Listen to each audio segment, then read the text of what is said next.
Chapter 1457. HSU Fengnian shook his head. That's not important. I can guarantee that the Sima family will continue to be one of the great families in the inner city. As long as you work with that old scholar, not only will you be able to struggle at death's door under the Dong family's nose, but you will also be able to squeeze out the Dong family. If you want people, I can give you people that are not inferior to those on the inner city's expert list. As long as you dare to ask, I can give you a lot. If you want armor, crossbows, spears, I can give them all to you. As for my request, it's very simple. The Sima family must have a cavalry of no less than 5,000 people in this city. When they are willing to put their heads on their belts to fight for riches and honor, when there is hope for riches and honor, you must make them believe that your words are not empty words. HSU Fengnian paused for a long time. Whether or not I will be able to see these things in the future, Madam Chai, you can rest assured. When you find that old scholar surnamed Liu, you can tell him that I told you that his name is Liu Wenbao, Shama Wei Post House, Old Locust Tree. He will naturally believe you and will do his best to cooperate with you in the future. However, I will also say the ugly words first. If you and the Sima family don't keep your promise and become cowards when it's time for you to fight for your lives, or if someone comes to you in the future to give you more benefits, then please remember that whatever I can give to the Sima family tonight, I will take it back in double whether or not I appear in the future. Your western regions are messing around in this small piece of land. What inner city, what outer city, what experts, what three great families, there will be a day when you will understand that they are really nothing. Madam Chai smiled sweetly and nodded. That's right. In the eyes of the great king of Beiliang, other than Beimang's million-strong army, there is nothing else important. Other than the emperor of Liyang and the empress of Beimang, there is no one else important, right? HSU Fengnian was surprised. You guessed it. She was silent for a moment, then smiled. I was just making things up. Your Highness must only be so easily tricked in front of insignificant women, right? HSU Fengnian didn't deny anything. He couldn't help but laugh. It's not good to hold grudges. It was Madam Chai's turn to be stunned. Are you really the king of Beiliang? HSU Fengnian joked back. What? You're too easy to talk to. You don't look like a border king with authority. Or is it that he can sit on a small stool and chat with Madam for half a day? No matter how I look at him, he doesn't look like an expert. Madam Chai blinked her eyes. Didn't they say that His Highness is extremely handsome? There are quite a few well-informed young girls in the inner city who are extremely curious about the prince. There are also a few in our Sima family who used to practice the sword, but when they heard that the prince started out by practicing the saber, they foolishly went to practice the saber. I've been nagging about His Highness's name all day. Even my ears are about to grow calluses. HSU Fengnian was speechless. He stretched out a finger and tapped the space between his eyebrows. He smiled bitterly. Women. Madam Chai looked at the distant family members who had survived the turmoil and calmly said, There's a girl called Sima Bishure. She vowed that she would go to Beiliang to find that guy called HSU Fengnian if she could one day master a peerless saber technique. Even if she couldn't become his wife, she could become his confidant. Many people made fun of her, but she didn't have any talent. She just buried herself in practicing the saber. HSU Fengnian softly said, and then she died. She nodded and said in a calm voice, That's right. She couldn't kill anyone and didn't want to be humiliated, so she killed herself with a saber. She stabbed her abdomen and didn't lightly slit her neck. If she had died in the latter way, those men wouldn't have let her off. In our western regions, such simple fools, especially women, don't live long. Even if they're lucky enough to survive, they won't live happily. HSU Fengnian followed her line of sight and looked at the group of people who were laughing and talking without worry. He sighed with emotion. There'll be a day when the world will be peaceful. When that time comes, your western regions will also be filled with the sound of books. Children won't be thinking about how to survive every day. Instead, they'll be thinking about how to study hard and obtain scholarly honors. In the future, there'll also be willow trees and men and women who will meet at dusk. Young people will do what they should have done when they were young. In the future, there'll be rattan chairs for old people to lie on and bask in the sun. They'll slowly recall the heroic deeds they were proud of and the things they regretted. When their lives come to an end, they'll be able to peacefully pass on their unfulfilled wishes to their children and grandchildren. Madam Chai gently shook her head with a smile. It was as if she couldn't believe that the soil under her feet was soaked with blood and that such a beautiful scene of paradise would one day appear. However, she subconsciously reached out to stroke a strand of messy black hair and gently tucked it behind her ear. However, she suddenly straightened her body and tightly gripped the horn bow by her feet. In front of her sharp eyes, there seemed to be traces of ripples as thin as strands of hair. In the distance, there was a muffled and oppressive sound. The three experts in the inner city looked around in panic. In the end, they could only see the scene closest to them.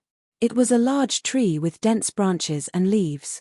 A corpse wearing tight black clothes fell from the tree. It must be known that there were 3 large lanterns hanging on the tree. It was obvious that the people in the Sima family didn't find any trace of this person from beginning to end. However, what really made the 3 experts in the inner city feel their hands and feet go cold was that they simply couldn't see the young man sitting on the small bench. He looked harmless and gentle, but when he killed people, he didn't leave a trace. A great master. He was definitely a great master that even the top 3 experts in the inner city, Dong Tailing, paled in comparison. Because Madam Chai was close to the water, and because she was an expert in the inner city who was ranked just below Dong Tailing, she could barely see the mysterious ripples. She roughly knew that in the Liyang River Lake, the martial man realm was divided into 9 levels. The second level was considered to be a great master in the Central Plains.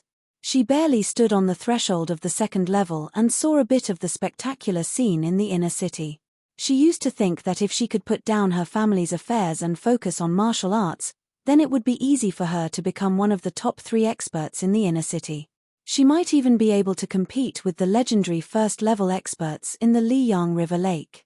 As for the previous 10 people in the martial arts evaluation and the recent 14 people in the martial arts evaluation and the 4 great masters, she didn't have any idea what they were. She only knew that they were very strong. It was like looking at a mountain from afar. You know that the mountain peak was very high, but you can't imagine how high it was until you get close. Then, the young man beside her, whose identity she was still doubtful about, opened the door to the first level for her in a slightly stingy and obscure way. Then, she suddenly realized that in the eyes of the small group of true martial arts masters, the first-level experts who considered themselves to be extraordinary were no different from ants. Then, even the children of the Sima family could see a strange scene. From the shadows in the distance, a ghostly figure suddenly appeared, running as fast as thunder with an aggressive aura. They thought that it was an expert from the Dong family who came to kill people in broad daylight, and that it might even be the infamous Dong Tailing himself. But soon, everyone was confused. The expert with a very strong figure did not seem to be here to cause trouble, but was pushed here by someone. He seemed to be avoiding something invisible, except for the period when he was constantly approaching the thatched cottage.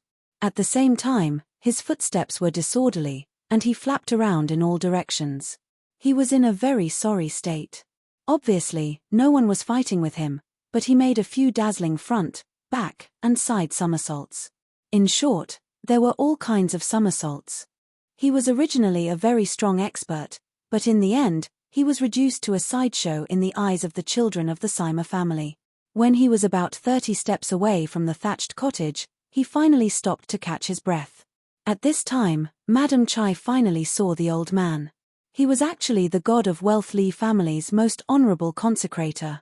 At this time, his clothes were ragged, as if they had been cut into pieces bit by a sharp weapon, dripping with blood. He glared at the young man sitting on the stool and said in a hoarse voice, "Ng Tai's nurturing sword and controlling sword, I finally know who you are." Xu Fengnian looked at Zhao Go, one of the founding members of Li Yang. "The only reason you're still alive is because you had a colleague in Azure City. Before he died, he said a few words, which was equivalent to him dying in your place. You can go now, but remember to tell Li Feng Maro not to compete with the Sima family in the future. As for your plans in the western regions, they have been following the rules these past few years, so I can pretend that I didn't see them." The thin elder roared and rushed forward, causing the dust under his feet to fly up. The tip of his foot created a hole in the ground, but the elder quickly stopped. Madam Chai squinted her eyes and saw a flying sword that was less than an inch long, hovering in front of the elder's forehead. The sword's body was dark green, sparkling and translucent. It was a beautiful little sword that could make people feel happy. Madam Chai's lips curled up slightly as she thought of a certain person's sigh. Women. The old man, who could cover the sky with one hand in this city, glanced at the young man who was mostly covered in skin. He snorted coldly and retreated. He leaped onto a branch and quickly disappeared into the ink-black night. Hsu Fengnian's mind moved, and he put away the flying swords into his sleeve. He then pointed at the 30-years-old man who had pulled out his sword and asked with a smile, "What's his name? How long has it been since he joined the Sima family?" Madam Chai's mind was very sharp, and immediately a haze appeared in her heart. She looked sadly at the man who she had high hopes for. He's the youngest person on the inner city's expert list. He's known as an assassin who's better than the Dong family's assassins. He's been working for the Sima family since his father's generation. It's probably because a man's heart is not content, or because he doesn't want his descendants to be someone else's servant. Madam Chai, who was sitting on the stool with Hsu Fengnian, said coldly, "Isn't that right, Dao Disong?"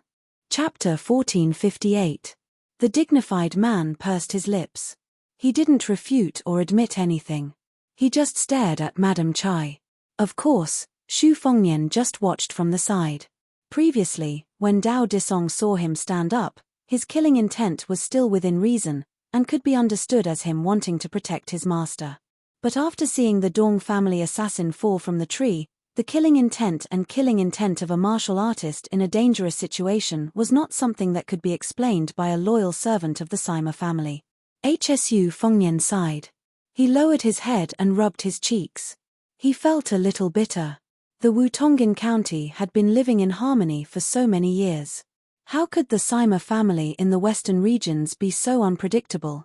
Dao Disong didn't reveal his true intentions.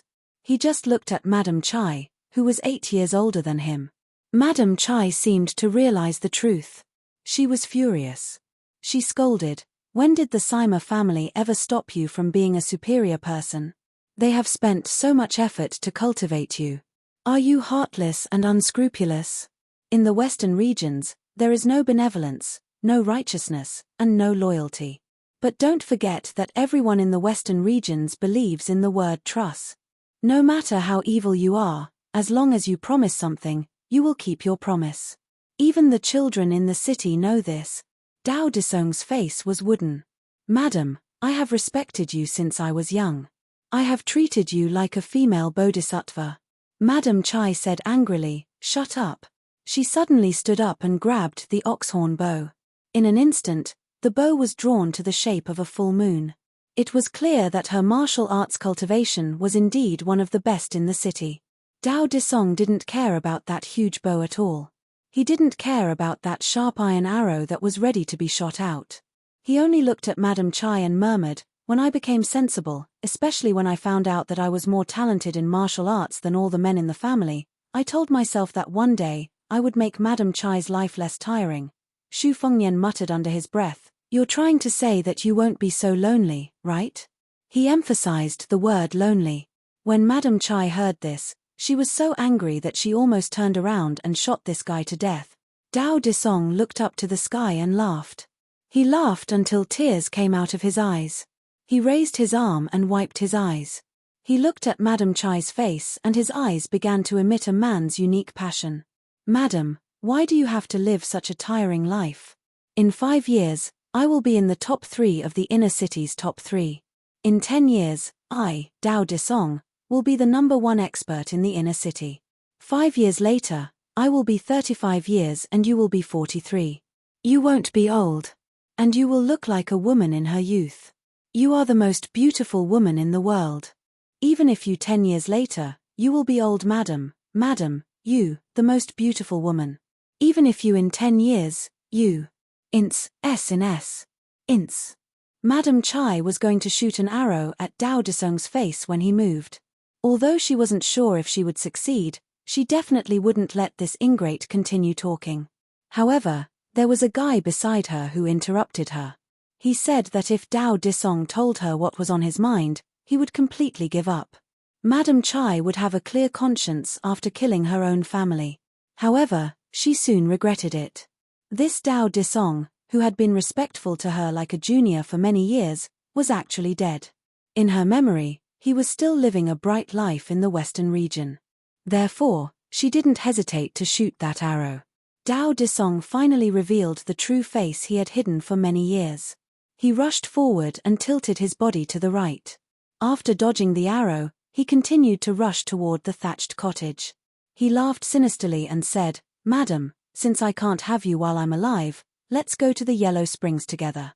Before we reach the gates of hell, I, Dao Disong, will." Without giving Dao Disong a chance to say another word, his neck was pierced through by a powerful eagle feather arrow.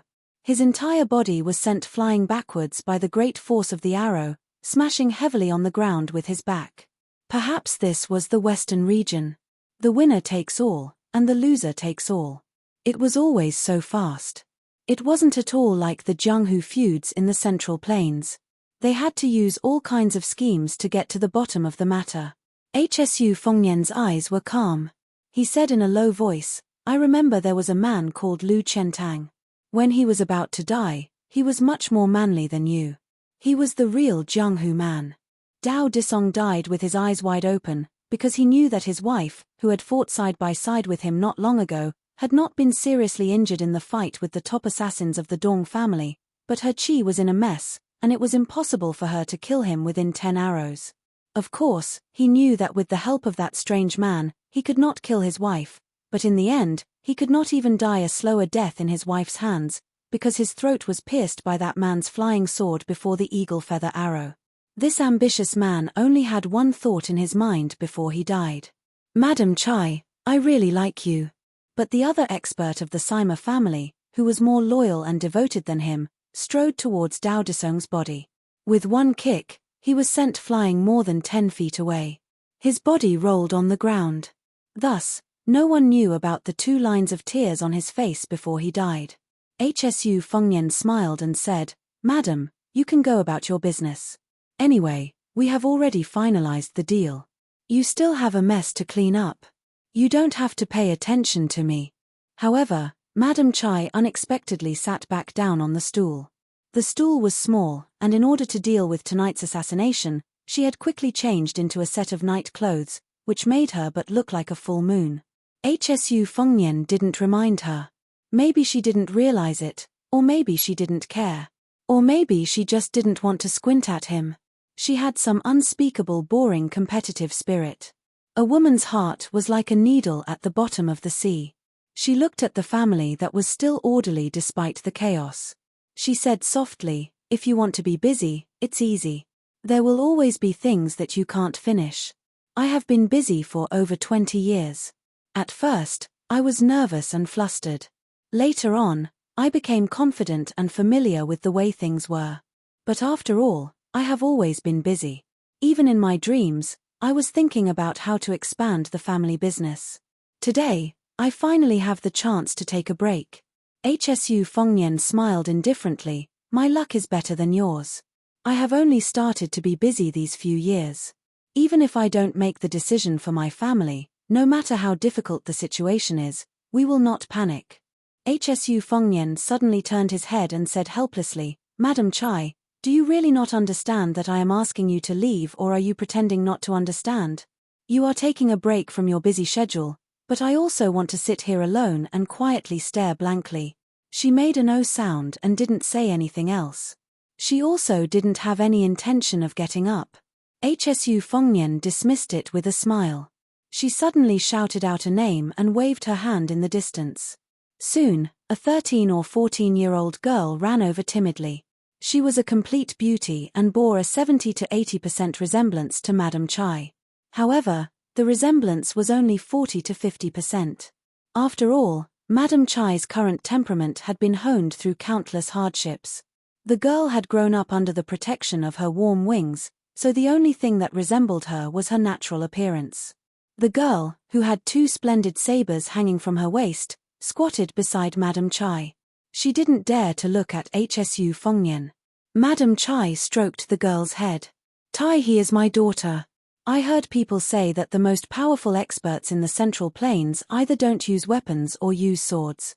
She only started practicing sabers at the end of last year and only found this pair of sabers after rummaging through the weapons storage at home. Tai-hee, look, this young master is the one you're looking for. Didn't you quarrel with your best friend over who should be the wife of that person before the new year? Now, you've taken the initiative earlier than that stupid girl from the Lee family. Let me tell you, this is a once-in-a-lifetime opportunity. If you miss this village, there won't be this shop again. The young girl suddenly raised her head and widened her eyes. Him? Madam Chai nodded with a smile. She glanced at the young man who was laughing involuntarily from the corner of her eyes. There was a hint of schadenfreude hidden in her eyes. The girl suddenly turned her head and instantly turned back. Her face was full of resentment and suspicion. You don't look like him at all. Hsu Fengnian smiled bitterly. He thought to himself, could this Tai Mudai's face be similar to mine? However, it's best if they don't look like each other.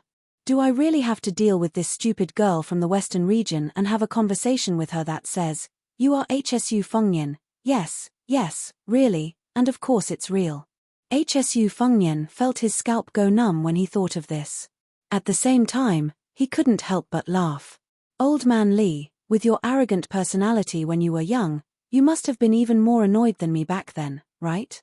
Madam Chai added fuel to the fire and whispered, silly girl, it's really him. He's wearing a fake face. Otherwise, do you think that person would swagger into the western region? Do you think I'm lying to you? Hsu Fengnian covered his forehead with his hand. No one would have thought that this girl would cry out without any warning. If it weren't for Madam Chai gently covering the girl's mouth, she would have wailed without restraint. She stopped crying with great difficulty and turned her head again. She looked at Hsu Fengnian seriously and sobbed, Big Sister Bishure really liked you. The naive girl quickly added in a sobbing tone, Big Sister Bishure also liked you a lot, but she died today. Can you help me write a few words? When I visit her grave in the future, I'll burn it for her, okay? Madam Chai sighed softly. There was a pleading look in her eyes. Hsu Fengnian smiled and said, but we don't have a pen and ink right now. Then, the seemingly weak girl cut off a piece of her sleeve and handed it to Hsu Fengnian. She then asked him to extend his hand. Finally, she used her right hand to cut open a large wound on her left palm. Blood flowed onto Hsu Fengnian's palm. Chapter 1459. Madam Chai didn't hide the pride on her face. My daughter's temperament is naturally like mine. She won't lose to the fiercest man in the western regions.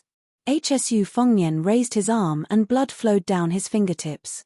He wrote the name Sima Bishure on the sleeve. The young girl hurriedly said, add your name too. He had no choice but to add the 3 words Hsu Fengnian. The young girl treasured the sleeve that only had 2 names written on it. Looking at the bloody words, she couldn't help but sob. However, she quickly wiped her tears with her arm and pitifully looked at Hsu Fengnian. Why don't you write one for me too? Without waiting for Hsu Fengnian to speak, she began to cut her clothes in one breath. Then, she made a cut on her other hand. Hsu Fengnian hurriedly stopped her. He didn't know whether to laugh or cry. All right. I'm afraid of you. Just give me the sleeve. Hsu Fengnian took the sleeve. His right index finger gently poked the pad of his left middle finger. He wrote Hsu Fengnian, Sima Tiehe on the sleeve. The young girl stretched her neck and stared at the sleeve. She softly said, in between the 2 names, add the word gift. Hsu Fengnian added another word. With the 2 sleeves in her hands, the young girl was satisfied. She carefully put away the sleeve book and solemnly thanked Hsu Fengnian. Only then did she stand up and leave. With her back to him and her mother, she secretly sobbed as she walked far away. Hsu Fengnian smiled. Madam Chai, you have a good daughter. Madam Chai nodded. Who said otherwise? My only wish in this life is to not let her live like me. Originally, this wish was almost shattered. Fortunately, Prince appeared here today. She finally stood up. The corners of her mouth held a happy smile. I won't disturb Prince's peaceful cultivation. Hsu Fengnian raised his head and said, "Live well." In her entire life, Madame Chai had never treated a man with such sincerity. Hsu Fengnian closed his eyes. "You must live well in Dunhuang, you must wait for me." In the next 6 hours, the Sima clan had already begun to disperse under Madame Chai's orders. In the meantime, she and her daughter had stood side by side and looked at Xu Fengnian, who was sitting under the eaves with his eyes closed, from afar. When the cottage returned to silence, Hsu Fengnian opened his eyes. As expected, the six-jewel bodhisattva did not return with the sword and saber from Mount Lantuor. In that case, they could only make do with it for now. In the upcoming battle, it wasn't up to anyone to decide who was magnanimous or extravagant. They had to haggle over every detail. The key was to see who could last until the end. Hsu Fengnian tore off his face and slowly stood up. His 2 big sleeves fluttered in the wind. In the light, he looked like an immortal who was free and unfettered in the mortal world. Hsu Fengnian raised an arm. The whole city was filled with swords. Long swords, short swords, ancient swords, new swords, all of them flew over and chirped cheerfully. In the straight line in front of him, the swords were connected head to tail. They were arranged in a row and hovered in the air. There was once an old man who dripped water on a path in the rain to form a sword. Hsu Fengnian smiled. The wind was strong. This time, there was no need to talk. Hsu Fengnian's arm gently pushed forward and then began to move forward. The swords connected and finally converged into a long sword that was hundreds of feet long. Hsu Fengnian said in a low voice, "Let's go." This sword, in an instant, broke out of the city. It crashed into the Beimang military god, Tuoba Bodhisattva, who was rushing toward the city. Dunhuang City. In the middle of the night, there was a woman who was a light sleeper. When her child cried, she quickly put on her clothes and gently picked up the child from the cradle. The child's tears quickly turned into laughter. She lowered her head and looked at the childish smiling face. She also smiled. She gently swayed her arm and slowly hummed, little sweet potato, grow up quickly." Zhao Bing, the king of Yankai, had an army of no more than 100,000 soldiers under his command, but he actually had more than 200,000 soldiers and horses under his command. Among them, the infantry generals Zhong Dingyuan and Ji Yuying, one was adept at playing to his strengths and avoiding his weaknesses, and using his advantage to attack his weakness, and the other was adept at surprise attacks, and loved to fight to the death. There was also Yuanzhou General Yi Shoufeng, known as Nanjiang King Mingyang. He was good at defending the city and was famous in the south. Huzhou General Liang Yu was good at surprise attacks. He used infantry as cavalry. All of these people were talented and difficult to tame generals. However, their limelight and sharpness had always been covered by the Beiliang cavalry. The number of times these people were mentioned in the capital of Liang might not be as many as Chu Lushan or Yang Wenwan. However, there was one exception, and that was Nanjiang's number 1 general, Wu Zhongshuan. This old general not only commanded half of the soldiers and horses in the north of Nanjiang, but he also had the only cavalry in Nanjiang. At that time, His Royal Highness Zhao Zhu led thousands of cavalry to Guangling to help the king quell the rebellion. To be precise, he borrowed part of the soldiers and horses from Wu Zhongshuan. Wu Zhongshuan and Nailan Yusi became Zhao Bing's left and right arms. However, compared to Nailan Yusi, who was almost blindly trusted by the king of Yankai, Wu Zhongshuan, who commanded the troops outside, paled in comparison. Among his 3 sons, the eldest and youngest were left in the territory under the jurisdiction of the king of Yankai. Only one son, born of a concubine, followed by this old man. He also did not join the army. He ate, drank, whored, and gambled, and was the leader of the northern part of Nanjiang. It was rumored that once he took advantage of the opportunity when his father was patrolling the northern border to sneak into the south with more than 100 elite private retainers to show off. In the end, he was beaten to a pulp by His Royal Highness. That was not all. After he was beaten silly, no one knew who came up with the bad idea, but he actually went to the king's mansion to make a scene. After everything calmed down, outsiders did not know the inside story. Nanjiang only knew that the king of Yankai's 3rd son, Zhao Yu, who held an important position in the army in the north, was recalled to the south. In any case, since then, Wu Zhongshuan rarely returned to the south. He wholeheartedly guarded the northern part of Nanjiang. A group of more than 20 riders stopped their horses and raised their whips on the south bank of Guangling River. They looked at the rolling river flowing east, like the most spectacular white silk in the world undulating with the wind. There was a large age gap between these riders, but they were all wearing armor and carrying swords. Their vigorous spirit was extremely eye-catching. The few riders in the middle had a kind of vigorous spirit condensed from being in a superior position for a long time. The white-haired old man with a straight back was the most eye-catching. The old man held the whip made of tiger bone and the whip made of tiger skin. He narrowed his eyes and looked across the river, straight to the north bank. The two middle-aged generals beside the old man were his trusted subordinates that he had cultivated for 20 to 30 years. Tang He and Li Chunyu's reputation was slightly inferior to Zhong Dingyuan, Ji Ying, and the others. However, if they really competed on the battlefield, the old man did not think that they would lose. Furthermore, Tang He and Li Chunyu were both born in the top noble families in the north of Nanjiang. They had a complicated marriage alliance. This meant that the old man had more connections in the central plains than the king of Yang, who was severely restricted by the laws of the vassal states. Tang He was a coarse-looking man. His face was full of sideburns, and he did not have the time or thought to take care of them. A few strands of his beard were tangled together. He bent down and touched the muscular back of his warhorse. He complained, "Did the two vassals, Zhao Yi and Zhao Zun, come to an agreement beforehand? Why are they so arrogant? They are not willing to help us cross the river, using the excuse that they want to defeat Cao Changqing's navy to ensure our safety." The old man was the #1 general of Nanjiang, Wu Zhongshuan. He said calmly, "This logic makes sense. 100,000 soldiers crossing the river is not a small matter." Tang He said carelessly, "Cao Changqing has made it clear that he has shrunk the battle line and concentrated his troops at Bailu Lake. Then we can go to Longmen Ferry and have the Qingju Navy protect us. Does the Zhao Yi Navy lack these 10 days to half a month? Otherwise, we can cross the river from the estuary of Guangling. Cao Changqing's warships can't climb onto the shore, go around the Zhao Yi Navy, and then jump into the river to stop us, right? These bastards just don't want to see our Nanjiang elite troops successfully cross the river." Wu Zhongshuan shook his head and said, "This is the intention of the capital. Do you think Zhao Yi and Zhao Zun can make the decision?" Tang His face was full of sarcasm. He laughed out loud and said, "For a vassal to act like this, you can be considered capable." Wu Zhongshuan had always had a cold personality.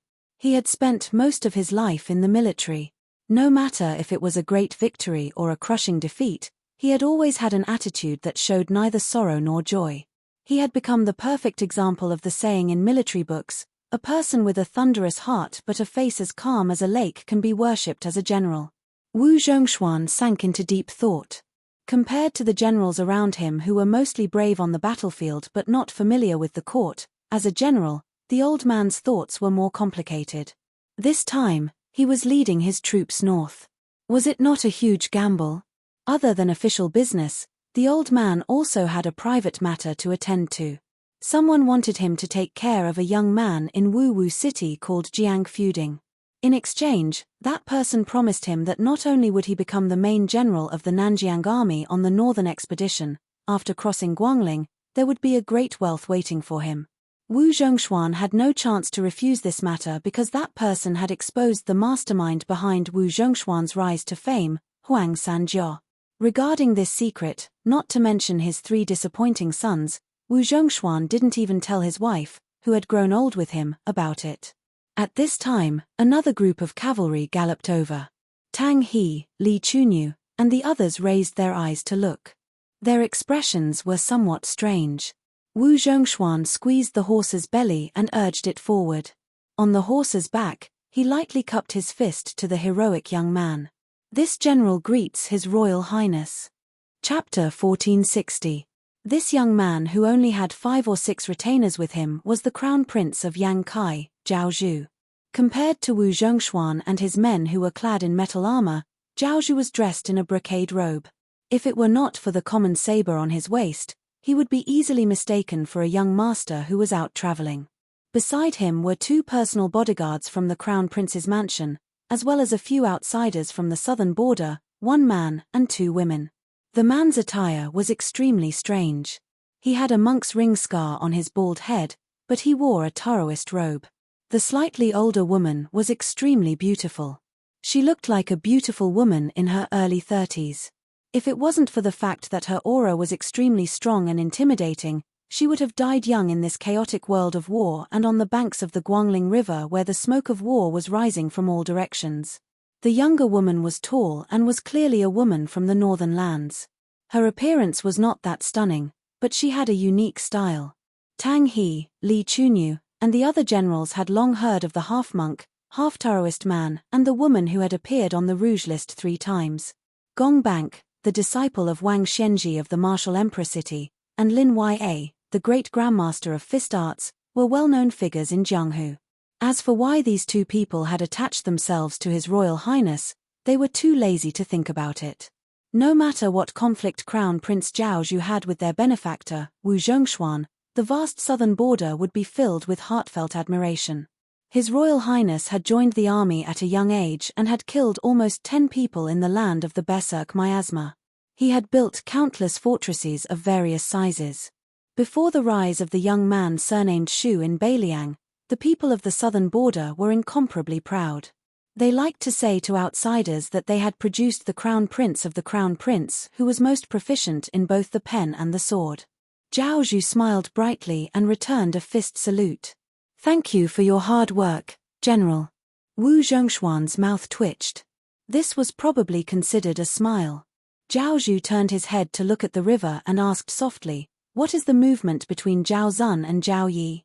Zhao Zhu was, after all, the commander-in-chief of the northern expedition in name.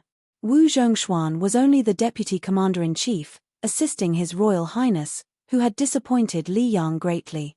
Wu Zhongshuan said in a low voice, "The Qingju Navy went east along the river. At the Wubua Lake Pass, Longju, and the west of Bailu Lake Shuji, to block the return route.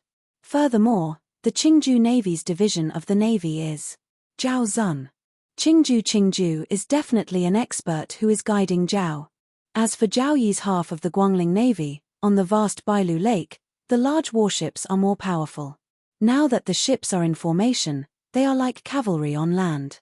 Cao Changqing's West Chu Navy has few soldiers and small ships to begin with.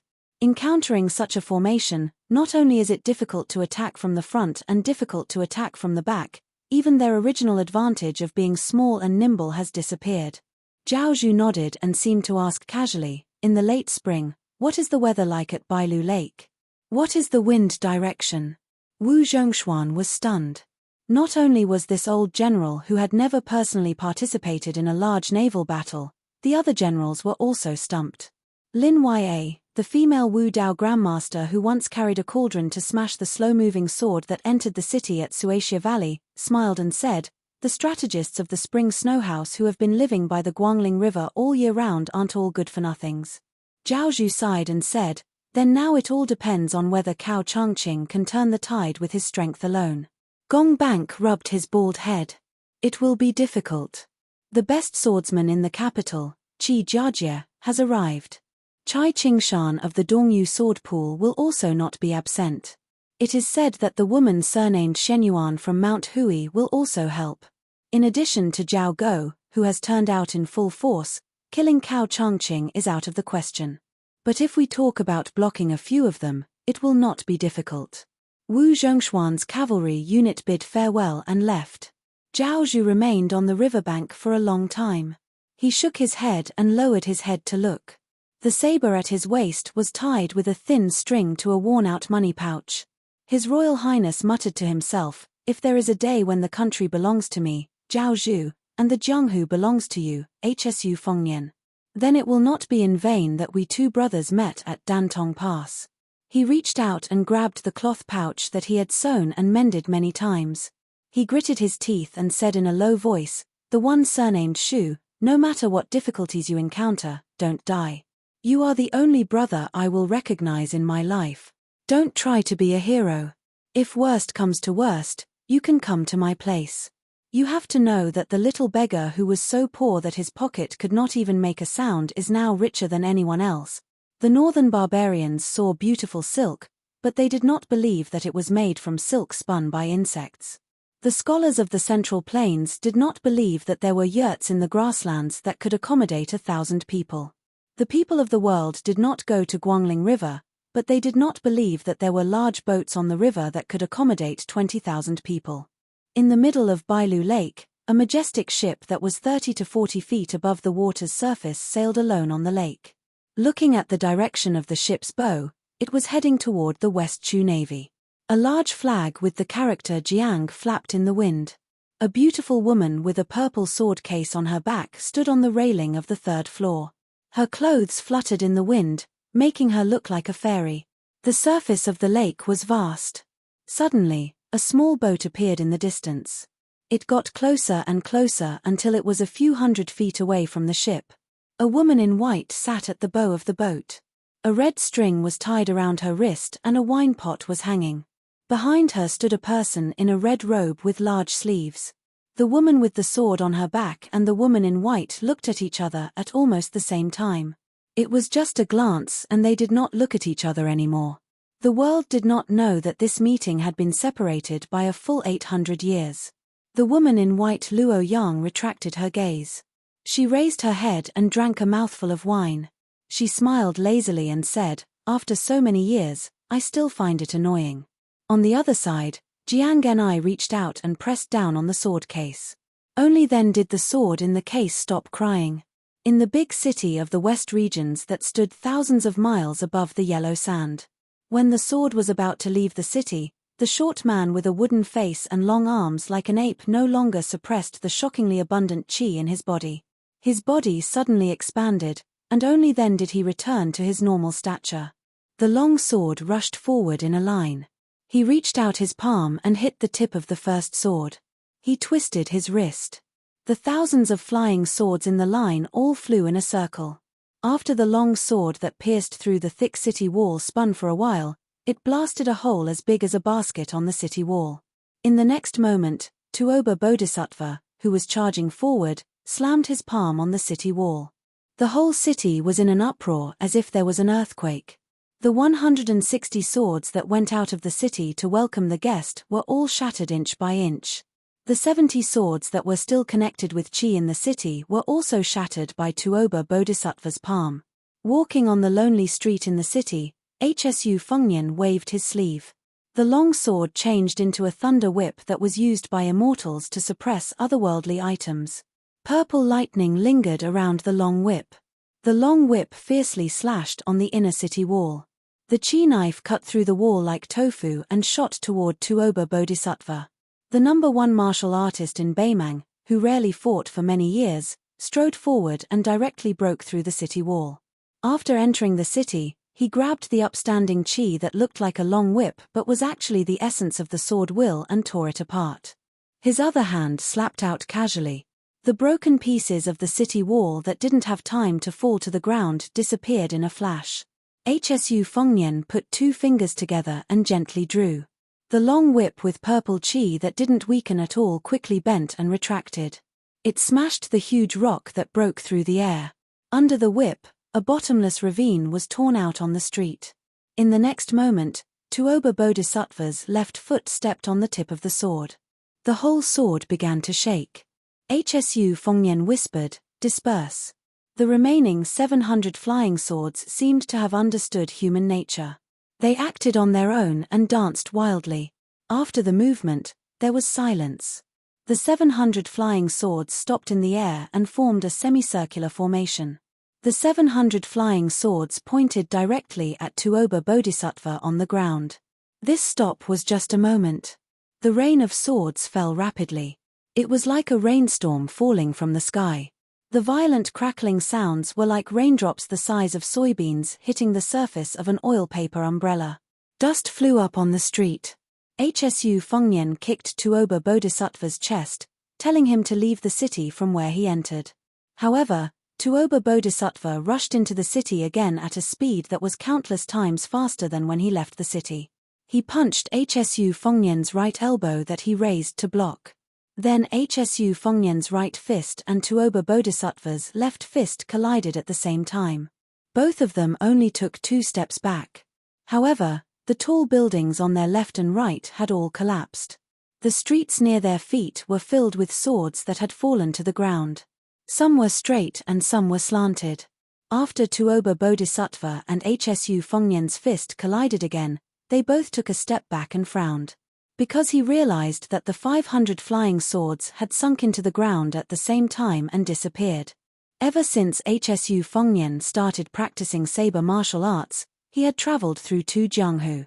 In these years, when he fought with his enemies to the death, he mostly borrowed other people's moves and rarely created his own moves. Today, Hsu Fengnian not only wanted to gamble on victory and defeat, he also wanted to use this opportunity to return to the peak of another realm at the same height. Previously, there was a sword in the world. After that, there was a sword on the ground. After Hsu Fengnian took 3 steps back, a rolling earth dragon formed by flying swords broke out of the ground and pounced on Tuoba Bodhisattva. His momentum was strong, his strength was great, and his chi was long. It was not something that the one-lined sword that had left the city could compare to. Tuoba Bodhisattva was actually forced out of the city.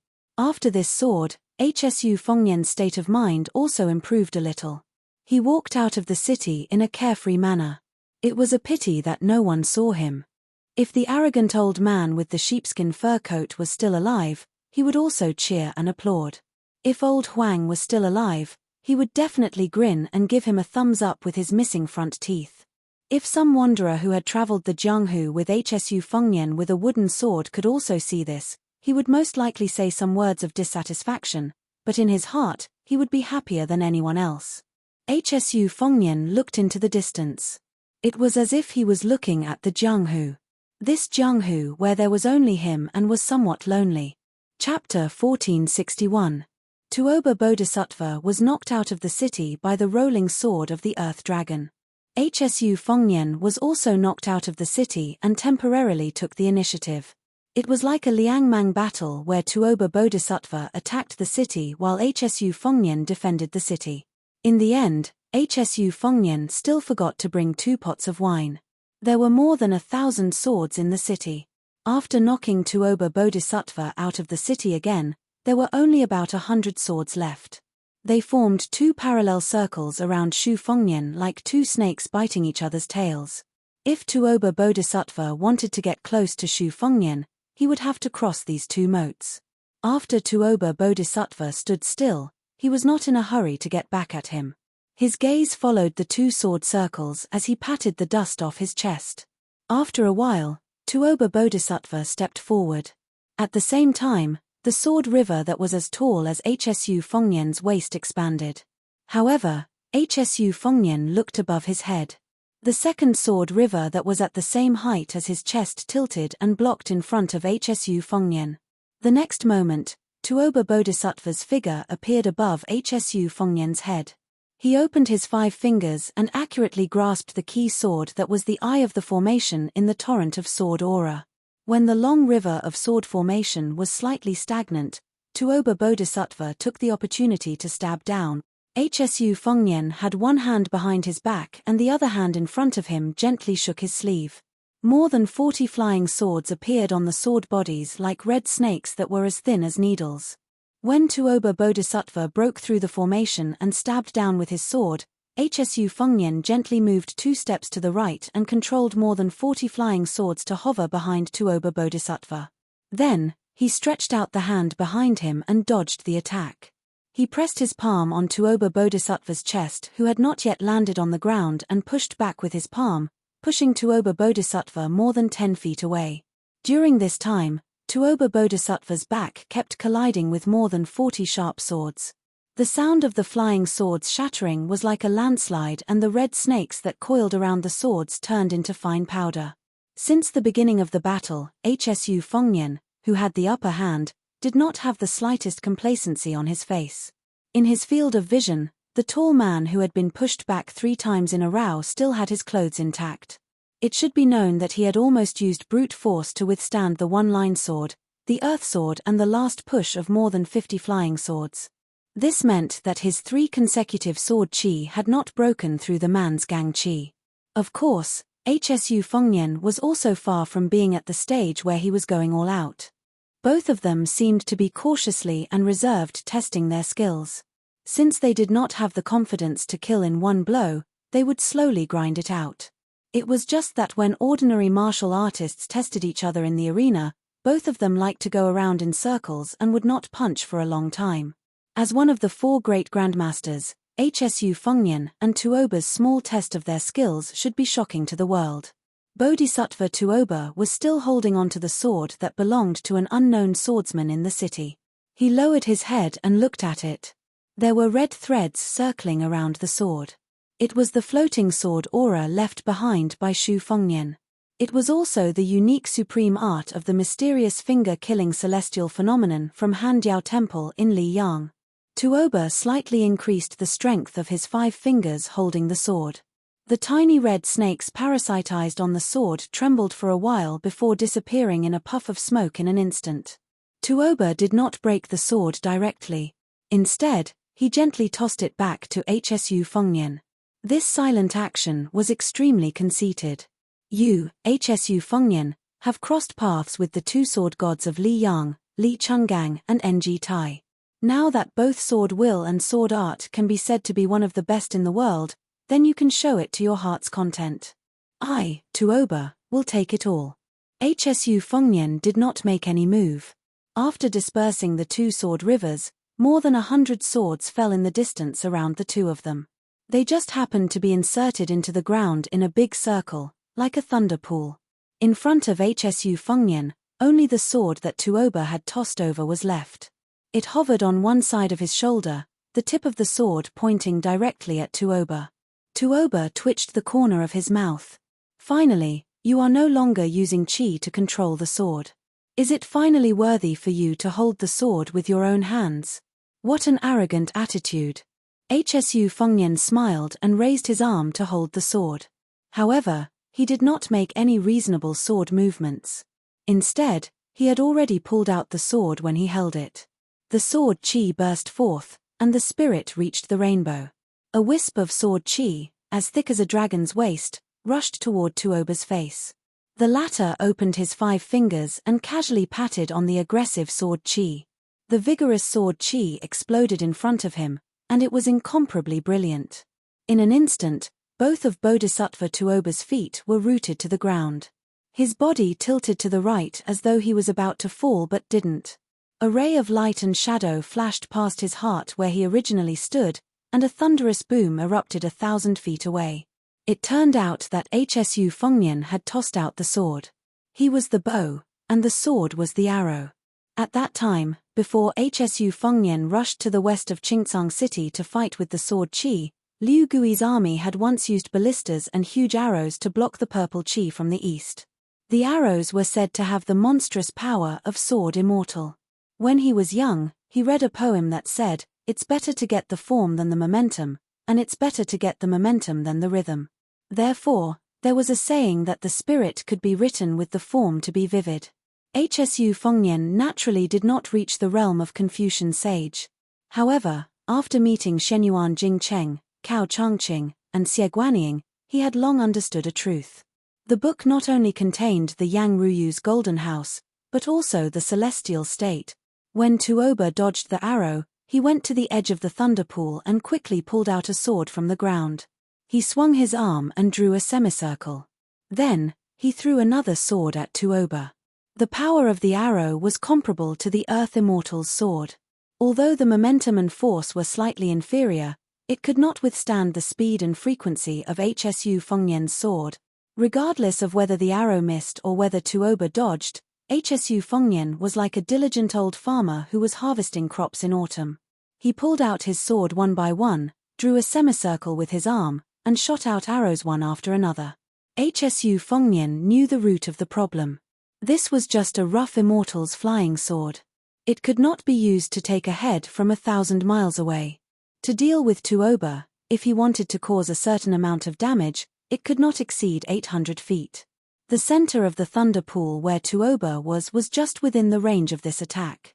Since Bodhisattva Tuoba had shown that he was willing to be the target, Xu Fengnian did not mind at all to let this guy fail miserably at such an easy task. More than 100 immortals' flying swords were strung together like a string of arrows. As expected, Tuoba did not deliberately leave the thunder pool. After dodging more than 60 Earth Immortals' flying swords, he was probably a little angry. After that, more than 30 flying swords that were as fast as lightning were mostly smashed by his fists. However, the last 2 swords were only smashed by him. Xu Fengnian also used up all his arrows in one breath. The 2 people's positions did not change. Xu Fengnian still had his back to the city, and Tuoba still faced the city gate. Xu Fengnian's right arm that had thrown away the sword trembled slightly, but he did not rub it. It was not that he did not want to, but that he could not. He changed his chi at the same time as Bodhisattva Tuoba. However, although the timing of their chi was exactly the same, Bodhisattva Tuoba was still faster than Xu Fengnian by a hair's breadth. The seemingly negligible hair's breadth was often the difference between life and death in a fight between great grandmasters. Chapter 1462. When a martial artist ascended to the celestial state, it was like a giant ladder resonating with heaven and earth. It was also like a river connecting to the sea.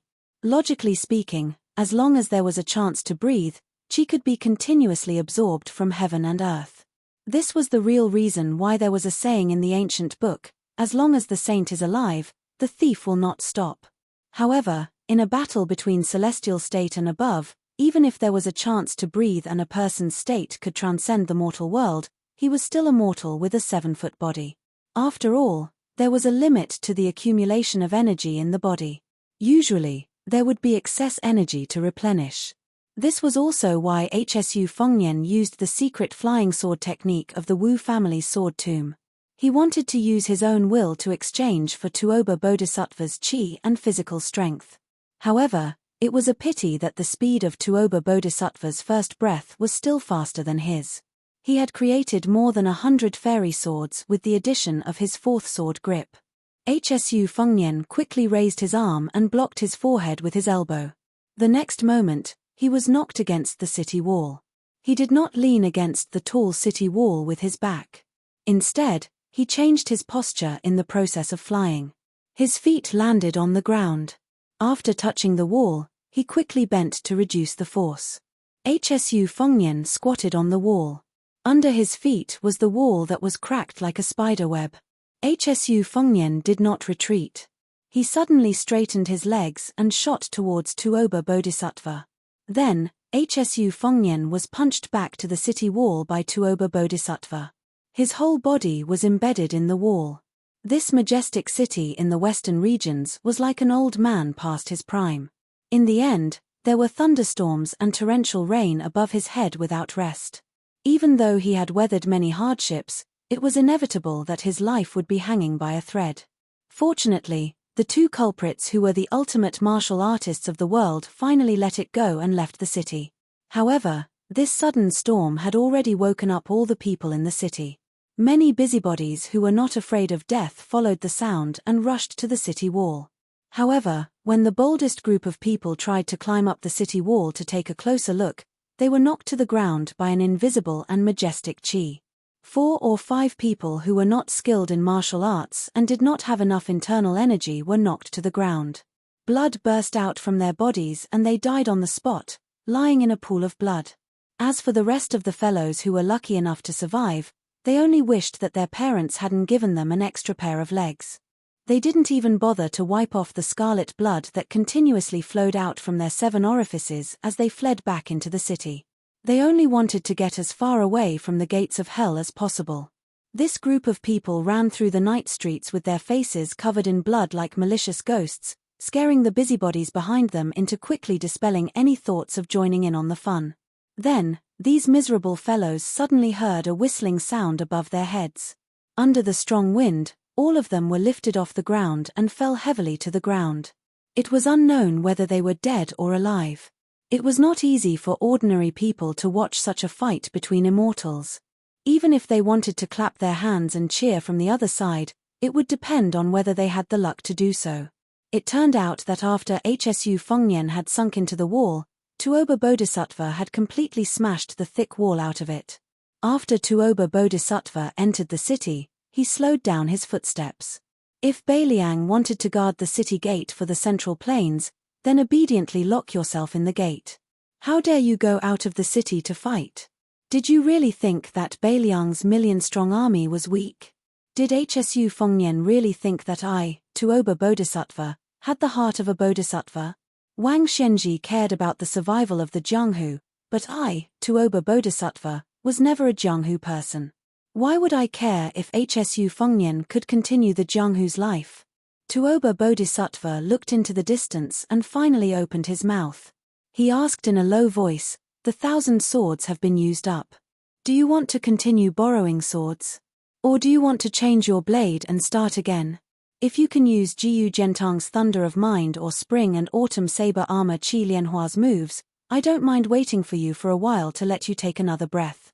It was obvious that Tuoba Bodhisattva wanted to use Hsu Fengnian, who was a great master of the Liang Wulin, to challenge the entire Liang Jianghu.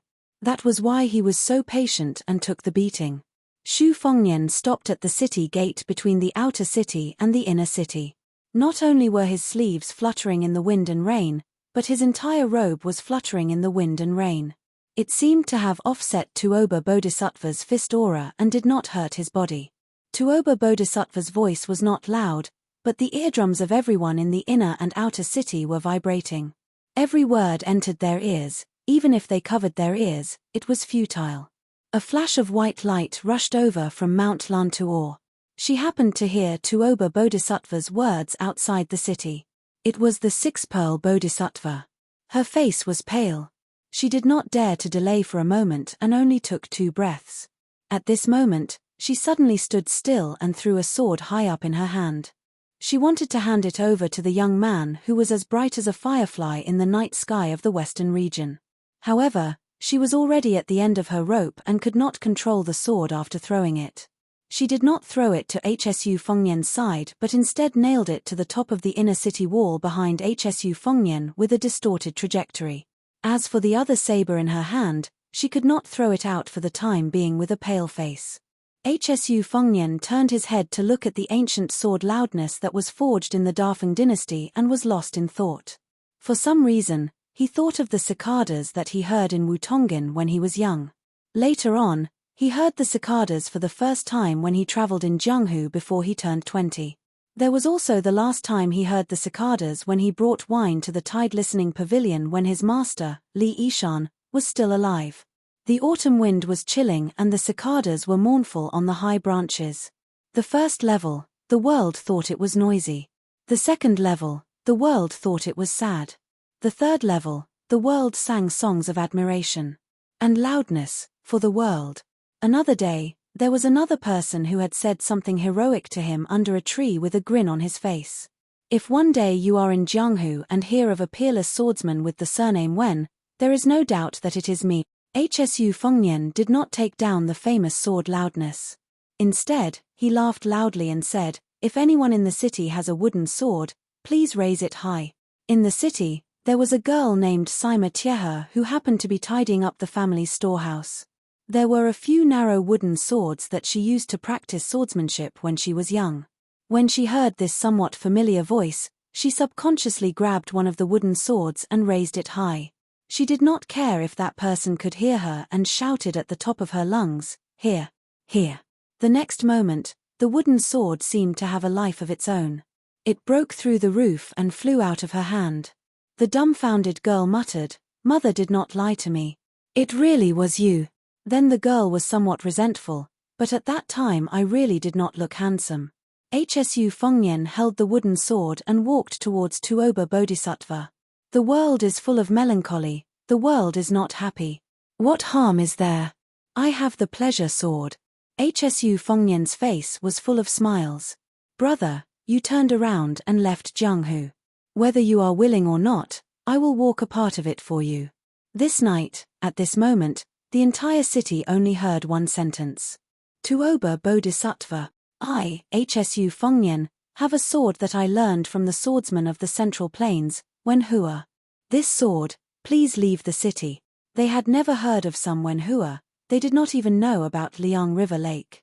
However, the king of Beiliang, Hsu Fengnian, and Beimang's god of war, Tuoba Bodhisattva, these two great names were certainly like thunder in their ears. Then, if Hsu Fengnian really forced Tuoba Bodhisattva to leave the city with one sword, that swordsman called Wen Hua should be quite amazing, right? Chapter 1463. Facing Tuoba Bodhisattva, Hsu Fengnian held the inconspicuous wooden sword and waved it gently. This was a stance used by many swordsmen in the world. Even a fledgling swordsman who had just held a 3-foot sword for the first time could use it. However, Tuoba Bodhisattva's expression was more serious than when he faced the magnificent 4 swords earlier.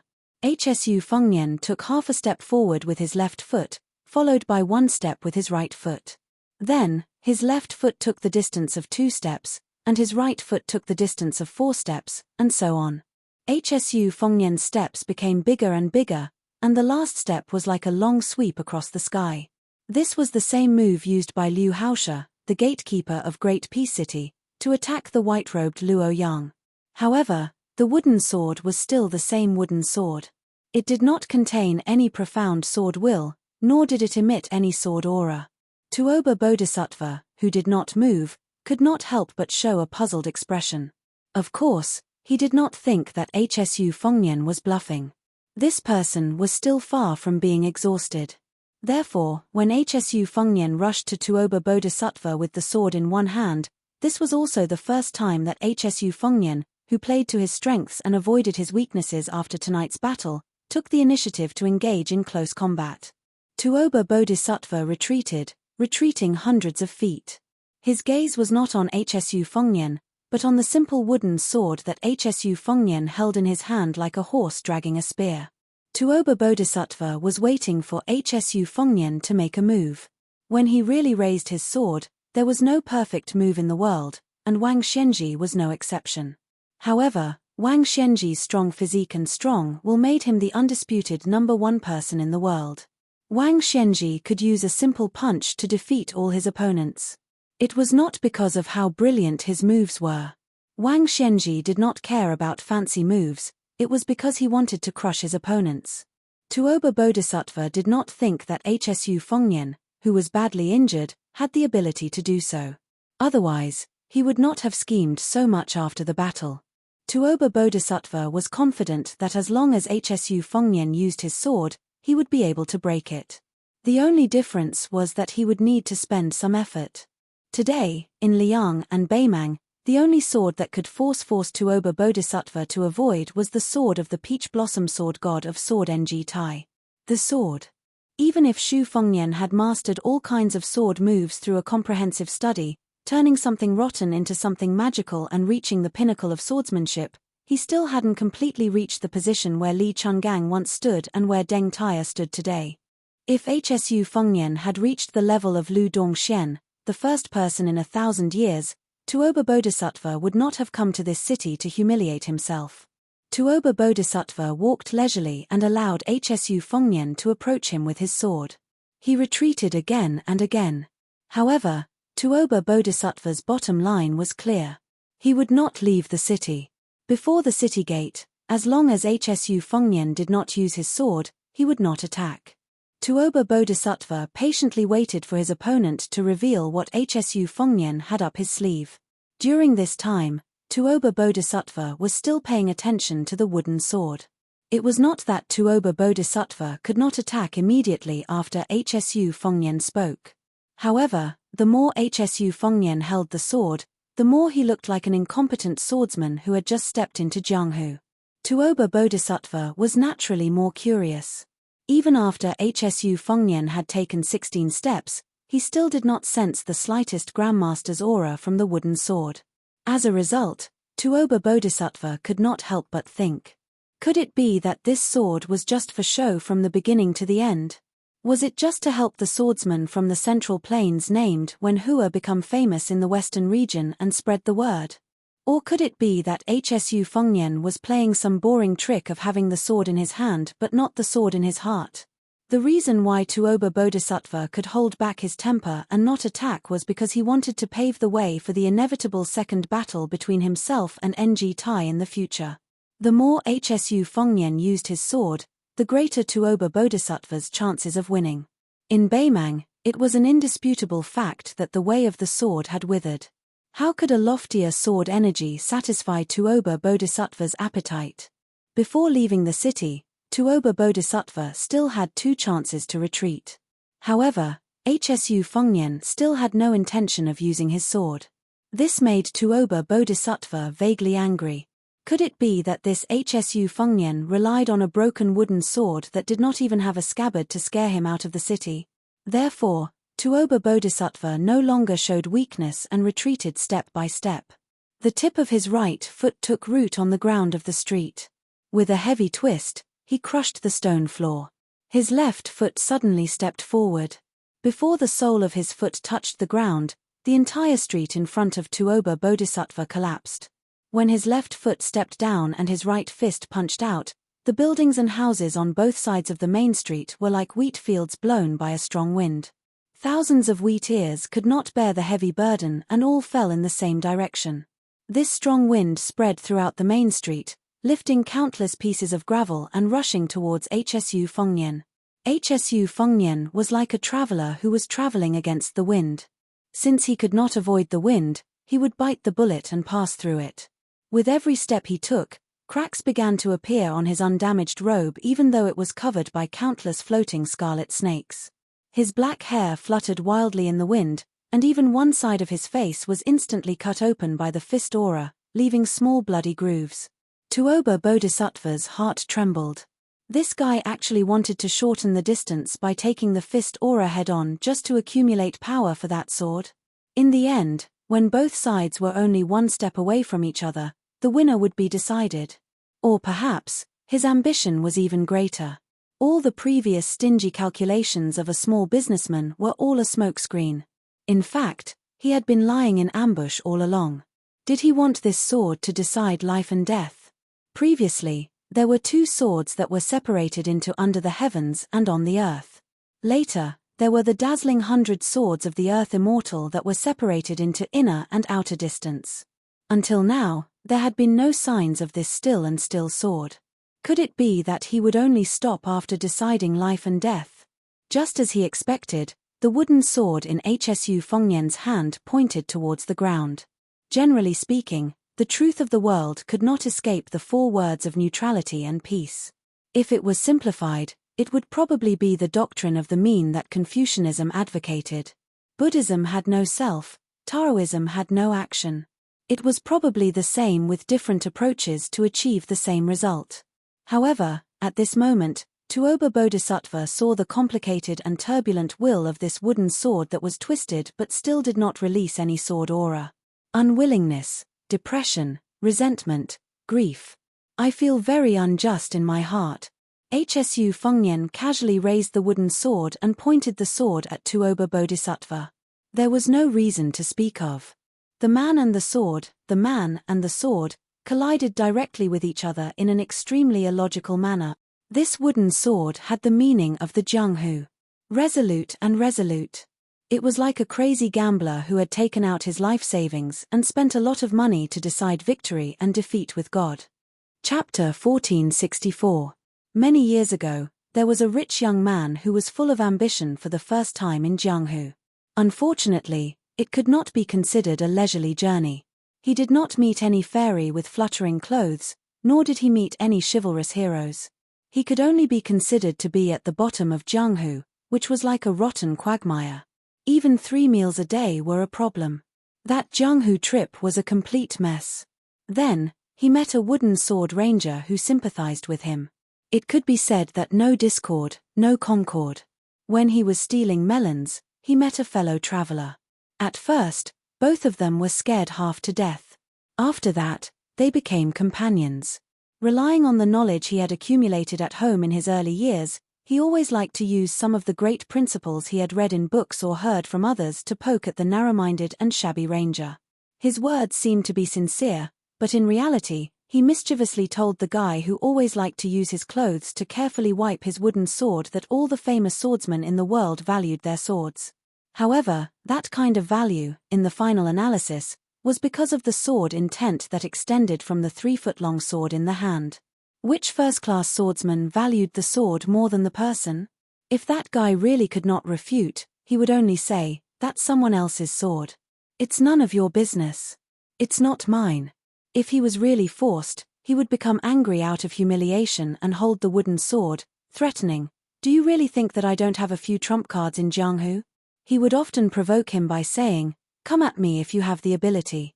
In the end, he would definitely be chased by that guy with the wooden sword. He would say things like "Monkey plucks peach, black tiger plucks heart," and so on. In fact, he was just using the wooden sword to scare people. What really annoyed him was that there were several times when he was squatting on the ground in the wilderness to his heart's content. That guy would always jump out at the wrong time and say that he wanted to show him a new set of peerless swordsmanship. As long as he did not praise people until his mouth was dry, that bastard who took advantage of people's difficulties would definitely not stop practicing his swordsmanship. That time when they traveled the Jianghu together, in short, it was during the martial arts competition for a spouse. That guy had rushed up to the arena in high spirits and was beaten down dejectedly. After that, not only did he have to carry that guy out of the arena amidst laughter and rolling eyes, he also had to be responsible for being that guy's practice target. Only then could that bastard, who was determined to become the world's #1 swordsman, regain his composure and continue to be in high spirits. Then, he would go to other places to be beaten. That guy had too many small problems. When he met Jiu Liang, who fell in love with him at first sight, he always had to pretend to be her study companion. He always had to lie that the scrawny horse was his mount. If he asked the village women for a few bowls of water to quench his thirst, that guy with a smoking throat would not have the consciousness to repay the kindness of a drop of water. On the contrary, he might even burn the bridge after crossing the river. When he risked his body to be taken advantage of by the village women, he would loudly ask if the man in the house was dead. If he was not dead, he would quickly come out to see the wild man stealing his wife. There were several times when they were almost beaten to death by groups of farmers carrying hoes in the village. Every time he was humiliated or tactfully rejected by the woman he liked, that guy would lose his soul and lie on the ground like a corpse.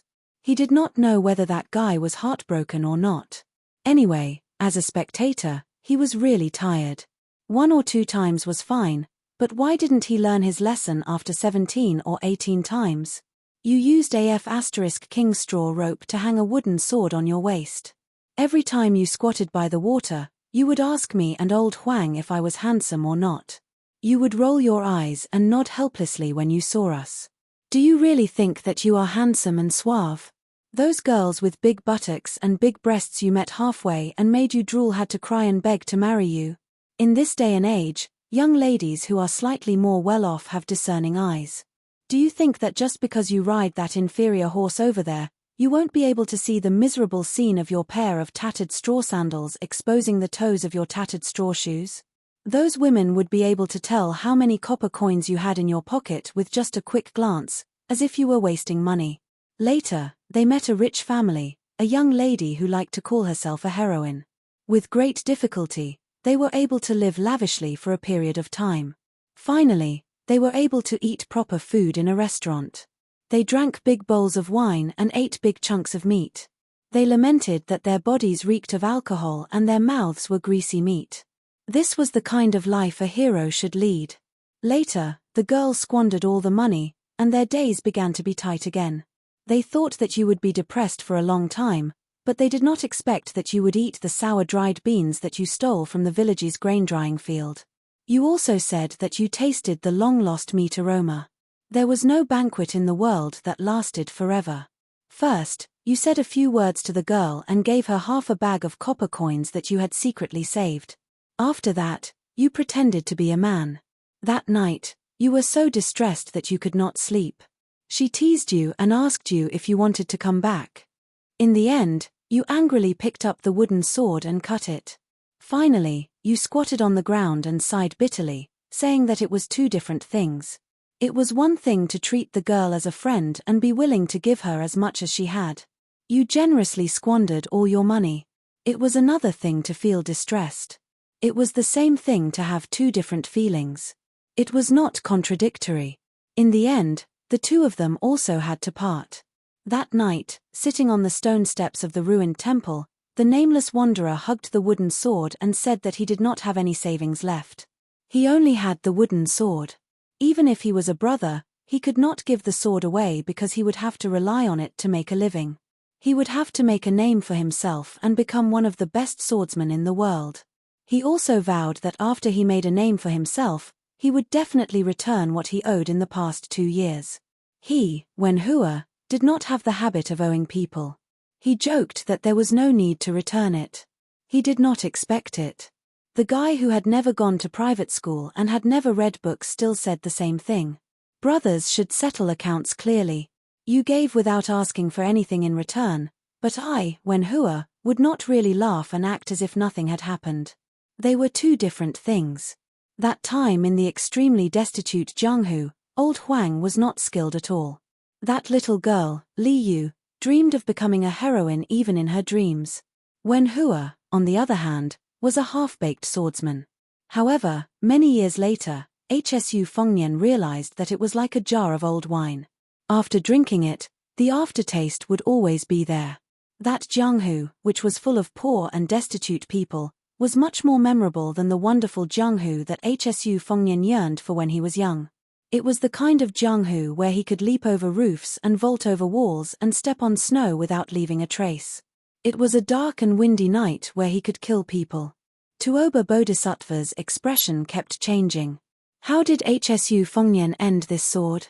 Tuoba Bodhisattva snorted coldly and retreated out of the city.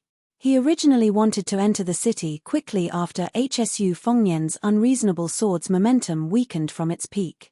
He wanted to return the favor on the spot with a thunderous momentum. At that moment, it would truly be a matter of life and death. However, Tuoba Bodhisattva was stunned on the spot. It was not because Hsu Fengnian had a backup plan. The sword's momentum was still rising steadily. It was the exact opposite. In the end, that sword only had Qi Yun and not the slightest bit of sword energy. Hsu Fengnian stood still with his sword in his arms. He could not stop laughing. Wenhua, did you see that? Your Jianghu, your wooden sword, easily beat a master like Tuoba Bodhisattva out of the city. Hsu Fengnian inserted the wooden sword into the ground and raised his arms. The ancient sword Fang Sheng and the famous blade Qi Yun flew from the hands of six-jewel Bodhisattva in the inner city and the outer city respectively. He held them gently. Hsu Fengnian stepped forward. Before he left the city, he turned his head and looked at the wooden sword. He laughed softly. Next, it's mine. The yellow sand of the desert spun for thousands of miles. Chapter 1465. The mountain range that traversed the western region like a giant sword cutting the western world in half, had the reputation of being the ancestral mountain. All the dragon veins in the world originated from here. At a steep mountain pass that ran through the north and south of the western region, the mountains on both sides were dozens of meters high and the path was rugged and deep. This mountain gap was an important passage that connected the north and south of the western region. A caravan of merchants walked through it with difficulty, the sound of camel bells ringing. The merchants were dressed in tight-waisted clothes and sturdy leather boots. Mixed in with them were some women who wore hats to cover their faces. They were also tall and strong. There was a rumor in the Central Plains that the western regions liked to order women around like men and men around like livestock. These merchants traveling from the south to the north, regardless of whether they were men or women, all wore machetes at their waists. Some men with outstanding physical strength even hung a unique armor bag near the back of their camel humps. Inside the bag was a rough refined iron chain armor. When they encountered horse gang bandits, they could use camels to replace horses and fight in armor in case of accidents. Suddenly, the caravan was startled by a series of thunder-like sounds from afar. The caravan stopped abruptly and their faces changed dramatically. They mistakenly thought that they had run into a large group of horse gang who were waiting at the mountain pass. More than 50 people pulled out their machetes at the same time. The strong young man even quickly took out his iron armor from his armor bag and put it on. But in fact, everyone knew that if they really encountered horse gang who could create such a scene, they could only kill a few people with their poor combat strength.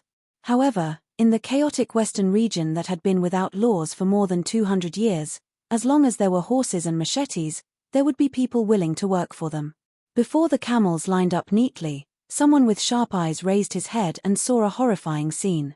A figure was running from the high cliff, like an eagle hunting for food on the ground. It fell diagonally and landed in front of everyone.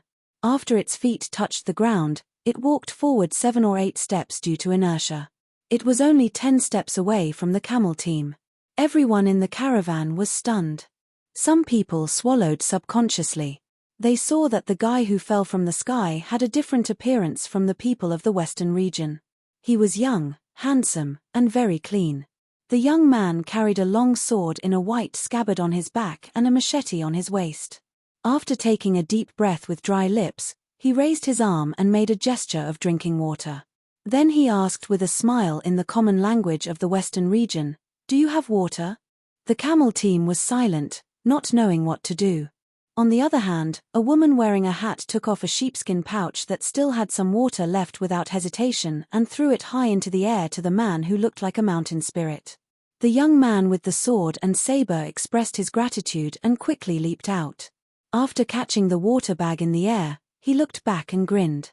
He stepped on the air and turned his body, crashing into the cliff. Then, he bent down slightly and used the momentum to rush forward. He continued to leap over roofs and vault over walls like when he came. As he ran, he raised the water bag and drank a big gulp of water.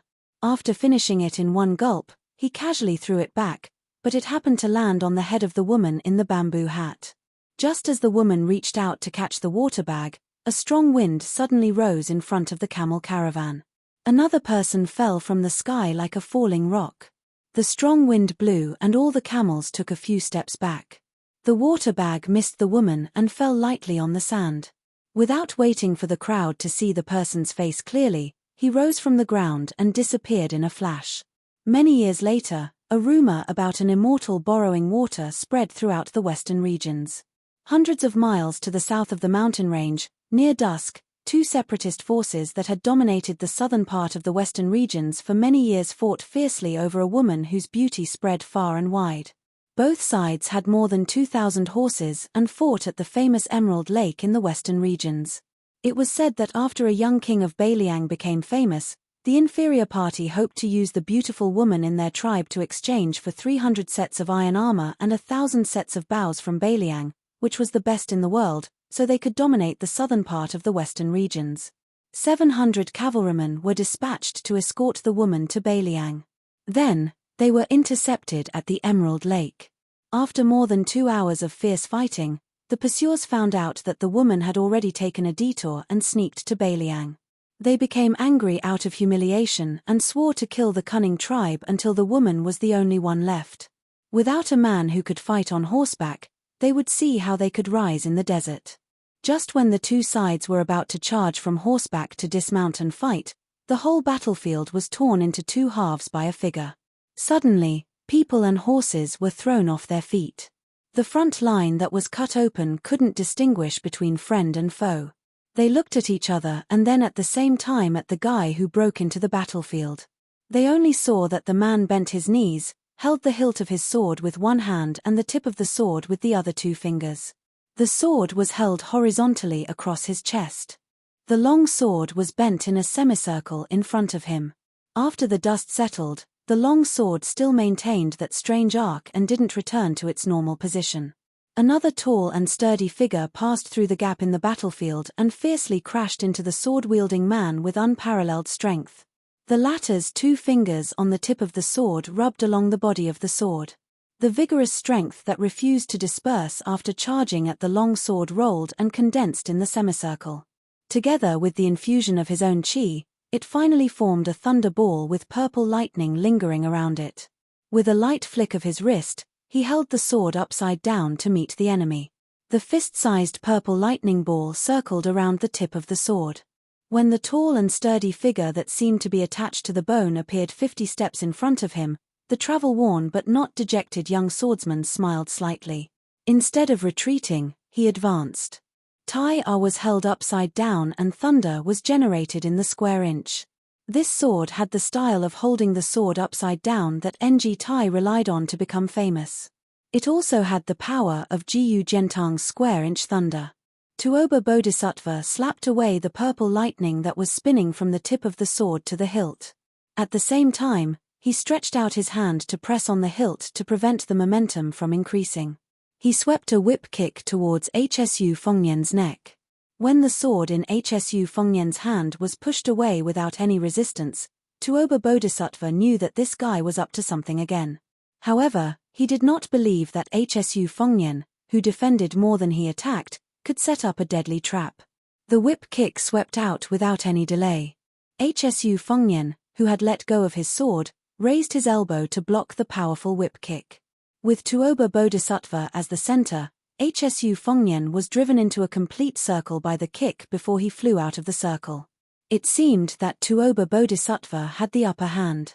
However, when Tuoba Bodhisattva's feet landed on the ground, Hsu Fengnian, who had already used his left hand to hold the hilt of the sword on his right waist while he was spinning, moved closer and closer.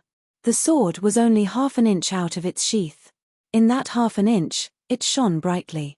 The stunned spectators on the battlefield were blinded by the bright light. They could not stop crying even after they closed their eyes. Hsu Fengnian held the sword but was not in a hurry to pull it out completely. As he rushed forward, the distance between him and the sword increased by half an inch. The scattered light that was like the sun in the sky also converged. It was like water condensing into ice. Although all these changes were complicated, they happened in the blink of an eye between Hsu Fengnian's advance and retreat. Tuoba Bodhisattva, who was calm and unruffled, narrowed his eyes and waited for Hsu Fengnian to pull out his sword after about 10 steps. Was Jiyu Gentang's famous square-inch thunder finally coming? As for the purple lightning that was still moving behind him after he slapped it away, Tuoba Bodhisattva did not see it as a threat at all. This was because the speed of the purple lightning's movement was too slow compared to his body's movement. It was too slow. In all the martial arts in the world, as long as one was slower by a hair, it would be useless even if one had the power to topple mountains. Hsu Fengnian, who was holding the famous Dafeng blade, Kai Yun, closed in on him. Just as Tuoba Bodhisattva expected, he was about 10 steps away from him. However, Tuoba Bodhisattva was wrong about one thing. The square-inch thunder was not released when the sword was pulled out, but when the sword was sheathed again. Between the two of them, there was a sudden clap of thunder. Even if Tuoba Bodhisattva had the physique of a genuine Vajra realm, he did not dare to take the rolling thunder head-on. His palms were facing outwards and he raised them slightly to block most of the force. His body moved sideways with the momentum. Hsu Fengnian was directly facing the straight line. The sound of the tremors was endless. Hundreds of people on both sides were hit by the strong wind. In an instant, they were uprooted from the ground and fell backward. After Tuoba Bodhisattva avoided the sharp edge, he almost instinctively circulated his chi dynamic 600 miles away to welcome Hsu Fengnian's true killer move. As expected, Hsu Fengnian's square-inch thunder was sheathed. The second stroke was a complete unsheathing of the sword. A dazzling white rainbow, like a flood dragon winding across the mountain range, pounced on Tuoba Bodhisattva. Tuoba Bodhisattva's one breath started half an hour ago. His chi was at its strongest. His punch had bent Hsu Fengnian's soundless sword in front of his chest, knocking Hsu Fengnian into the battlefield. Although his chi dynamic was inevitably weakened, it was still more than enough to destroy the white rainbow. Tuoba Bodhisattva, who wanted to achieve success with one punch, spared no effort. He bent his arm like a hammer. Not only did he smash the white rainbow, he even smashed the narrow saber. Hsu Fengnian was trying to exhaust Tuoba Bodhisattva's chi dynamic, waiting for the fleeting gap of breathing. Tuoba Bodhisattva was also waiting for Hsu Fengnian to exhaust his chi dynamic and take a breath. Therefore, his punch not only exhausted Hsu Fengnian's chi dynamic, but also forced Hsu Fengnian to take a breath of fresh chi as he retreated. However, Hsu Fengnian's response was unexpected. He was not like Tuoba Bodhisattva, who was staking everything. He chose to leave some leeway, allowing Tuoba Bodhisattva's punch to pass through the saber and hit his chest. HSU Fengnian's body flew backward in the air like a butterfly. Just as he was about to crash into the ground, the tip of the narrow saber in his hand touched the ground lightly, stirring up a large handful of yellow sand. His body leaned back and his legs stumbled backward, facing Tuoba Bodhisattva. The old chi that had not been released after the previous inhalation dissipated completely. Then, his lips moved slightly and he gently exhaled. To be precise, he was trying to complete the exhalation in one breath. Chapter 1466. Tuoba Bodhisattva sneered. He would not give HSU Fengnian the chance to take a breath. Taking advantage of the short gap when HSU Fengnian was taking a breath, he took a big step forward and punched with both fists. Although Tuoba Bodhisattva only had 30% of his strength left, if this punch hit, it would be much more effective than HSU Fengnian, who took 120% of his strength when he was at his peak. It would be like hitting a snake's weak spot. This guy who was full of tricks would definitely spit out a big bowl of blood. Between heaven and earth, from birth to death, there was one thing that was easily overlooked, and that was breathing. One breath, one breath, one breath, and so on. It was done millions of times when one was awake, and it was done when one was asleep. The breathing technique of Taoism's longevity card was to return to simplicity. It was the most important thing to do in breathing. It was rare for a martial artist in the Vajra realm to kill a Xian finger master from the three sects. However, even if it happened, no one would be surprised. This was because the gap between the Vajra finger and Xian finger realms was not much of a gap. The threshold that was really difficult to cross was the celestial state. The reason why Han Jiaxi was so famous in Liang Lake and was known as the first person below the land immortals was because of his Xian finger realm. He could fight and even kill a celestial state guru who breathed with heaven and earth. Tuoba Bodhisattva's eyes were stern. He shouted angrily and forced himself to take a breath. He stood still and his feet sank deep into the ground. His fists, which were originally aimed at HSU Fengnian, hit each other and his chi increased sharply. It turned out that in the blink of an eye, Tuoba Bodhisattva was shocked to find that HSU Fengnian's long sword, which had left his hand, coincidentally returned to its sheath as if it was pulled by an invisible chi when HSU Fengnian stepped back to take a breath. At the same time, the slow purple thunder that Tuoba Bodhisattva ignored also rushed to his back at a shocking speed. HSU Fengnian's mouth was bleeding. He said silently, "Return home." The long sword on his back let out a long whistle in the sheath. It was like the last cry of an autumn cicada, singing to the world. It was like an old man who had left his hometown for many years and only wanted to die in his hometown. More than 1,000 people on the battlefield held their heads and covered their ears. They squatted on the ground, but they still could not reduce the sharp needle-like piercing pain in their eardrums. Behind Tuoba Bodhisattva, there seemed to be a purple-golden lotus that was 20 feet tall blooming with petals. Tuoba Bodhisattva had obviously underestimated the power of the sword returning to its scabbard. He felt as if he had been struck by a bell and had no choice but to take a step forward. His body leaned forward like a hunchback. Only then did he manage to dissipate the force of Tuoba Bodhisattva without expression. Bodhisattva. Tuoba Bodhisattva blood blood blood. Baimang's god of war. He was not surprised by the new move, nor was he angry because he was at a disadvantage. Along the way, Xu Fengnian, who was slightly weaker in terms of Qi and physique, would use one or two unique skills that could be used by ordinary Wu Dao masters every time he took a breath. He would widen the distance between himself and the enemy so that he could take a breather. Tuoba Bodhisattva always thought that it should be the last surprise, but Xu Fengnian was always able to pave the way for him when he was in a desperate situation. Li Chuangang's swordsmanship, Enji Tai's swordsmanship, Jian Zhouhuang, Lu Baijie, and Huang Qing's sword moves, Wang Shenji's fists, Hong Shixiang's circle, Liu Haosh's celestial phenomenon, Han Shengxuan's finger mystery, Wang Zhongluo's finger mystery, scholar's qi, fairy's qi. There was no end, no end. This peak battle between the four great masters was a grindstone for each other to sharpen the highest martial arts. In the morning light, a black dot ran along the snow-covered mountain ridge to the peak, like a tiny mustard seed in the vast sea of snow. Carrying his sword and saber, he suddenly stopped. He squatted down and looked higher and farther. He casually grabbed a handful of snow and wiped his cheeks. His palm rubbed the stubble on his chin. After a moment of hesitation, he simply stretched out his hand and took out the spirited saber. Tilting his head, he used the shiny blade to shave his beard. Unlike the first 4 to 5 days of fighting and retreating, the situation between him and Tuoba Bodhisattva had turned around since the battle 2 nights ago. In 1 day and 2 nights, they had fought 6 times. Tuoba Bodhisattva had taken the initiative to retreat 4 times. It was also different from the slow back and forth of the previous battle. Now, one of them would choose to retreat if their attack failed. They did not want to fight a fierce battle, but wanted to kill with 1 strike. After the monk in chicken soup gave him the Buddha bowl, Hsu Fengnian had been waiting for Tuoba Bodhisattva in the western region city like a fool. He wanted to borrow Tuoba Bodhisattva's fierce attacks to forge the sword embryo that he had absorbed. Both Tuoba Bodhisattva and Hsu Fengnian had gained something, but it was obvious that Hsu Fengnian was more likely to gain the upper hand after striking.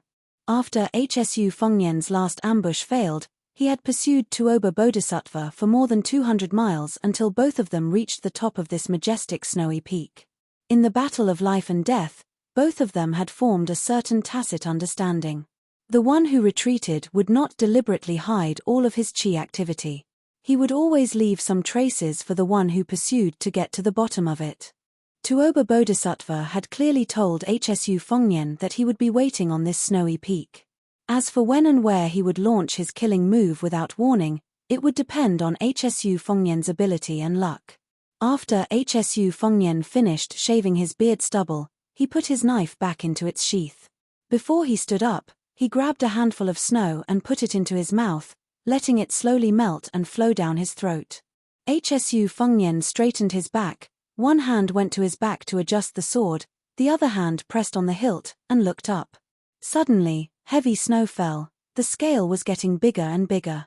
It was obvious that Tuoba Bodhisattva had created a huge avalanche with human strength.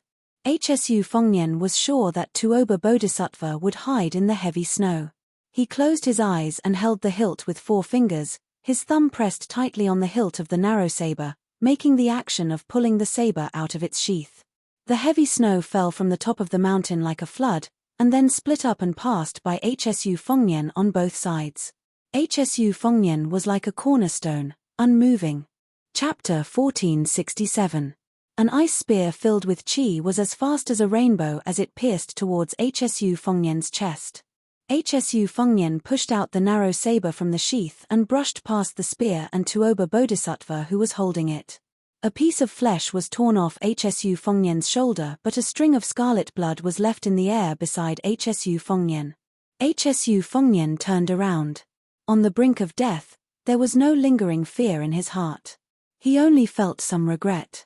If Tuoba Bodhisattva had chosen this moment to decide the victor, Hsu Fengnian was confident that he could win with a heavy injury that could be temporarily suppressed. He could chop off an arm. However, Tuoba Bodhisattva gave up on this battlefield. He would rather use Hsu Fengnian's chi to cut a bloody groove on his back. After the avalanche, Hsu Fengnian sat cross-legged on the ground and panted heavily. He believed that Tuoba Bodhisattva would also be healing at the foot of the mountain. Now, the two of them were no longer fighting over the speed of breathing. They were fighting to end the battle quickly, deciding life and death in one move. Hsu Fengnian lay lazily in the snow and looked at the sky. He muttered, "Life is as lonely as an avalanche." A large river cut through the canyon and passed through the vast mountain chain that stretched for 3,000 miles. It finally flowed into the sea in Nanjiao. Hsu Fengnian's forehead was poked by Tuoba Bodhisattva's finger when he was drinking water by the river. He crashed into the bottom of the river. Out of his 10 flying swords, 6 of them were only an inch and a half away from piercing into Tuoba Bodhisattva's temples, eyes, and heart. Tuoba Bodhisattva punched wildly on the river surface, staring at Hsu Fengnian who could not jump out of the water. He punched in the river, trying to kill Hsu Fengnian by suffocating him to death at the bottom of the river. Tuoba Bodhisattva walked on the river surface for a total of 120 miles. In the end, Tuoba Bodhisattva who forcefully reversed his chi not only had his arms drooped down, but also blood flowed from his ears, nose, and mouth. When Hsu Fengnian floated out of the water like a corpse, Tuoba Bodhisattva, who could no longer move his arms, could only step on him. Tuoba Bodhisattva knew that he would step on a flying sword controlled by Hsu Fengnian and his foot would be pierced by the flying sword, but he did not hesitate. Shu Fengnian was stepped on in the chest and was once again stepped into the mud at the bottom of the river. For some reason, Tuoba Bodhisattva could not find Shu Fengnian's corpse, nor could he find Shu Fengnian's remaining aura. This young vassal king seemed to have evaporated from the human world. Just as Tuoba Bodhisattva, who had searched along the river for an entire night to no avail, was planning to return to the Liangmang border, at dawn, Tuoba Bodhisattva saw the young man who refused to obediently report to the king of hell no matter what. He slowly walking out of the river's the long sword on his back was nowhere to be seen. He bit the scabbard with his mouth and held the sword with both hands. Both of them did not cross the river. Instead, they slowly walked upstream. Hsu Fengnian was recuperating while Tuoba Bodhisattva was increasing his chances of winning. After nearly a decade of chasing and killing, both sides ran for thousands of miles. In a dark night with heavy rain that was rarely seen in the western region, they finally welcomed the final battle. It was a simple collision, just like the charge of Liang Mang's cavalry. There was nothing fancy about it. Hsu Fengnian stabbed Tuoba Bodhisattva's abdomen with both hands. Tuoba Bodhisattva punched Hsu Fengnian's forehead as he retreated. In the end, Hsu Fengnian first let go of the sword in his hand. Then, he held the sword with one hand. Then, he pinched the sword with 2 fingers. In the end, he could only push the sword with 1 finger. When Hsu Fengnian completely let go of the sword, Tuoba Bodhisattva, who had a hole in his abdomen, fell back heavily. Hsu Fengnian, whose hair was disheveled, fell straight back. Tuoba Bodhisattva lay in the mud. He stretched out a trembling hand. Since he could not hold the hilt, he directly held the blade and pulled it out from his abdomen. He used his other elbow to support himself and sat up with difficulty. Hsu Fengnian still did not move. Tuoba Bodhisattva felt relieved. He smiled and coughed up blood. He looked at the sword in his hand. What a pity. Tuoba Bodhisattva suddenly raised his head. He was stunned and his face was full of bitterness. A sword suddenly flew over and cut through the rain. It was the release sword. It was only at this moment that Tuoba Bodhisattva realized that the sword that had disappeared was actually waiting for this moment. It was waiting for the crucial moment when he, Tuoba Bodhisattva, seemed to have one. To do this, there had to be no deviation in time and place. In order to set up this trap, that person had to take a huge risk and split his attention to worry about the flying sword that was far away in the sky before he attacked with his sword. Before that, he had to first guide the flying sword and then accurately kill him who was right in front of him. It was said that Li Yang's cat had died in this way. Tuoba Bodhisattva sighed softly. Originally, he only needed half an hour to recover and he could easily get rid of that young man. Tuoba Bodhisattva did not regret it too much. He just felt a little regretful and aggrieved. Was there enough time? There was no time. Who would have thought that there would be a day when Tuoba Bodhisattva placed his hopes on someone else? Tuoba Bodhisattva closed his eyes. Suddenly, an old man with a head full of snow stood in front of Tuoba Bodhisattva. He stretched out a finger and blocked the flying sword. The flying sword that could not take the head seemed to be wailing. It was extremely miserable. Hsu Fengnian, who was lying in the mud, maintained his last bit of clarity. He roughly guessed the identity of this person. The creator of Beimang's spiderweb, the Shadow Prime Minister Li Mibi. The old man smiled. You have to know that in order to stop Xu Yanbing and Tantai Ningjing, this old man had to reach here first. We paid the price of more than 60 masters. In the future, the Beimang Jianghu can no longer be called Jianghu. The old man seemed to be exchanging pleasantries, but his movements did not stop at all. After breaking the flying sword, he went straight to Hsu Fengnian in the heavy rain and laughed. Hsu Fengnian, you have lost honorably. Moreover, you only lost to Tianming. Xu Xiao most likely won't blame you. At this moment, Hsu Fengnian only felt a splash of water by his ear. He did not know that a red sandalwood box had landed heavily near him. A young woman who had finally arrived after riding a sword for 6,000 miles did not look at Hsu Fengnian. She only said in a low voice, "You're not allowed to die." Chapter 1468. In the night, a man and a woman were walking towards a brightly lit city at the border of the western regions. However, the posture of the man and woman was a bit strange. The woman was carrying the man on her back while the man was carrying a purple box. Both the man and the woman's complexion were not good. Their faces were pale and yellow. It was as if they were in the same boat. The woman glanced at the city that was particularly eye-catching in the night and asked coldly, "Is this the sleepless city that you mentioned? Why do we have to come here? If we want to get rid of that old mad dog, there are many other options." The man's mouth twitched. He forced a smile and said, "This city is actually called Snow Lotus City. If we are lucky, there will be something we need in this city." The young woman with a terrible complexion but an outstanding appearance frowned and said, "Snow Lotus? Do you need it to treat your injuries?" There were too many descriptions to describe a woman's beauty. She was so beautiful that she could make the birds alight and beasts fall from the sky, outshine the moon, and put the flowers to shame. She was so beautiful that she could cause the downfall of a nation. However, there was no description that could compare to the weight of these 4 words. Only one person in a generation had this kind of beauty. At this moment, this woman might be worthy of this description. Even if she was not the only one, she was at least one of the 4. In terms of appearance, the woman and the man could be considered a good match. He did not explain further. Instead, he raised his head slightly and looked at the city that was full of music and dancing every night. Just as he was lost in thought, he suddenly felt a pain in his head. It turned out that her head had bumped into his head. He, who had suffered countless unexpected disasters, said angrily, "What now? When I woke up, you were the one who said that you wanted to carry me. I wrapped my arms around your neck and was about to be thrown a few feet away by you. Then, I just gently held onto your shoulders and you threw me away. My hands could only shrink in front of my chest. I don't dare to put them anywhere. Do you still think I am being frivolous? Jiang Genai, why don't you just chop off my hands?"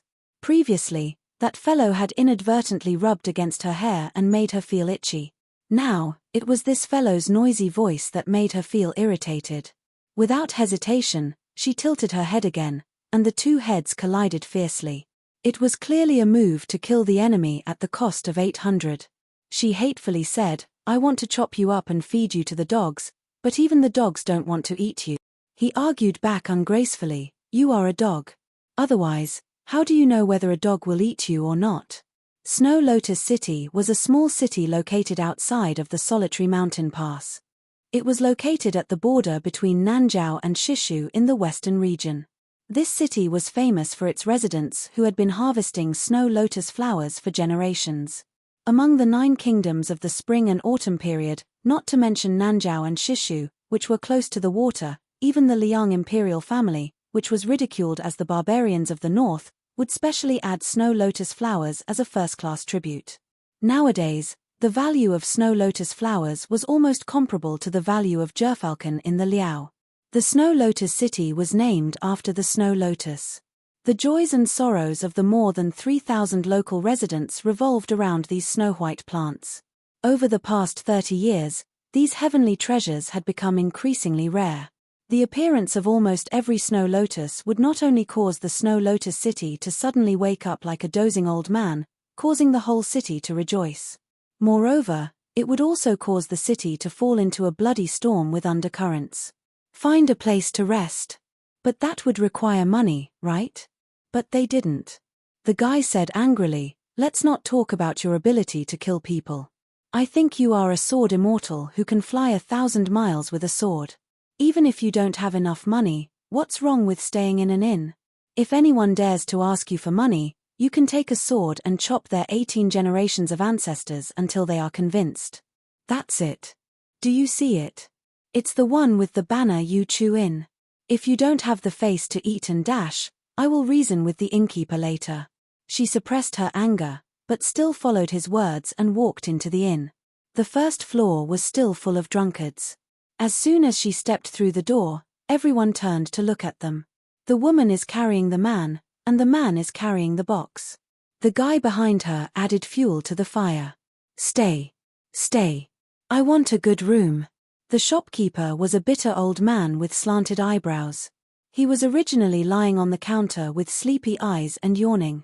When he saw the young man and woman in ragged clothes but with an extraordinary bearing, he glanced at them and was speechless in his heart. Just the red sandalwood box, which could be said to be a big treasure, was priceless. Why did this kind of people, who were destined to be rich and powerful, settle down in such a small temple?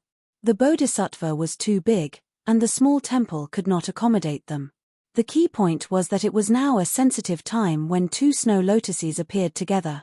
The old shopkeeper silently prayed for Buddha's blessing in his heart. He sighed, squeezed out a smile, and personally walked around the counter to lead them to a secluded room on the 3rd floor. Without the old man's order, the waiter, who was usually lazier than a pig, brought the best tea for them. Squinting at the waiter's dazed eyes, the old man pulled him out of the room with all his strength. After bending over to close the door, he softly scolded, "You little brat's heart is too big. Do you think you can take a few glances at that pharaoh-like woman as you wish? Work hard, save money, and honestly marry Xiao Mai from the wine shop next door. Then you can be content for the rest of your life." The waiter said with grief and indignation, "I won't lose any weight if I look at her more." The old innkeeper slapped the guy's head, "She won't lose any weight, but it's hard to say if you'll lose any weight, you little bastard. That woman looks weak, but she must be a martial artist." The young man's eyes lit up. "She looks so good and is from Jianghu. She can't be the famous purple bamboo fairy, right? Could it be that the purple bamboo knife is in the box? Hey, isn't it fitting that the purple bamboo knife is in the purple box?" The old innkeeper put his hands behind his back and said with a self-deprecating face, "Don't think about it. Purple bamboo fairy has been General Liu's guest for a long time." The young man muttered in a low voice, "Speaking of which, it's strange. Why are there so many fairies and heroines with purple characters in their names now? Last year, Purple Bamboo Fairy and Purple Sword Fairy came to the city to buy snow lotuses, right?" The old innkeeper rolled his eyes and said, "God knows. If you have the ability, why don't you ask these fairies yourself?"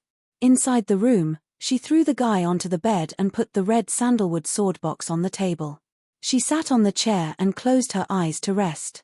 First, she rode the sword for thousands of miles from the misty Guangling Road to the desert of the western regions.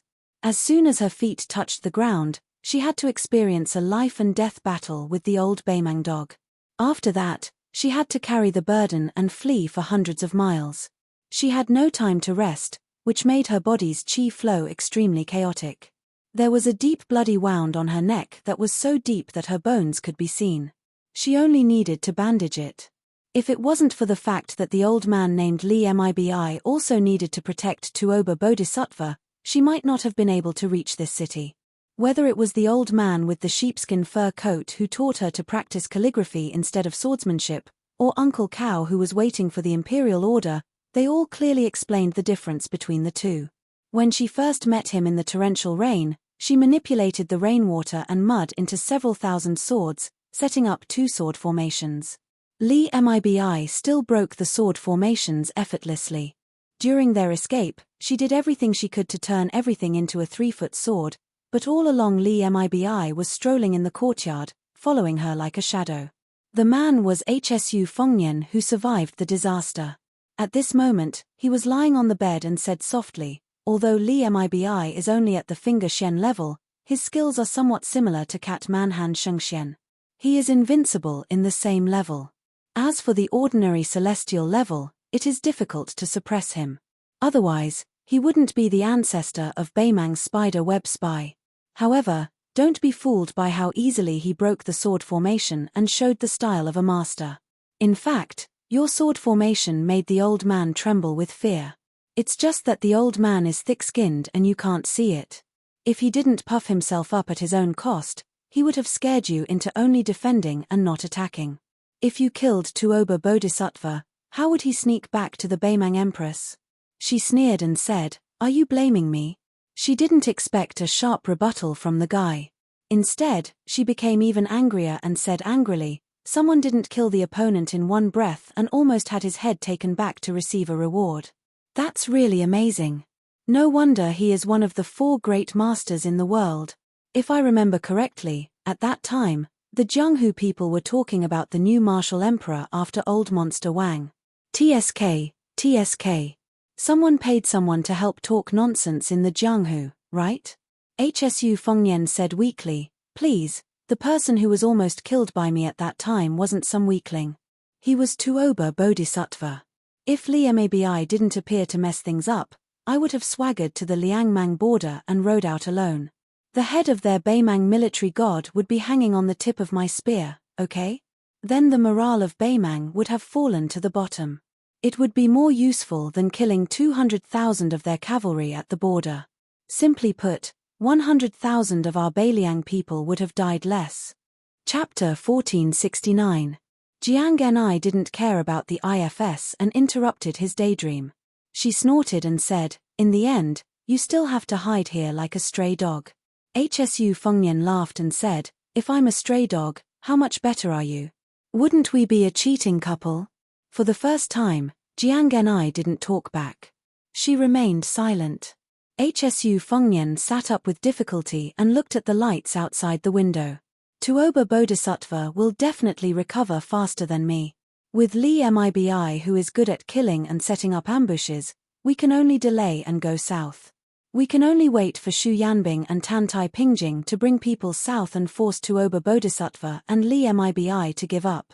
I believe that in at most half a day, the 2 of them will give up and secretly return to northern Mang.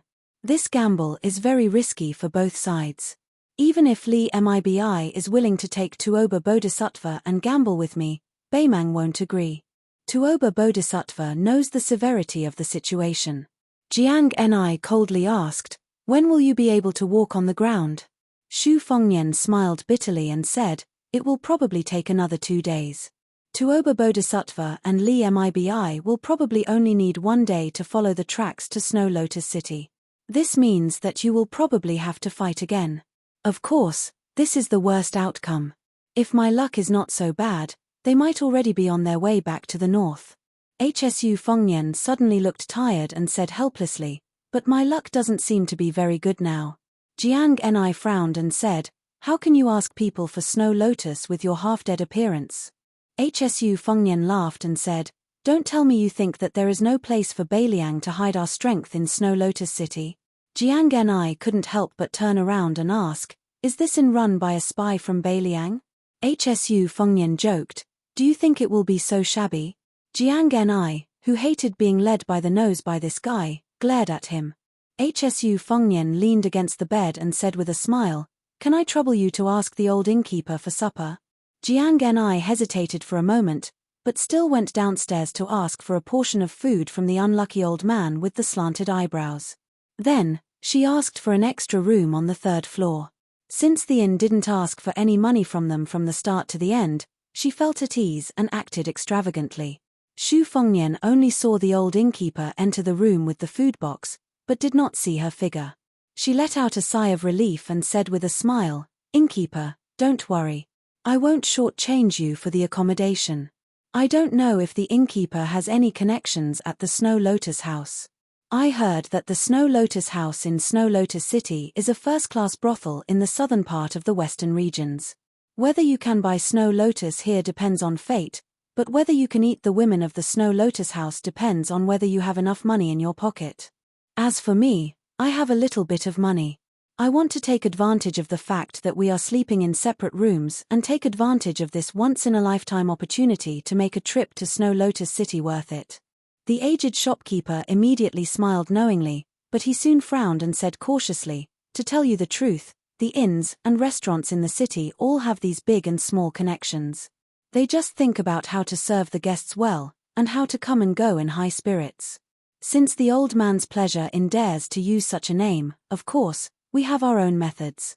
However, young master may not know that the girls in the Snow Lotus Tower are very arrogant, just like the concubines in the palace.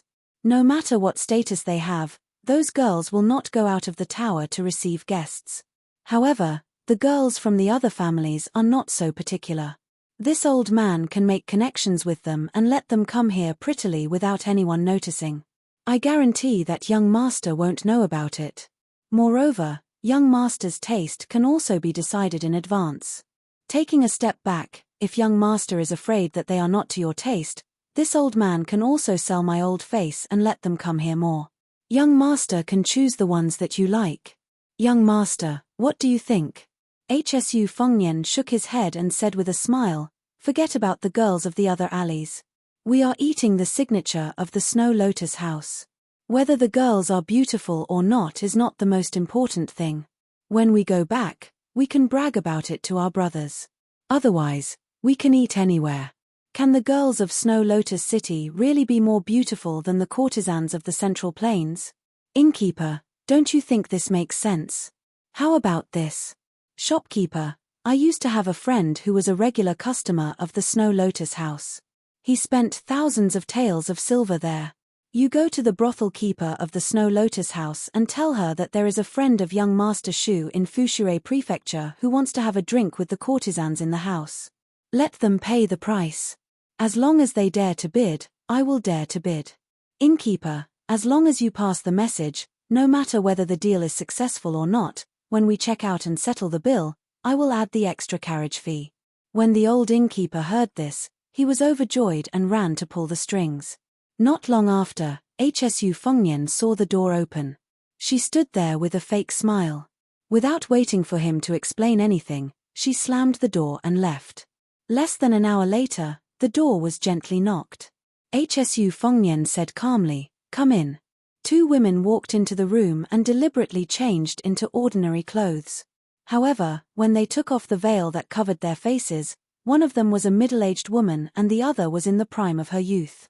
Both of them were outstanding women who had their own romantic styles flowing from head to toe. After seeing Hsu Fengnian's appearance, the young woman's eyes were filled with curiosity and scrutiny.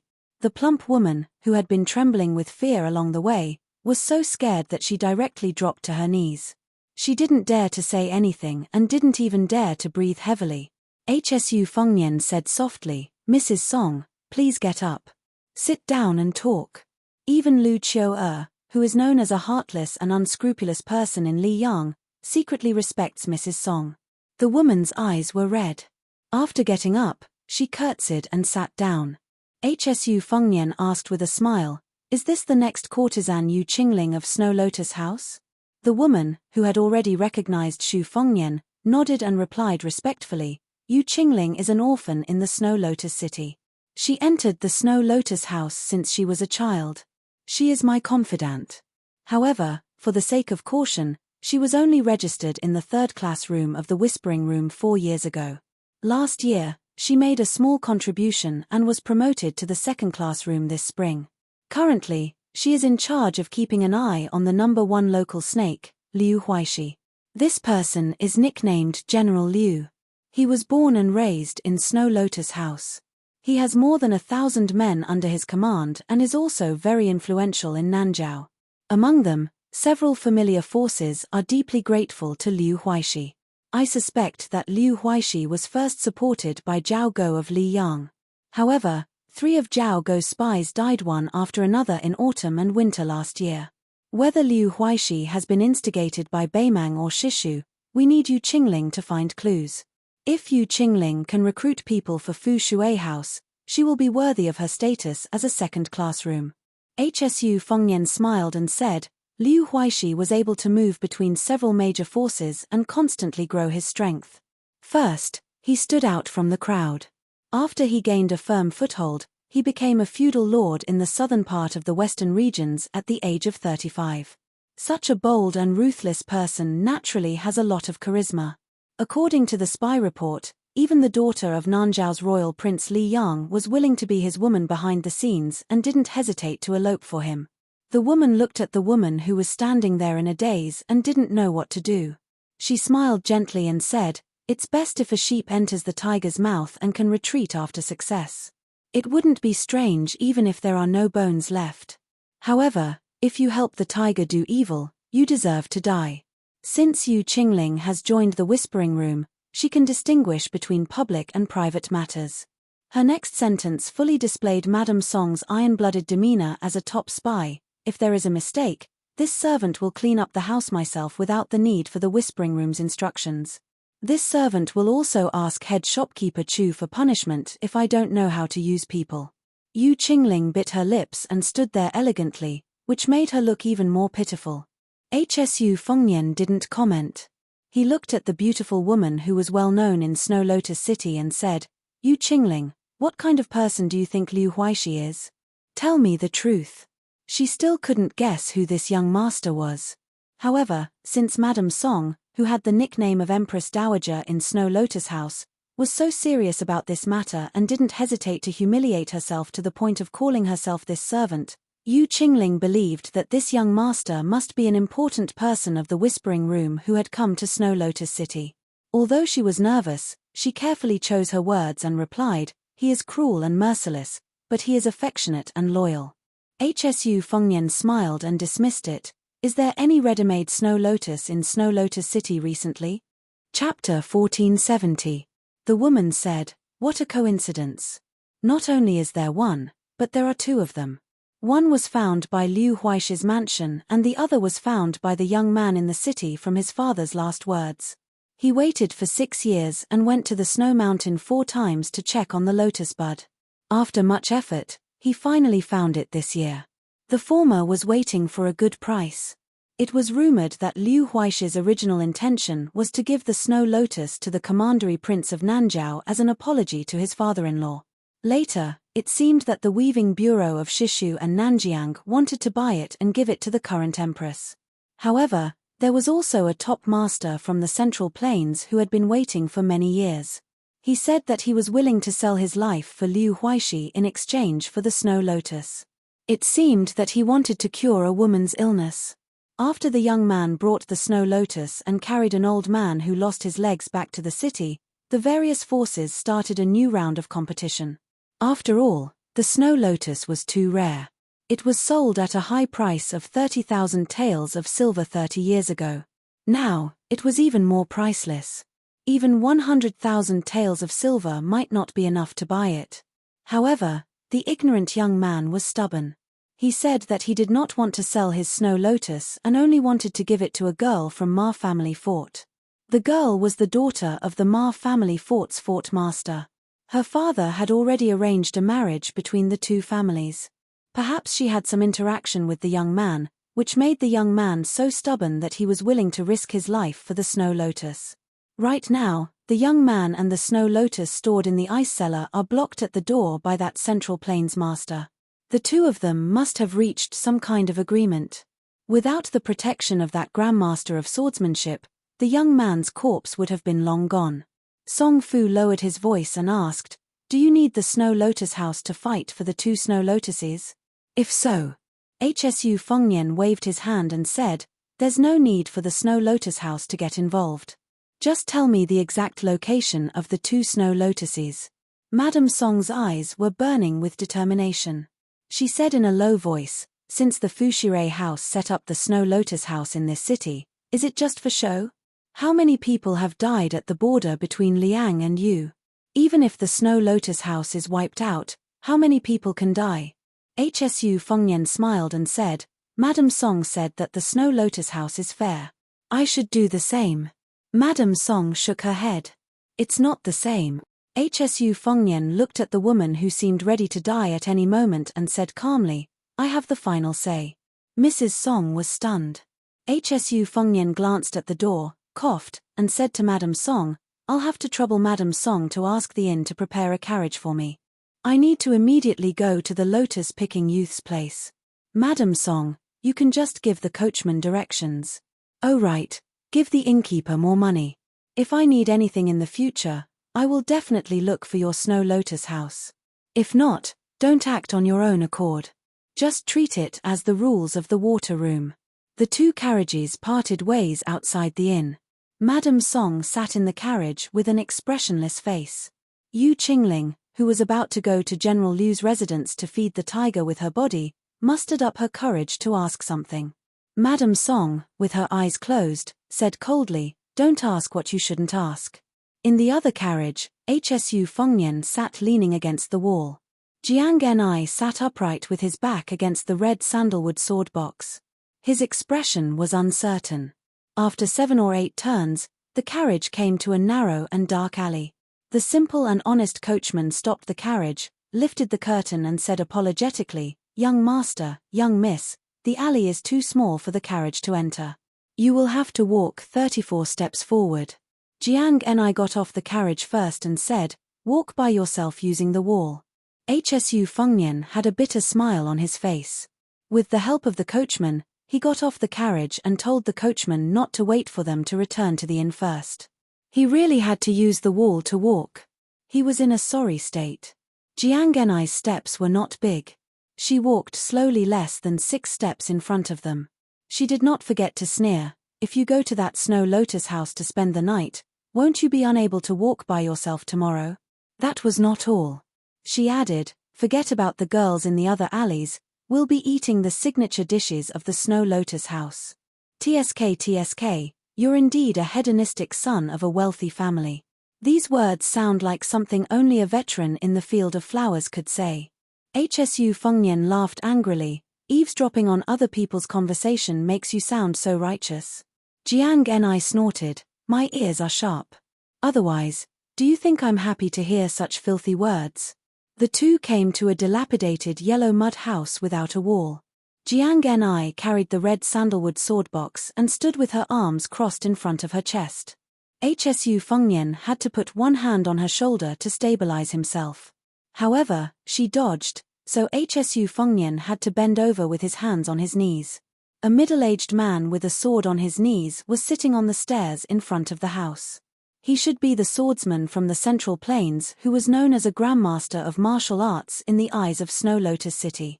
HSU Fengnian did not know this person. It seemed that this person, who had stayed in Snow Lotus City for 4 or 5 years, did not recognize him and Jiang Ni. As for those guys lurking in the darkness, HSU Fengnian knew that a skinny camel was still bigger than a horse. Although he was weak and could be blown away by the wind, he could sense clearly with his will of divine. Although he could not defeat Li Mixi and Tuoba Bodhisattva, he could kill them all without lifting a finger. Moreover, he had Jiang Ni by his side. As long as it was not the 14 people of Wu Ping or the great grandmaster who was only 1 step away from getting involved, it would not be a problem. The swordsman looked straight ahead and said indifferently, "I don't care about Liu Huaish's Snow Lotus, but I have already reserved the one in the house. You can leave now. If you don't want to give up, you can ask my sword." Xu Fengnian gasped for breath and raised his head to stare at the middle-aged swordsman who had the demeanor of a master. He asked with a smile, "If I may be so bold as to ask, do you have a famous nickname?" The swordsman did not answer. Instead, a hearty and loud voice came from the house, "What bullsh***t hero? This old man was defeated by Dong Yuanrui of Dongyu in the past. He could be defeated with one hand. Jianghu is getting more and more ridiculous today. How can this kind of trash be considered a person with a broken sword? This old man's generation was really full of heroes. Let's not talk about others. Let's talk about those who fought with this old man. There was the overlord of Coldland, Wang Xiu, who used a spear, and the green-robed ancestor of Fengju. They could barely be considered masters. When this old man fought with them, it was just a warm-up. Only the swordsman with the surname Li was this old man's fated enemy. However, they appreciated each other. However, a young voice in the house interrupted the old man's irrelevant boasting. All right. I carried you out of the cave in the snow-capped mountain. A real man does not boast about his past achievements, do you know that? Eat your pancake." HSU Fengnian was confused. He turned to look at Jiang Ni. The corner of her mouth moved, and she said coldly, "There is no such person. The old man with the sheepskin fur coat never mentioned him to me." HSU Fengnian whispered, "His chi is not even at the level of level 2 master now. I think he will barely reach the threshold of level 1 when he is at his peak. However, his chi is even more powerful than old man Li's."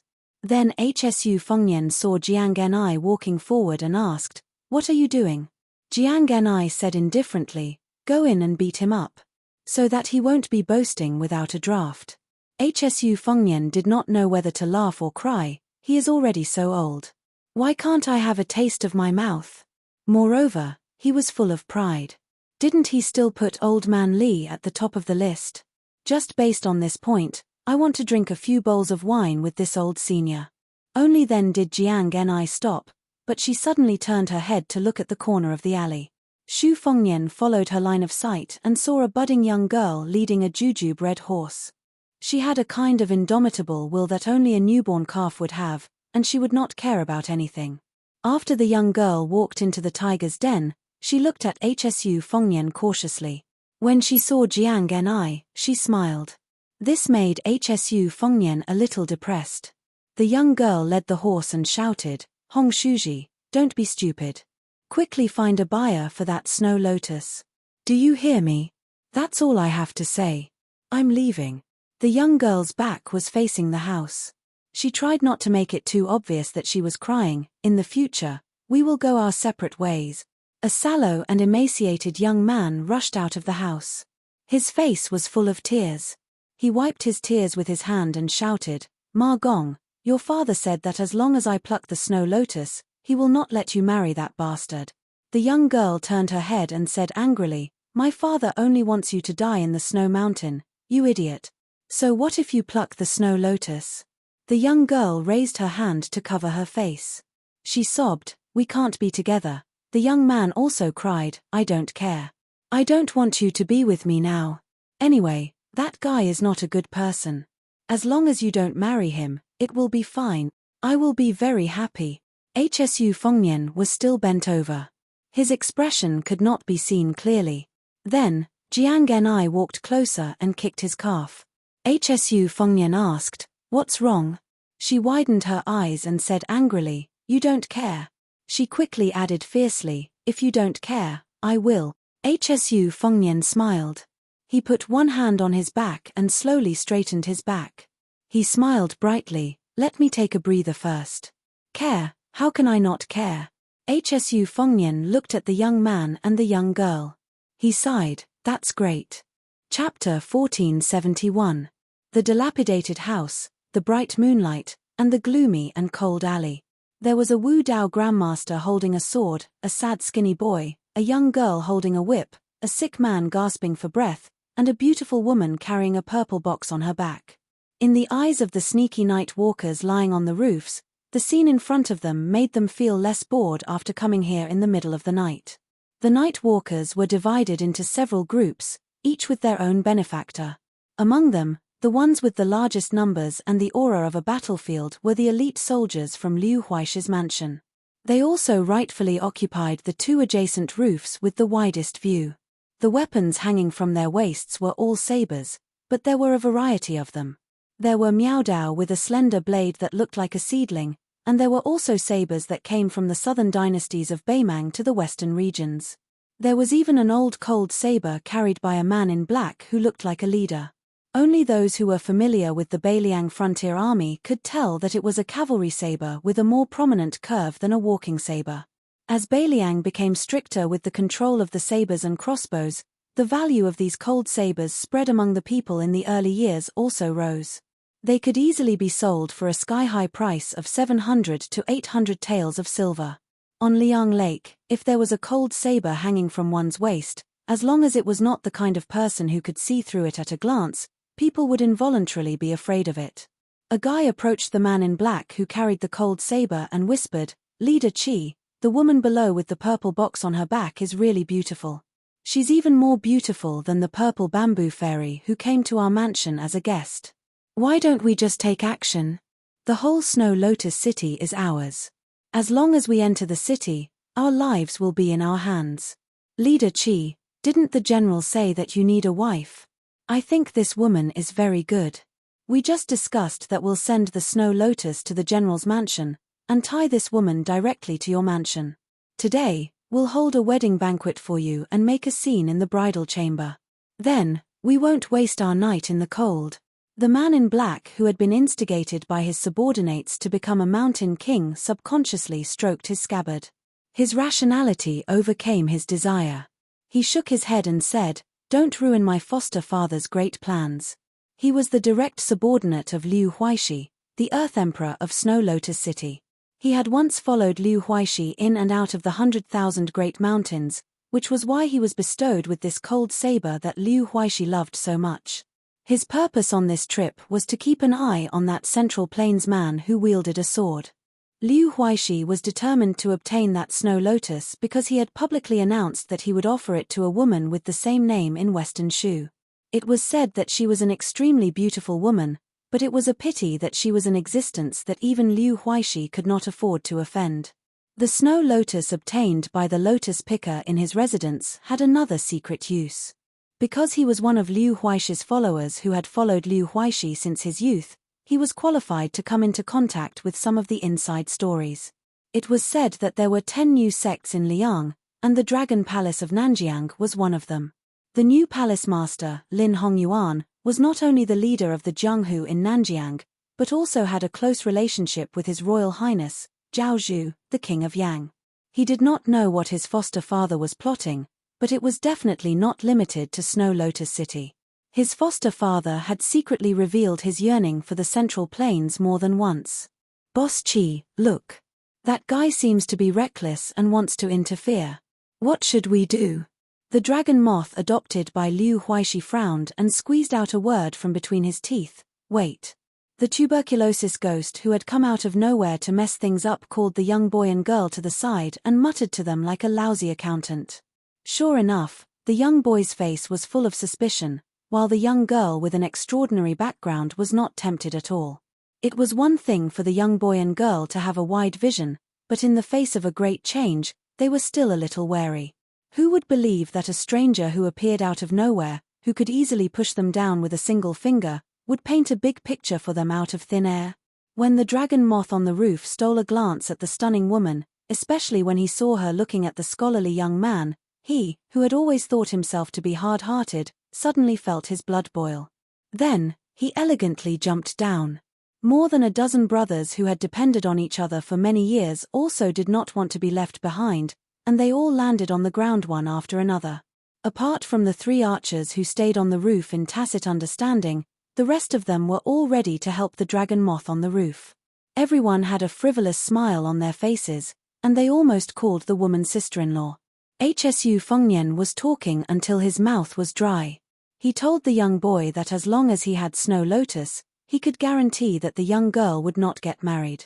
In fact, the young boy was somewhat tempted. However, the young girl who came from a wealthy family outside of Snow Lotus City mercilessly exposed his lie. Hsu Fengnian said that he could protect them and safely leave Snow Lotus City. She said that he had to fight with the swordsman from the Central Plains on the steps first, and then they could talk about other things after he won. Hsu Fengnian said that he could. She then said that there were many experts around General Liu in the city. Her father's Ma family fort also had 100 cavalrymen and 200 archers. Not only did he have to defeat the swordsman, he also had to go to the general's mansion and fight with the Ma family fort. Hsu Fengnian was originally afraid that the 2 children would misunderstand his lack of sincerity if he agreed too quickly, so he casually asked how powerful Liu Huaishi was. As a result, the young girl rolled her eyes at him and said that he was actually a Jianghu swindler who wanted to do business without any capital. He just wanted to cheat the Snow Lotus and then quickly run away. Hsu Fengnian's physical strength was exhausted, so he squatted down. When he raised his head and was about to speak, the young girl looked down on him even more. She considerately told Hsu Fengnian to just lie down and talk. This way, his legs wouldn't hurt and his waist wouldn't hurt. Hsu Fengnian laughed and said that the real experts in Jianghu didn't fly around and pretend to be masters. They all liked to pretend to be weak and subservient like him. The young girl's mouth was unforgiving. She said that Hsu Fengnian wasn't pretending to be subservient and was a real subservient. The young boy who had been watching from the side wanted to laugh, but he held back his laughter. He secretly made a face at Hsu Fengnian, taking pleasure in his misfortune. Hsu Fengnian laughed and scolded the young boy. She hasn't married into the family yet, but she's already in charge of both internal and external affairs. Aren't you afraid that your husband's authority will be lowered in the future? The young boy, who was simple and honest but wasn't really stupid, chuckled. The young girl flew into a rage. She gripped her horsewhip tightly and pointed it at the guy who was speaking more and more nonsense. Her face was frosty, and she wanted him to get lost. In the end, Xu Fengnian's next words made her completely calm down. What's wrong? Now that Hong Shuji is in danger, your conscience is uneasy, and you want me and that beautiful big sister, two outsiders, to stay out of this matter, even if it doesn't work out. Girl, aren't you a little too soft-hearted? Liu Huaishi's lackeys were about to fight when the person with the cold blade at his waist raised his hand to stop them. He said softly, "Something's not right." Then, a wild laughter came from inside the house. You bunch of idiots who don't know Buddha when you meet a real Buddha. What the hell are you shouting about? Like a wild horse, a figure broke through the paper-like walls of the mud house and floated out. First, it jumped over the head of the swordsman who didn't move at all. Then, it passed between Hsu Fengnian and Jiang Genai. Finally, it crashed into the ranks of Liu Huaishi's elite soldiers. The Liu family's bodhisattva, who had been fighting for a long time, shouted angrily. He pulled out his blade and held it with both hands. Using his body to push the blade forward, he rushed forward quickly. His steps were not in a straight line, but were unusually complicated and agile. It was a mixture of the Western Shu Xingyi and the Southern Tang Tongbi style. His movements were very clean. The figure that rushed out of the house flashed and brushed past the bodhisattva in the blink of an eye.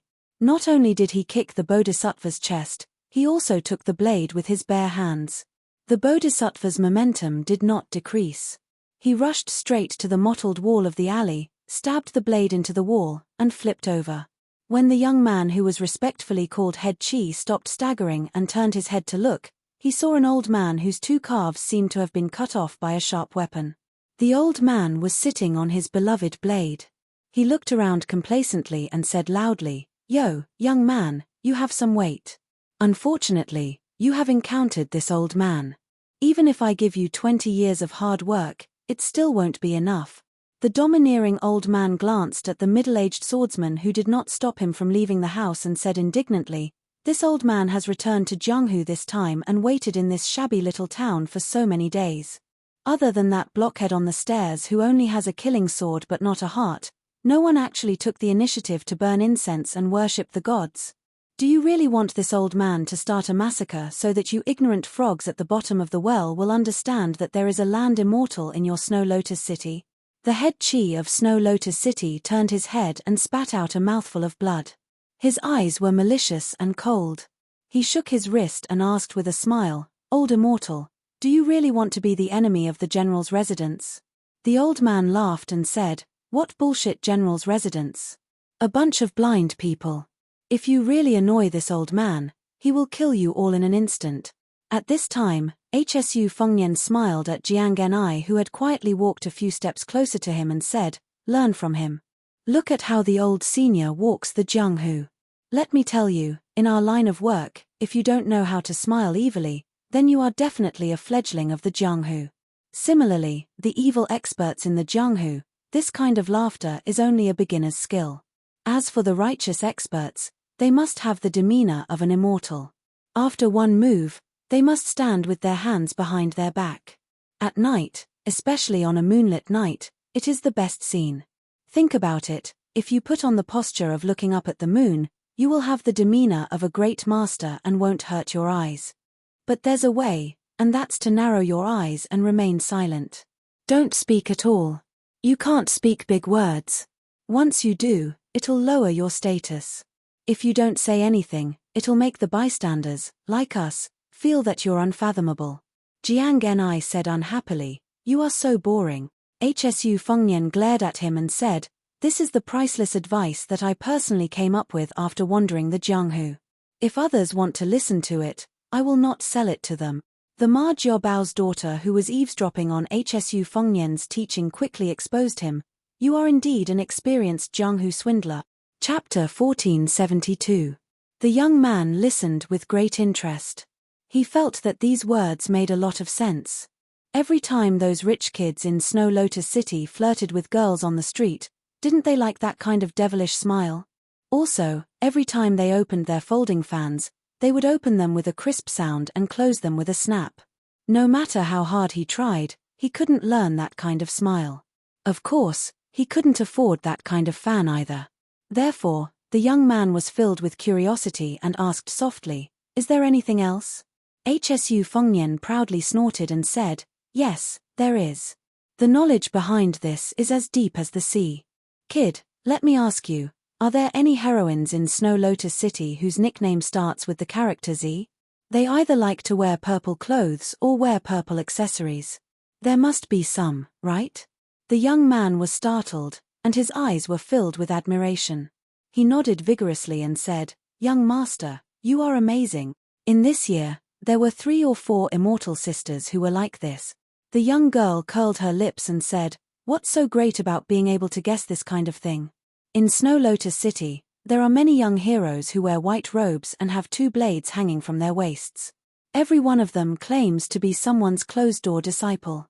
They either like to lie on the street drunk and look at the moon, climb up the city wall and pretend to be in a daze, or they like to run to the Snow Lotus Pavilion to show off their poetry. My father said that although they are somewhat skilled, they are still far from the top experts in Snow Lotus City. He also said that these young heroes either had their brains kicked by a donkey when they were young, or their brains were clamped by a door when they grew up. He also said that if I see them, I must avoid them." Hsu Fengnian said earnestly, "Little girl, you don't understand. These young heroes with lofty ambitions are all young and promising. They have a bright future ahead of them. They will definitely become great heroes in the future." The young girl didn't pay any attention to this guy. She fiercely glared at the young man, Hong Shuji, and said, "Immortal sister?" The young man shrunk his neck and had a sudden inspiration. He began to apply what he had just learned and looked up at the moon. After the old man spoke, the tense situation suddenly took a turn for the worse. "This old man has heard of some of your master Liu Huaishi's deeds. He is clearly an ambitious person. Send a message to that whatever general's mansion. Tell him that as long as the one surnamed Liu is willing to offer 10 famous swords, 1,000 taels of gold, and a mansion with 100 maidservants, this old man will reluctantly become his chief guest. Even if he faces the top 10 experts in the world in the future, he will have the confidence to challenge them." The young man surnamed Qi, who still had blood on the corner of his mouth, looked uncertain. Finally, he smiled and cupped his fists. "As long as you can take down that eyesore swordsman and let me take the Snow Lotus, I will try my best to introduce you to my foster father." The youth panicked and shouted, "Old man, didn't you say you wanted to take me as your disciple? Didn't you say you would teach me the peerless martial arts that can easily make me the strongest person in the world?" The old man laughed and said, "Silly boy, with your coarse constitution, even if this old man gave you dozens of top-secret manuals, you still wouldn't be able to become an expert. If this old man hadn't said that, would you have helped me break the formation in the cave?" The old man suddenly looked at the sickly young man. "Your aptitude is just SOSO. Do you want to be my disciple? This old man has made a comeback this time and is destined to be famous. As long as you agree, this old man will let you rise to the top." The old man changed the topic and looked at the young woman with the purple box on her back. She was really stunning. Even when he was unscrupulous in Jianghu, he had never seen such a beautiful woman. If he could use her as a cauldron, he might be able to return to the peak of martial arts. The old man didn't hide his greedy eyes.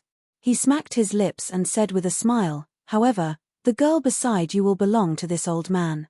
Such a first-grade cauldron, if I don't take it, I will be punished. As for you, young man, a girl is nothing. As long as you have the world's first-grade martial arts." Hsu Fengnian smiled and said, all right. I originally wanted to talk with you a bit. I wanted to hear about the Jianghu that the old man wearing the sheepskin coat was in. You, after all, are a Jianghu senior who fought with Dong Yuanrui of the Dongyu Sword Pond. Although you lost miserably and had your legs chopped off by the 6 caterpillars, it is not easy for you to live to this age. But since you can't accept it, then there is no other way. You should thank me. If it wasn't for me, you would be a corpse now." Jiang Ni snorted coldly. Xu Fengnian's smile disappeared. "Speaking of which, if I'm not wrong, You're that notorious cauldron casting master, right? You're good at using women as cauldrons and using yin to supplement yang to increase your own cultivation. Even the devil sect's deer-chasing mountain isn't willing to accept you. Dong Yuen Rue, 6 caterpillars, tripod casting master, Deer Mountain. The old man who had struggled to break free from the prison in the snow-capped mountain cave was greatly shocked. HSU Fengnian was probably tired from talking so much. He squatted down again and panted lightly. Except for Jiang Ni, everyone was dumbfounded. Even the swordsman from the Central Plains turned pale with fright.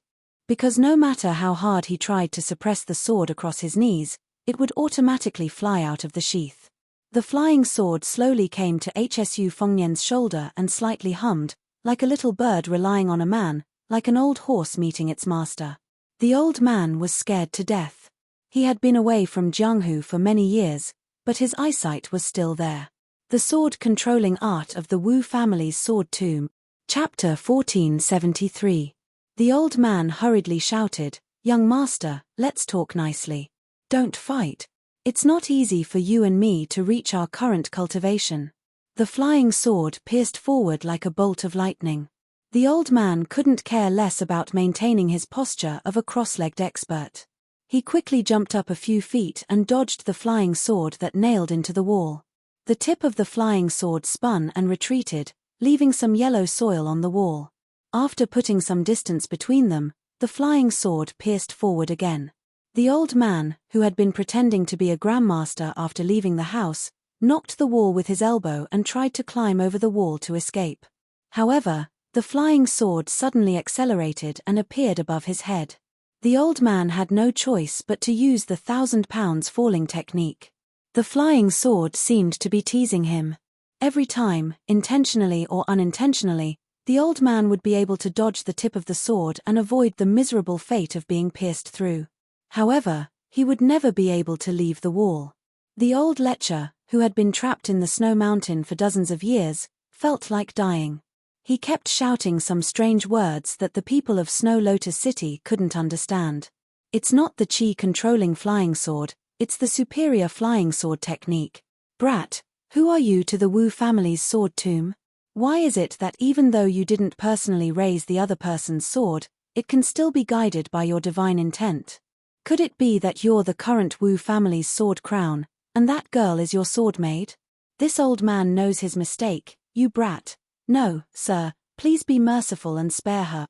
What made the old man even more desperate was that the guy still had the leisure to raise his arm and pull out the knife, gently holding it in his hand. After half an hour, the exhausted old man was stabbed more than 20 times by the sword and hung on the wall through his mouth. The sword pierced through the wall, so it looked like a hanging corpse. HSU Fengnian held the cold knife and glanced at the corpse. As if he still couldn't vent his anger, the flying sword flew out and stabbed into the wall again and again at a speed that was countless times faster than before. A series of banging sounds rang out. The corpse didn't even slide down half an inch. It was pierced into a pile of meat paste bit by bit. HSU Fengnian stood up. When he looked at Liu Huaishi's adopted son, the latter crashed into the wall and died on the spot. The wall collapsed, and the two corpses disappeared from everyone's sight. What the eyes didn't see, their hearts didn't palpitate. After HSU Fengnian sheathed his blade, he grabbed the scabbard that had flown back into his hand. He put the cold blade back into the scabbard and then hung it around his waist. Ignoring the group of night walkers in the alley and the Liu manor who were about to wet their pants, he made a face at the young man and woman and said with a smile, "How is it? Do you believe me now? For a true expert like me, there's no need for me to stand. Squatting is already very cool. If I were to stand, I would look so handsome that I wouldn't even dare to look in the mirror for fear of scaring myself. How could there be such a handsome and peerless expert in this world?" Jiang Ni rolled his eyes and said, "Immoral." The young man stood in front of the young girl to protect her. The young girl hid behind the young man. Her teeth chattered as she whispered, "He's powerful, but his head must have been hit by a door before." The stubborn young girl pulled the young man's sleeve and asked, "Isn't that right, Twig?" The young man whispered, "Yes." However, he quickly pretended to be stupid and said, "Really?"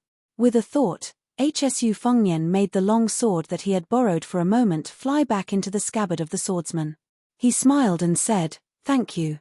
The man from the Central Plains, who had thought that he was already considered a top expert in the small Snow Lotus city of the western regions, stood up and said in a deep voice, "It should be me who is thanking Senior for teaching me how to use the sword." HSU Fengnian dismissed him with a smile. Then, his entire aura changed and he no longer showed any signs of being defeated. He turned his head and said to Jiang Genai, "In fact, my recovery is not slow. In fact, it's even faster than Tuoba Bodhisattva. I could walk on my own 2 days ago. Now, he and Li Mixi have entered the city. You have already saved me once. This time, I have a chance of winning. It's not certain that I will lose. Don't worry about me. Take these 2 kids and leave Snow Lotus City first. After settling them down, you can go back to West Chu." HSU Fengnian paused for a moment. He blinked his eyes and said with a mischievous smile, "Maybe one day, I will go and find you. At that time, you will know how powerful I am and whether I am the new martial emperor or not." HSU Fengnian walked toward the alley alone. He pressed his right hand on the cold saber's hilt and turned his back to Jiang Genai. "Back then, when Cao Changqing took you away, I couldn't stop him. As long as I don't die this time, no one can stop me." At this moment, the young man and the young girl saw that the swordsman suddenly stagger and almost fall to the ground. The young girl, who had been inexplicably touched, couldn't help but laugh. "He looks more handsome when he is squatting." The young man nodded. The man from the Central Plains, who had already regarded the senior swordsman who was good at retaining his looks as an immortal, also couldn't bear to look. However, while he was filled with compassion, the swordsman was also shocked. Just now, he seemed to have heard the names Tuoba Bodhisattva and Cao Changqing. This senior was not only on the same side as Cao Changqing, but his opponent was also the second strongest in the world, Tuoba Bodhisattva. He was even worthy of Tuoba Bodhisattva joining forces with others to hunt him down to Snow Lotus City. Was this senior a sword immortal who had never appeared in Jianghu? However, in the next moment, he felt that it wasn't the case. In the distance, Jiang Genai, whose face was stiff, came behind HSU Fengnian with a long sweep. He kicked this guy to the ground and said angrily, "Are you addicted to pretending to be an expert?" Chapter 1474. Jiang Genai stopped at the corner of the alley. During this escape, whether they should stop or continue, how they should fight if they stopped, whether it was a dragonfly skimming the water or not, it was all up to HSU Fengnian. Tonight was not an exception. Slowly walking out of the alley, HSU Fengnian gazed at the street. As expected, if one thought of the worst, that would be the case. It was very easy to worry about. If their luck was good, Li Mibi and Tuoba would enter the city half a day later. If their luck was average, the two would have already given up on him as bait and returned. HSU Fengnian sighed and then looked at her with a complicated gaze. Jiang Ni just quietly waited for the rest. Shu Fengnian said softly, "This time, we won't follow the old rules. We have to keep an eye on that old dog Li Mixi. Those battles where Bodhisattva Tuoba was the target were actually just a smokescreen. Now that Tuoba has recovered some of his strength, he is determined to leave. Without Shu Yanbing and the others stopping him, we will not be able to stop him. But like we said before, if the worst situation occurs, you retreat first, I will cover the rear." Jiang Genai did not comment. She hesitated and then asked, "Do you know why Beimang is so relaxed with Jiyu Gentang guarding the east?" HSU Fengnian asked in response, "Is it because they are certain that the Liang Imperial Court will not move?" Jiang Ni sneered, "So simple." HSU Fengnian leaned against the wall and said softly, "There is news in the spy report that there is a group of people in Great Peace City who cannot hold back. They boldly suggested that the two Liao border armies should not just stare at each other and that they should cooperate with Beimang. Of course, they could not be considered as reinforcements, but they could be like Jiju's Yuan Tingshan and obtain a lot of merits." However, these voices were quickly suppressed by Jiyu Gentang. Among them, Shu Gong, who had been patrolling the border as assistant minister, had been strongly in favor of fighting at the start. But when he suddenly changed sides and did not mention anything about attacking, he caused a lot of criticism in Great Peace City. His already low reputation hit rock bottom. Some people even said that they wanted this assistant minister of the Ministry of War to be an assistant minister of the border for the rest of his life. Fu Shui Chamber only knows that Lu Shengxiong sent an urgent letter to the capital, directly to the Imperial Study Room. As for what the letter said, Fu Shui Chamber does not have the ability to find out. Jiang Ni wanted to say something but hesitated. HSU Fengnian smiled and said, "Let's not talk about it. I'll just treat it as an accident on the Eastern Front. In any case, I can't care about the life and death of the two Liao countries. If the Eastern Front is ruined, it will only be Jiyu Jiantang's headache." Jiang Ni did not give a direct answer. "Who do you think hates Jiyu Jiantang the most in the world?" HSU Fengnian paused. Jiyu Jiantang was able to become one of the 4 great generals of the spring and autumn period because of his contribution in destroying the country. Not to mention the southern Tang, they did not fight much. However, when they took down Dongyu, they fought some exciting battles. The only people who have a deep hatred for Jiyu Jiantang should be the people of Dongyu. HSU Fengnian said to herself, but even the royal family of Dongyu has been subdued. Most of the slightly famous generals are dead. The civil officials of Dongyu were the first to submit to the Zhao clan in Liang. They became Zhongjulu's lackeys in the early years of the struggle between the Zhong and the Jiyu. In particular, almost half of the officials of the 5 departments outside of the censorate and the Ministry of War were Dongyu civil officials. The most famous pair of censors, father and son, impeached Jiyu Jiantang's Ministry of War every year for 10 years after Yonghui Empress. But these people, to be honest, are just scratching an itch for Jiyu Jiantang, the pillar of the country. Perhaps Jiyu Jiantang of the 2 Liao countries would like them to scold him a few more times. Otherwise, he would not be able to hold his position. When a general is outside, he is never afraid of the civil officials of the internal court. On the contrary, he is afraid that his reputation is too good. Jiang Ni sneered. HSU Fengnian suddenly understood and said, "Oh." She asked doubtfully, "You really guessed it?" HSU Fengnian nodded. Jiang Ni curled her lips in disdain. HSU Fengnian said, "Isn't it just Wang Sui?" She opened her eyes wide. HSU Fengnian blinked. "Really?" She shook her head vigorously. HSU Fengnian looked helpless. The 2 riders rushed to Snow Lotus City. After entering the city, the sound of the horses' hooves hitting the bluestone slabs seemed insignificant in the noisy nightless city. A few drunkards were squatting on the street outside the tavern to vomit. They inadvertently looked up and saw the faces of the 2 riders reflected in the dim light. They did not pay much attention to it. They could not suppress the movement of their throats and threw up in the direction of the 2 riders. After vomiting to their heart's content, they felt a lot more comfortable.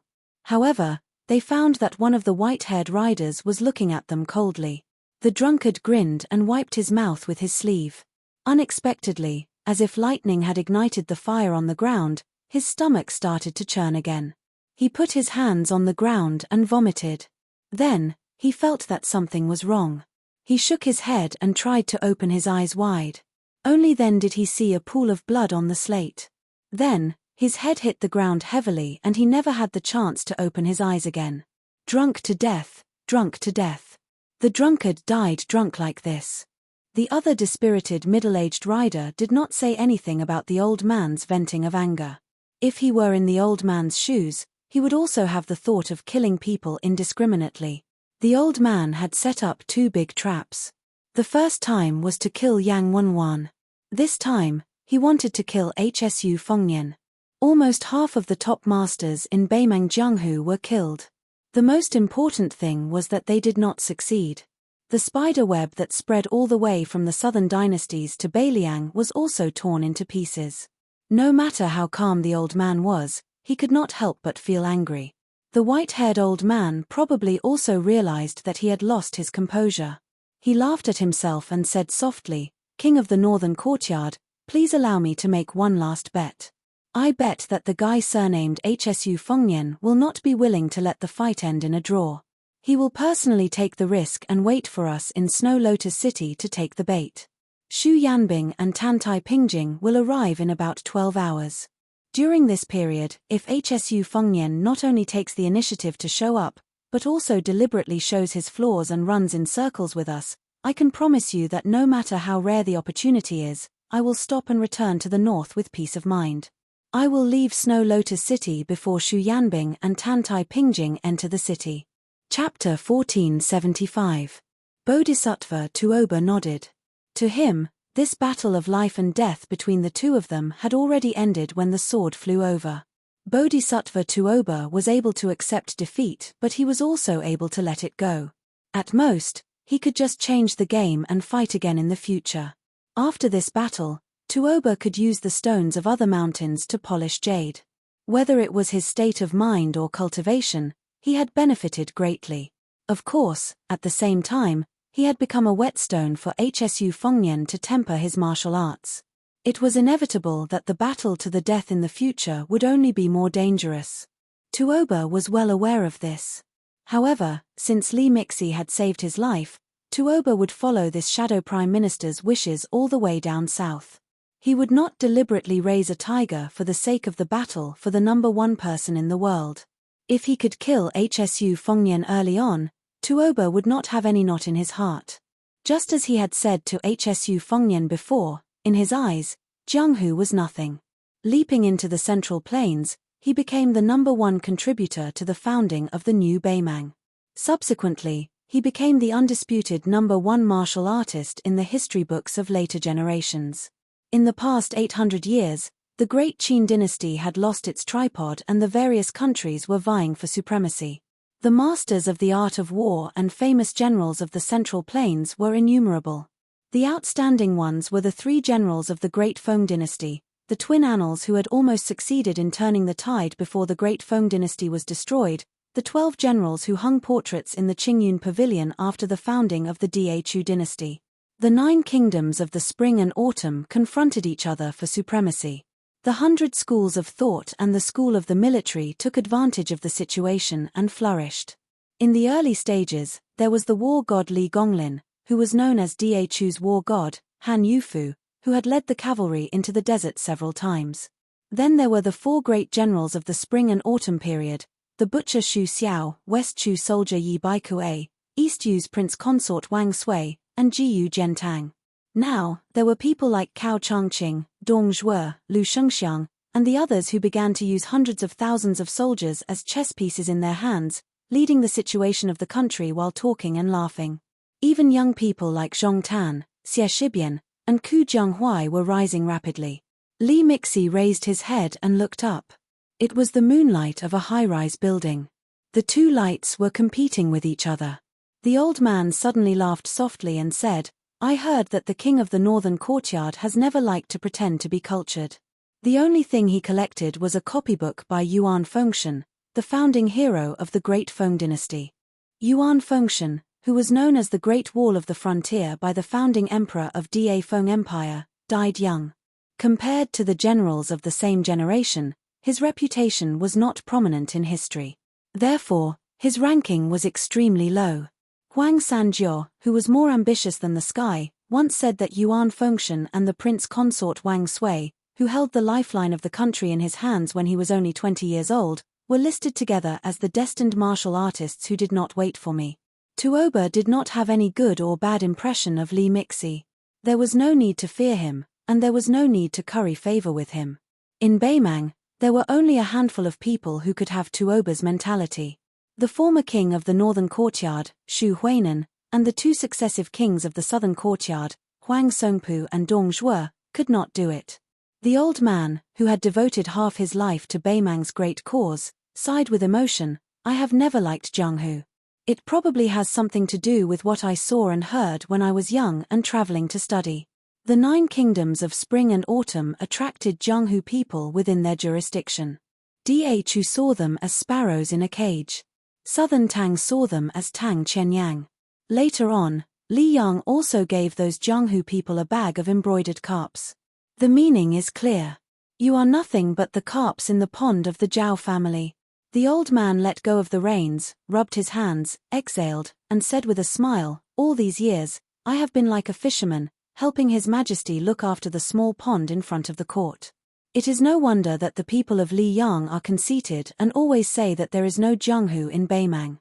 It is because they have Li Chungang, Wang Xianji, Enji Tai, Cao Changqing, and now they have Hsu Fengnian leading a large group of rising stars. We indeed do not have any real Jianghu people in Beimang. 4 of the 5 major sects are all His Majesty's subordinates. You, the king of the northern courtyard, are a military general. Hong Jingyan is the Ruran lord. It was not easy for Huyan Grand Monastery and Luo Yang to come out, but they all ran to Liyang. Even you, the Beimang god of war, had to make a special trip to Liyang before the great battle of Liangmang to take a look at Mount Hui. Tuoba was somewhat surprised.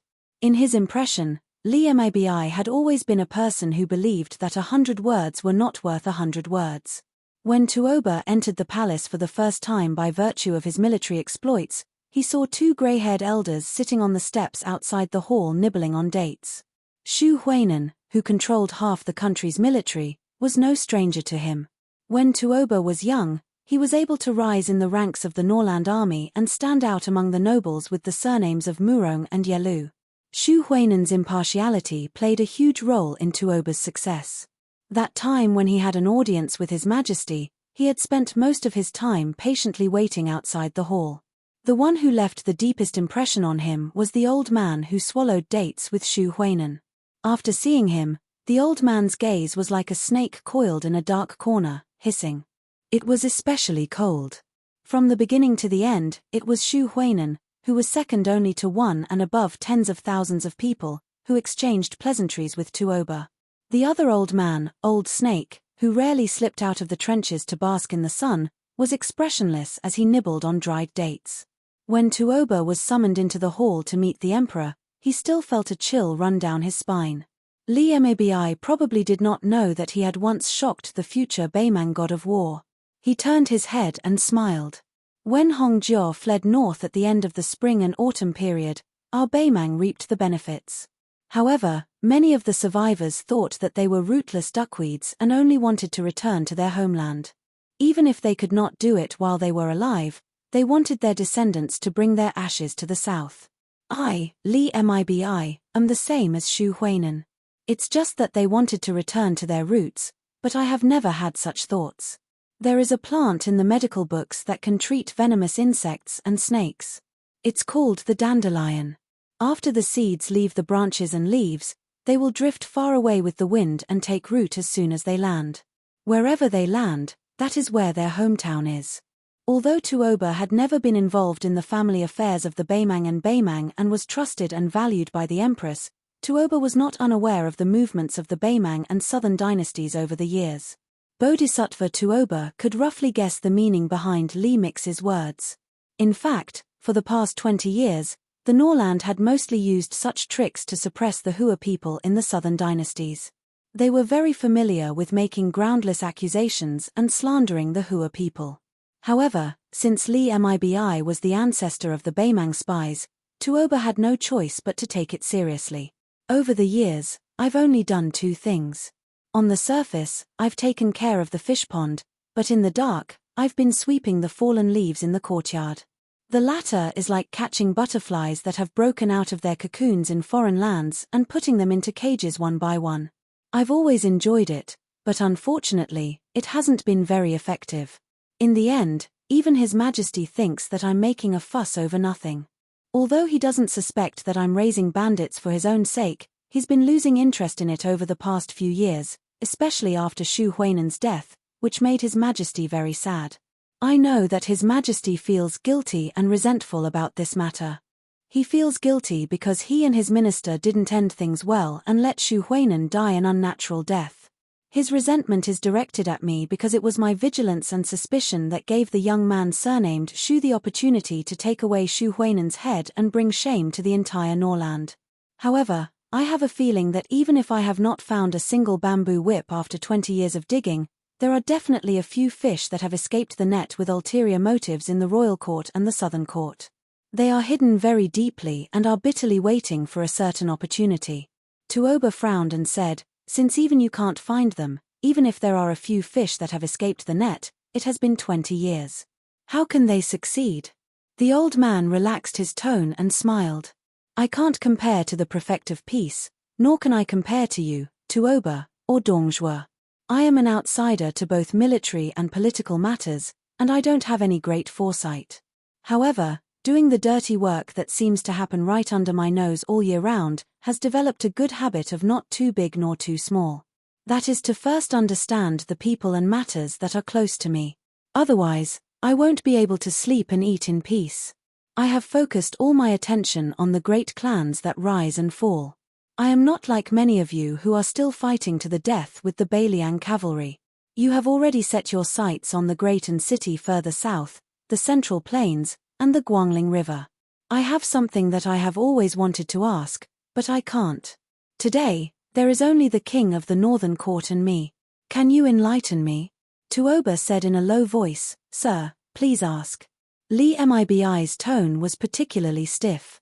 Has no one other than me thought that Bailiang would win and Baimang would lose? Chapter 1476. After confirming that Wang Sui was the stabilizing force of Baimang's eastern front, Hsu Fengnian looked calm, but his heart was in turmoil. This news was too shocking, no less shocking than the news that Shangyin Academy's Qi Yanglong had entered the capital and become the Minister of Imperial Command. The Central Plains had sunk, and countless heroes had been washed away by the waves. They had either been loyal to their country, fled from the world, or entered the Liang Temple with the bad reputation of being a slave of two surnames.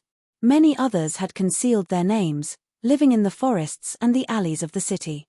Wang Mingyan, the world's 11th most famous general, Jiuda Zhu, the crown prince of Western Shu, Su Su, and Lu Xiufu, who had fled to Baimang, and the only orphan of the Ji province's Han family, who had become a bandit in Baimang, were all like this. If Hsu Fengnian had not entered Jianghu and stirred up a storm, they might have remained like this, day after day, year after year, in small mud ponds, never to be seen by the world again.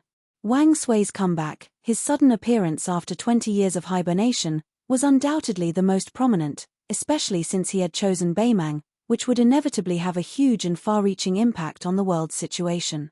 Because this distinguished and elegant prince consort of Dongyu, one of the four famous generals of the spring and autumn period, was the most superb at commanding troops, and was best at defeating powerful enemies with a small number of troops. He was the Qi in the Chuyu Qi Zheng of the spring and autumn period, and truly stood shoulder to shoulder with the military master Yi Baikue. As a matter of fact, Xu Xiao, who had not been conferred the title of king at that time, was known for his invincible iron cavalry of the Shu family. His personal deployment of troops and generals could not be mentioned in the same breath as Yi Baikue and Wang Sui. Regarding this, Xu Xiao had never concealed it in front of his children. Ren too, who rarely praised people of the same generation, had never concealed his admiration for Wang Sui. Even Li Yishan had said that if Yi Baikue, who considered himself the teacher of the king's way, was replaced by Wang Sui, who was good at sneak attacks, who liked to move troops on a large scale, who was good at maneuvering, and who never fought with his back against the wall, the Shu family's troops and horses would not be able to complete the encirclement at the Battle of the Western Wall. It was a great misfortune that Wang Sui was in Baimang. Fortunately, Wang did not appear in Liang Mang's battlefield, but was in the eastern front to contain Jiyu Jianghu's 300,000 Liao border army. There was also a son-in-law of the emperor's son-in-law, surnamed Wang, and a son-in-law of the emperor of emperors. Coincidentally, a son-in-law of Wang. There was a son-in-law of a certain city, surnamed Wangzis. A son-in-law of A's. Wang Xianji and Wang Sui. One was a Jianghu grandmaster who never cared about the prosperity or decline of the imperial court. The other was a prince consort with real power who rested on a beauty's knee when he was sober. Seeing Hsu Fengnian fall into silence and become more and more serious, Jiang Genai calmly said, "Back then, when we were traveling in Baimang, Uncle Cao and I visited Wang Sui. Uncle Cao advised Wang Sui that he could work for Da Chu, but he was rejected. Wang Sui said that Dongyue's loss to Liang was due to the general trend and not because of war. As for the destruction of Dongyu, there was no knot in his heart that couldn't be untied. However, losing to Jiyu Jianghu was his second greatest humiliation, after losing to Wang Xianji when he was young. He wanted to fight with Jiyu Jianghu again under the circumstances of equal military strength and power. Hsu Fengnian muttered to himself, "You're already in your 60s, how can you still be so childish? Military affairs are not child's play. You punched me today, so I'll kick you again tomorrow." Jiang Ni had a strange expression. "Wang Sui mentioned you before. After he heard that you were practicing the saber, he made a bet with Uncle Cao. Wang Sui bet that you would definitely become a martial arts grandmaster in the future." Xu Fengnian smiled and said, "What's there to bet on? Isn't it obvious that it's a done deal? Your uncle is also willing to place a bet. Isn't he just a spendthrift who is willing to spread wealth? What's the bet?" Jiang Ni said unhappily, "Uncle Cao didn't say that you couldn't become a grandmaster.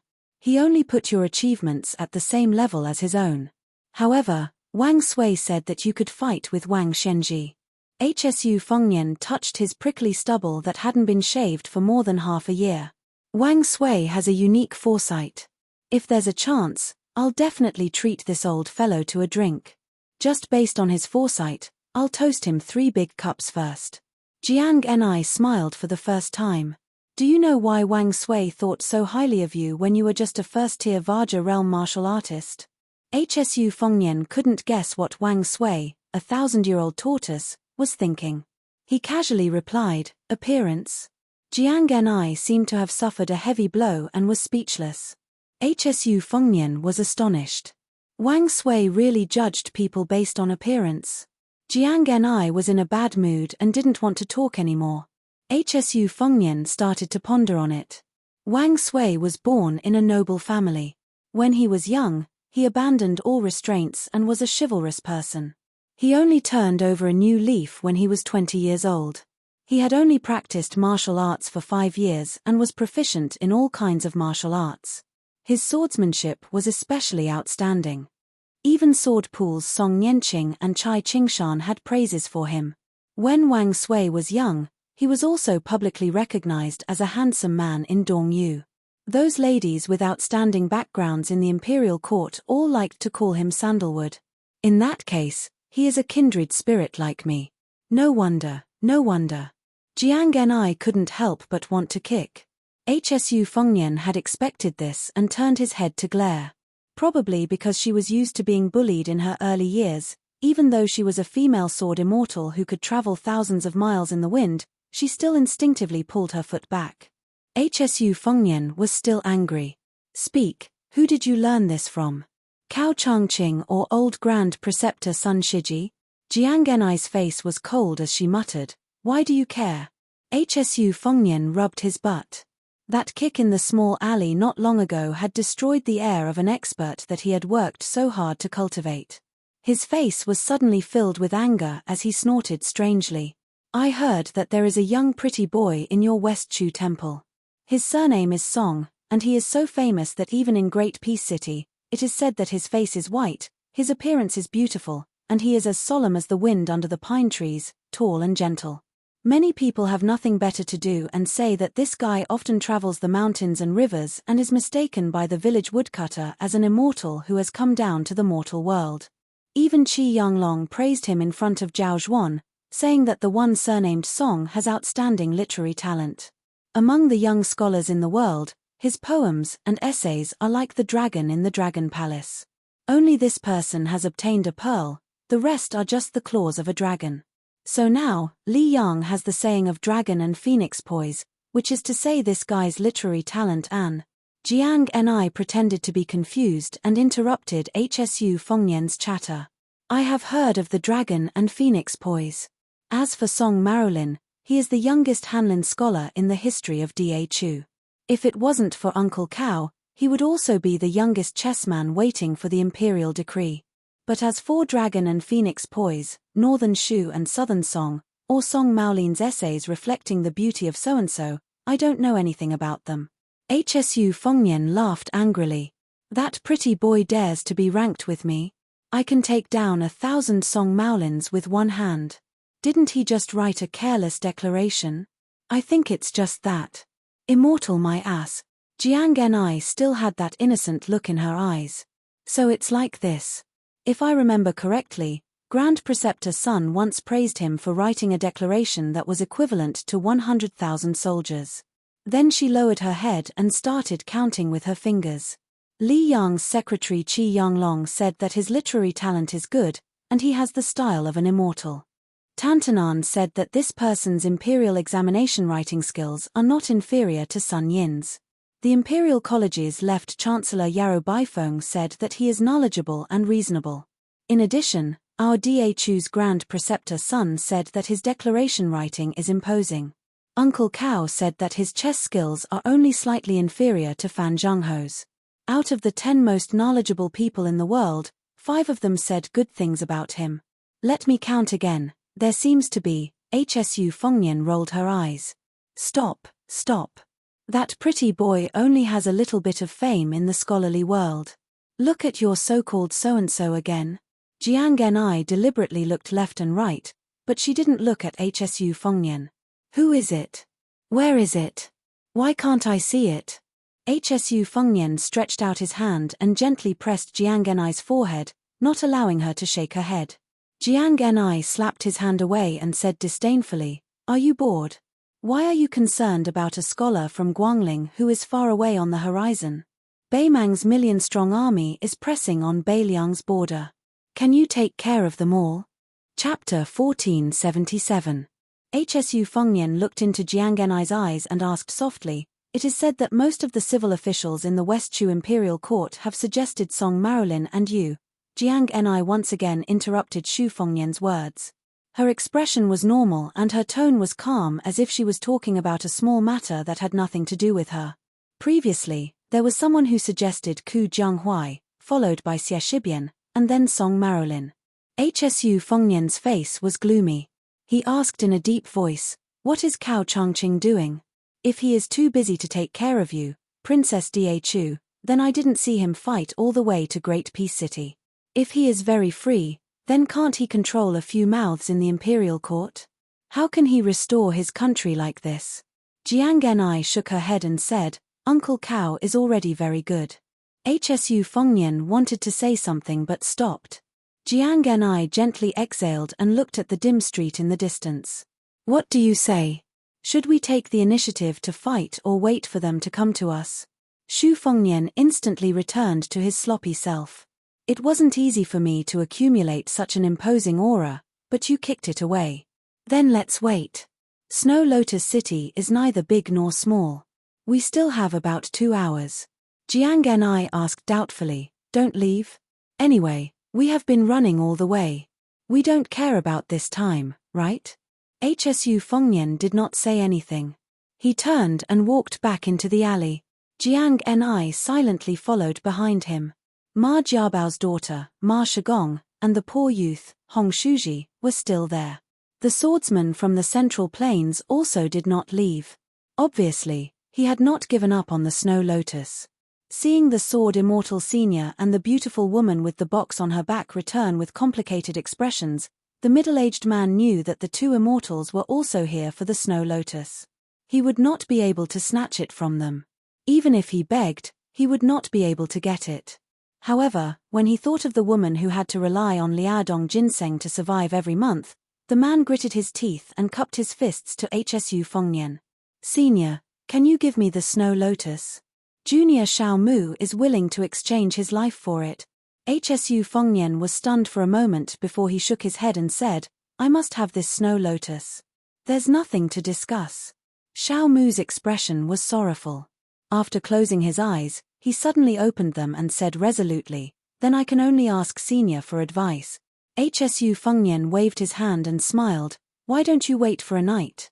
If I'm still in the city at dawn, you can exchange your life for the Snow Lotus in Liu Huaishi's mansion. If I'm already out of the city, you can do business with that kid again. You're just helping him go to Ma family fort. With your strength as a level 2 master, it shouldn't be difficult for you to take over a private fort." A young girl with a strange name plucked up her courage and retorted, "Our Ma family fort's guard instructor is known as Iron Spear Wei in the martial world. He has a reed leaf spear made of refined iron and is 12 feet long. Just the tip of the spear is 1 foot and 3 inches long. It is very powerful. I once saw instructor Wei Yi pierce through 3 iron armors with his spear. Besides, our Ma family fort also has a cavalry army that comes and goes like the wind. Even General Liu's mansion in Snow Lotus City doesn't dare to underestimate our Ma family fort. Xiao Mu laughed it off. On the other hand, Hsu Fengnian squatted on the stairs beside Xiao Mu and said with a smile, "It sounds like your family is very strong. Let me ask you a question. Are your ancestors local or migrated from the Central Plains?" The young girl carefully said, "Why are you asking this?" Hsu Fengnian saw that she didn't want to answer, so he didn't ask anymore. He began to concentrate and rest. Xiao Mu hesitated for a long time and finally couldn't help but ask curiously, "Senior, do you really want to compete with Tuoba Bodhisattva of Beimang?" Hsu Fengnian nodded. Even Xiao Mu, who was used to seeing all kinds of storms, was speechless. Since he was able to fight with Beimang's military god, he should at least be a level 1 mysterious finger. He might even be able to touch the legendary threshold of celestial state, right? Jiang Ni didn't want to see this guy pretending to be profound, so he snorted and said, "Has the fight been going on for more than half a month? The winner hasn't been decided yet." Xiao Mu's eyes almost popped out of their sockets. He swallowed his saliva. Hsu Fengnian smiled and didn't say anything. Although Xiao Mu had stayed in Snow Lotus City, which was far away from the Central Plains, he couldn't figure out who had such a great ability. Was he blind? Was the senior sitting beside him the peach blossom sword god Ng Tai? Otherwise, among the experts who used the sword, Song Nianqing of the sword pool and the #1 swordsman in the southeast, Chai Qingshan, were both old men. Tangxi sword goddess Lu Baijie didn't have such ability. Their ages didn't match. While Xiao Mu was rushing to Snow Lotus City from the Central Plains, he heard that Wu Liuding, the sword crown of the Wu family's sword tomb, was traveling with a female sword servant. The old man who died under the sword of the senior also guessed the same and mentioned the sword nurturing and the flying sword. However, Xiao Mu didn't think that Wu Liuding could reach the level of fighting with Tuoba Bodhisattva for more than half a month in just a few years. No matter how amazing a martial arts genius was, it wasn't difficult for him to reach the first level without many life-threatening battles and the feeding of many top grandmasters. However, it was still difficult for him to reach the level of one of the top 10 martial artists. An hour later, the girl was sleepy and the boy forced his eyelids open. Hsu Fengnian raised his arm and the 6-year phoenix fell from the night sky. Hsu Fengnian took out the secret letter in the slender bamboo tube and felt relieved. Jiang Ni looked at him inquiringly. Hsu Fengnian said happily, "Xu Yanbing left everyone behind and killed his way to Snow Lotus City alone. He can enter the city in an hour at most." Jiang Ni said, "Then I'll wait for an hour." Hsu Fengnian shook his head and said, "No need. Since Xu Yanbing arrived earlier than I expected, you can return to Guangling Road without worry." Then Hsu Fengnian turned his head and said to the boy and Xiao Mu, "Hong Shuji, go and get that snow lotus. I'll help you fulfill your wish. Xiao Mu, I'll be able to get Liu Huaishi's snow lotus for you by tomorrow morning at the latest. Remember to rush to Beiliang immediately after you deliver the snow lotus. You can protect your name in any of the relay stations in Yuju or Lingju. Someone will bring you to me when the time comes. In short, I'll take your life." The boy was half excited and half nervous. He blushed and asked, "Really?" Hsu Fengnian gently waved his arm and made the gerfalcon return to the night sky. He nodded and said, "You've seen how good my swordsmanship is with your own eyes." The boy jumped up and down happily. He hurriedly went into the house and took out an iron box.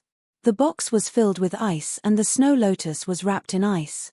Hsu Fengnian took the box and handed it to the puzzled Jiang Ni. "This is for you."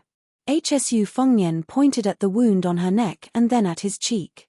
He said with a smile, "Snow lotus is probably the best thing for a girl to maintain her beauty." Without giving Jiang Ni a chance to refuse, Hsu Fengnian looked at her and said calmly, "Also, pass a message to Cao Changqing. Tell him not to worry. There are some places that the Beiliang cavalry are familiar with." Hsu Fengnian blinked. "If you don't mind passing a message for me, please tell that pretty boy surnamed Song that I'll beat him up until his parents can't recognize him." Jiang Ni hugged the box and didn't say anything. HSU Fengnian said with a smile, "It's only an hour. I actually need to fight Tuoba Bodhisattva and Li Mibi alone. I want Tuoba Bodhisattva's state of mind to be completely damaged so that I'll have a better chance of winning the next time we fight. Don't worry. Once the situation turns bad, it'll be easy for me to run away. I've been recuperating all this time. It's enough for me to play cat and mouse with them for an hour." Jiang Ni was still silent. HSU Fengnian joked, "What, you don't want to leave?" Jiang Ni spat. HSU Fengnian waved his hand. "Go, go." Jiang Ni's expression was stiff and cold. She turned around and the great Liang dragon sparrow flew out of the red sandalwood sword box and floated in front of her. She gently jumped on it and disappeared like a rainbow in an instant. Xiao Mu was dumbfounded once again. Another goddamn sword immortal? When did the streets of Liang become so full of sword immortals? The young man grinned at the girl. "I told you, she's really a fairy sister." The girl stepped on the back of the young man's foot. The young man stood on one leg and bared his teeth. About half an hour later, the girl looked at the man standing on the steps and looking in the direction where the fairy disappeared. She asked softly, "You lied to her, didn't you?" Xu Fengnian smiled and turned to Xiao Mu. "Take the two children to the Snow Lotus parlor and tell them that I promised to give you a stalk of snow lotus. Madame Song will help you ask Liu Huaishi for it at all costs. Then, let the Snow Lotus parlor settle them down. Let's go through the back door." When Xiao Mu left with the boy and girl, they vaguely heard the sound of horse hooves coming from a distant alley. Chapter 1478. After the two of them entered the alley, their horses slowed down. The lights in the city dimmed, making the moonlight even more intense. Li Mabi chuckled softly and said, "That guy surnamed Shu finally realized that it was the woman's dense sword chi that revealed their tracks, which made her leave Snow Lotus City first. Within 100 miles, even if the great Liang dragon sparrow is hidden in the box, I can still vaguely see it as a flickering firefly 10 feet away. However, it can be seen that although West Chu's Jiang Ni is a sword embryo that appears once in 100 years, it is still far from reaching the legendary realm of the world's ruler. Without Jiang Ni holding the line, that young man has no chance of winning. The key is to see if God will give him the luck to escape again." Along the way, they had the absolute initiative. Now that the battle of life and death was imminent, HSU Fengnian unexpectedly made a stupid move and broke his own wings. However, Tuoba Bodhisattva's expression did not seem relaxed. It shouldn't be that simple. In these years of life and death battles, HSU Fengnian, Yang Taisui, Han Shengxian, Wang Xianji, Huang Qing, and the Bronzeman ancestor were all in the position to win. However, the one who survived in the end was HSU Fengnian. This is not something that can be explained by luck. Speaking of this, Tuoba Bodhisattva laughed, "If it wasn't for Mr.'s timely arrival, I would be no exception and become another stepping stone for HSU Fengnian. For tonight's battle, Mr. might as well hide in the dark. I have almost recovered and can fight head-on with HSU Fengnian. Whether HSU Fengnian and Jiang Ni have some tricks up their sleeves, or he admits that he has no way out and only wants to die with me, Mr. will be able to deal with it calmly."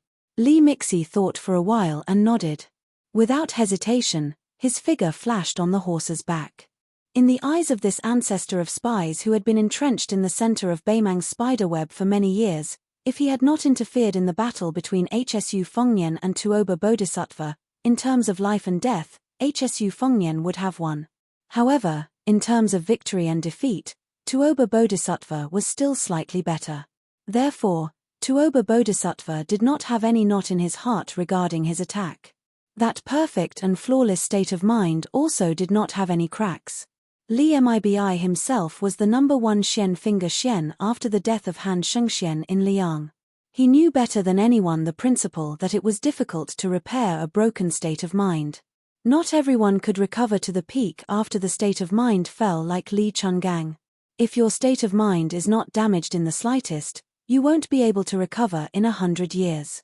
Moreover, HSU Fengnian's injuries were far more serious than Tuoba Bodhisattva's. It could be assumed that the speed of his recovery and the recovery of his body was much slower than Tuoba Bodhisattva's. In the Battle of Snow Lotus City, Li Mibi really could not find a reason why HSU Fengnian could win by luck. However, if HSU Fengnian insisted on avoiding the battle and escaping, Li Mibi was not conceited enough to think that he could kill HSU Fengnian. If one did not enter the first class, or even the first-class Vaja realm, one would forever be a frog at the bottom of the well, unable to see the spectacular scenery outside the well.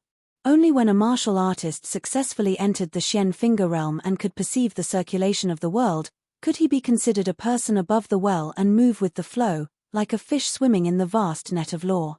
As for the celestial state and the more unfettered earth immortals, they could even sit on the ground and bargain with God. Li Mibi felt a little regretful. Because he was the shadow prime minister of Beimang, he had done too many things in his life that might have gone according to his wishes but definitely went against the world's rules. He did not dare to enter the celestial state because he was afraid that when the time came, he would be caught in a trap of his own making. Li Mibi believed that Han Shengxian had never really crossed the threshold of celestial state in his life because he had this layer of concern. Li Mibi believed that there was God's will in the unseen world. If one was too selfish, it would certainly not be tolerated by the way of heaven. Li Mibi appeared and disappeared mysteriously and came to the corner of the cornice of a tall building. The back of the cornice under his feet was not carved with common spirit beasts such as Kailin, which could ward off evil spirits and pray for blessings. Instead, it was a lively carp with a lively posture. It was probably due to the unique water affinity of the buildings in the central plains. A wind chime was tied to a rope under the eaves, moving with the wind, melodious and light. The distance between here and the small house in the alley was only a straight line distance of 500 steps. Looking down from the high ground, Li Mibi could have a clear view of the situation there. The battle that did not alarm Snow Lotus City was about to break out. In addition to paying attention to the peak battle between the two sides who were both great masters, Li Mibi had been paying attention to the direction where Jiang Genai flew away on his sword. Li Mibi suddenly laughed out loud and sighed with emotion. It was an unprecedented big year in Jianghu. There were as many experts as there were clouds. Even if many of the older generation died, the younger generation emerged faster. It was undoubtedly the grandest occasion in 1,000 years. The 14 people in the martial arts competition, including the 4 great masters and the top 10 experts, were all great celestial phenomenon or even earth immortals without exception. Not to mention Jiang Genai, who could fly 1,000 miles on his sword. Shenyuan Qingfeng, who was already in the celestial phenomenon realm, would definitely be among the top 10 experts in Jianghu in the past. However, he was unfortunate to encounter such an era. If the white-robed monk Qi Beware and other hidden experts were added, Shenyuan Qingfeng might not even have a place in the top 20. In addition to these grandmasters and grandmasters who were already well known to the public, there was also the number 1 beauty under the heavens who had followed after the devil Luoyang in the northern Mang territory, the unfathomable young Wudang sect leader Li Yufu, Jiang Fuding, who stood at the top of the martial emperor city in the Eastern Sea, Zhao Ningxian, who had walked down the mountain from the celestial master manor, Qi Shenxia, who had traveled among the common people, Sword Tomb Sword Crown Wu Liuding, and that female sword attendant, and even Xu Fengnian's 3 disciples were gradually showing their talents. If the world's experts could choose 2 people to fight, the battle between the military god of Beimang and the king of Beiliang in front of Li Mibi was probably only comparable to the battle between the Confucian Saint Cao Changqing and the sword immortal Ng Tai. For some reason, Li Mibi bent over and sat cross-legged, no longer paying attention to the movement in the alley. He closed his eyes and let the cool breeze caress his face. The old man with a head full of frost and snow took out a dry biscuit from his bosom and chewed leisurely. Listening to the sound of the wind chimes close by, the old man shook his head as if he was enjoying it. After finishing the biscuit and wiping his mouth, the old man slowly got up and looked up at the night sky with the moon and sparse stars. He laughed heartily and said, "Hum hum hum hum. This world and this scene, the danger is great." In the alley far away, he welcomed Tuoba Bodhisattva with a clean and vigorous saber. Thunder rises in silence, moonlight rises on the flat ground. Tuoba Bodhisattva leaped high from the horse's back. Almost at the same time, HSU Fengnian chopped the tall horse that was jogging in the alley into 2 halves with his saber. After passing through the horse's corpse, he tapped the wall with the tip of his foot and swung his saber at Tuoba Bodhisattva, who was more than 10 feet above the ground. It was unclear whether it was the light of the saber or the moonlight, but the sky above the secluded alley was covered in white. Tuoba Bodhisattva clenched his fists and made a hammering posture towards the bright light of the saber. Hsu Fengnian held the old-style Beiliang saber with both hands and did not resist the hammering. Instead, he turned around with his saber and spun in a big circle.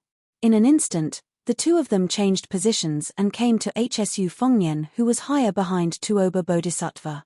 He slashed his saber at Tuoba Bodhisattva's back. Tuoba Bodhisattva's chi was heavy and his falling speed was much faster than the light of the saber. After his feet touched the ground, the king of the northern courtyard, who was still in a squatting position, knocked his separated fists on the ground and turned his body. When the momentum of the saber weakened a little, he faced it head-on. With his back facing the ground, he kicked like a whip towards Hsu Fengnian, who was still unwilling to stop his saber and change to a new stance. Tuoba Bodhisattva loosened his grip on the saber and placed his hand on the back of the saber. With a slight twist, the saber turned sideways and collided with Tuoba Bodhisattva's whip kick. Instantly, the sound of metal colliding with stone was heard, like the chime of a huge bell. Hsu Fengnian and Tuoba Bodhisattva fell to the ground at the same time like two meteors. Coincidentally, one of them stood at the end of the alley and the other landed at the end. They rushed forward at the same time. While running, Hsu Fengnian did not look dispirited at all. Instead, he was high-spirited and full of vigor. He did not have the exhaustion of an arrow at the end of its flight when Jiang Genai was beside him. It was even harder to believe that this guy would stagger and need to lean against the wall to walk. When the two of them were 10 steps apart, Hsu Fengnian twisted his body and spun his saber with him. In a short period of time, the slash was filled with vigor. Even Tuoba Bodhisattva did not face this attack head-on. With his back against the wall, his footsteps did not stop. When he brushed past Hsu Fengnian, he pushed out his palm and pushed it towards Hsu Fengnian's temple. Hsu Fengnian lowered his head and bent his waist. He spun on the spot and slashed his saber across his waist. Tuoba Bodhisattva, who had missed his punch, did not continue to tangle with him. He continued to rush forward and still did not face the attack head-on. Hsu Fengnian chased after him. He slightly increased the strength of his left leg and rushed diagonally to the wall. He stretched out his leg and stepped on the wall of the alley. In the next moment, his body crashed into the wall on the other side. This repeated repeatedly as he chased after Tuoba Bodhisattva. He and Tuoba Bodhisattva started a silent battle in this unknown alley. From the moment the two of them collided after landing on the ground, Hsu Fengnian's two sabers did not leave any marks on the floor or walls of the alley. Tuoba Bodhisattva's punch also did not leave a hole on the wall. There was not even a finger-sized hole. What happened next was still an unusual and strange situation. It was a narrow alley that only allowed two people to ride side by side. Although Hsu Fengnian was moving with his saber, he did not release any saber light. Only when the moonlight shone on his cold saber did it reflect a white light. It was obvious that Tuoba Bodhisattva was able to attack less and defend more than attack. However, Hsu Fengnian did not have the self-destructive aura that he had when he was in a life-and-death battle. Both of them attacked quickly and stopped even faster. They were as fast as lightning and thunder. There was nothing else that could be shown. This kind of subtle battle could not even be compared to the battle between two second-grade masters from Xiongzhou County. The two great masters who were qualified to not talk about etiquette with the King of Heaven and Earth were polite and restrained in this alley. They did not overstep the rules and did not cross the line at all. They were like gentlemen. Chapter 1479. There was no majesty that could uproot mountains and rivers. There was no unbridled joy. There was only a little restraint. Instead, it was like a woman's embroidery, with only the slightest struggle. But once it succeeded, there might be one less great guru in the world. Both of them tacitly drew a circle around the ground. The alley was a cage. A fight in a cage. Both of them only wanted to stab each other in the mirror of the state of mind. Among the four great gurus in the world, other than the two who were fighting, Cao Changqing used the way of the king to enter the way of the overbearing. It was clearly the way of the death. The 4 chairs placed at the top of martial arts, Cao Changqing had stood up and left his seat. Then, only Ng Tai, the champion of the way of the sword, was left. The winner of tonight's fight would not only determine their life and death, but could also seize the opponent's state to a large extent.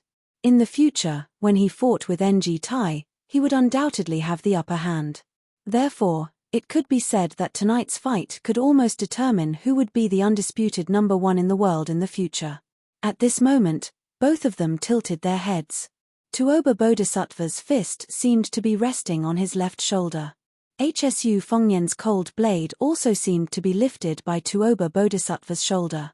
Hsu Fengnian's hair did not move. The cold blade in his hand seemed to have touched the tip of the wall, but in fact, it did not pierce the wall at all. In the next moment, Tuoba Bodhisattva's knee hit Hsu Fengnian's abdomen. Hsu Fengnian also punched Tuoba Bodhisattva's chest. Both of them collided backward. Their feet slid out on the bluestone floor. Tuoba Bodhisattva pressed down with his right hand. The moment his back was about to touch the wall, he stopped moving backward. Hsu Fengnian shook his wrist holding the blade. Similarly, he did not touch the wall. Tuoba Bodhisattva waved his hand and hit Hsu Fengnian's side.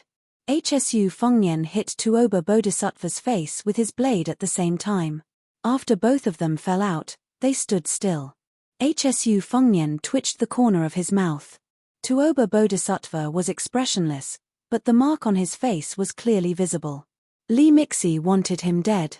Tuoba Bodhisattva wanted him to lose and then die. Just as the girl had guessed based on her intuition, Xu Fengnian was lying. At that time, the report he received from Liu Nianfeng was not the good news that Xu Yanbing would quickly arrive. Instead, when the imperial edict allowing 10,000 Shu soldiers to leave the borders of western Shu, Beiliang had already confirmed that Chen Zhibao and Xie Guanying had quietly appeared among the Qingju navy. This was a secret intelligence report from Xu Xiu, who was traveling with King of Jing'an and Zhao Zun. This meant that even before Chen Zhibao led the Shu troops into the battlefield, he could have a direct impact on the Guangling River battle. At this time, with or without Jiang Genai in the army, the situation of the entire West Shu would be completely different. Other than the time when Hsu Fengnian woke up and fled, he had been lying to her. With the Buddha bowl given by the chicken soup monk, Hsu Fengnian's recovery speed was not slower than Tuoba Bodhisattva, who was lighter. Instead, it was faster. Without this secret intelligence, Hsu Fengnian would continue to lie, pretending that he was half dead, pretending that he needed her to carry him all the way to escape, pretending that without her, he would not be able to withstand Tuoba Bodhisattva and Li Mixi's pursuit for even a moment. And the little mudman, who was never smart, was indeed kept in the dark. She did not ask why he could escape from the pursuit every time, why he could see through Li Mixi's killing moves at just the right time, and why he could give pointers from the side. Moreover, every time he commented on the gains and losses after the battle, he could make her advance by leaps and bounds in the way of the sword with just a few words. He originally wanted to have a fair fight with Tuoba Bodhisattva in Shuilian City. In addition to letting her watch and benefit from the battle, it was more like fulfilling the wish of his youth and proving one thing to her. What? You said that I only know how to bully you. How is that possible?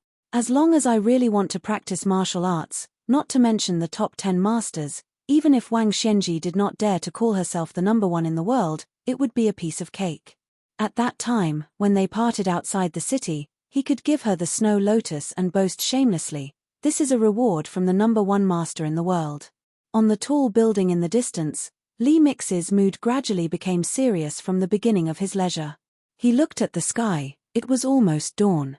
After a full 6 hours, the two people in the alley still could not decide who was the winner. It was not that Li Mixi did not want to interfere or loot a burning house. Even if he angered the king of the northern courtyard, as long as Li Mixi could kill Hsu Fengnian, he did not care what Tuoba Bodhisattva thought. However, Li Mixi left the tall building and approached the alley several times, but he did not find any flaws. After repeated this several times without success, Li Mixi had to stand on the roof patiently. Several times, He looked at a place dozens of miles away from the city and became more worried. At first, he could catch the sword Qi within 300 miles, but after half a day, he could only shorten it to 200 miles. Before he reached Shuilian City, it was only 100 miles.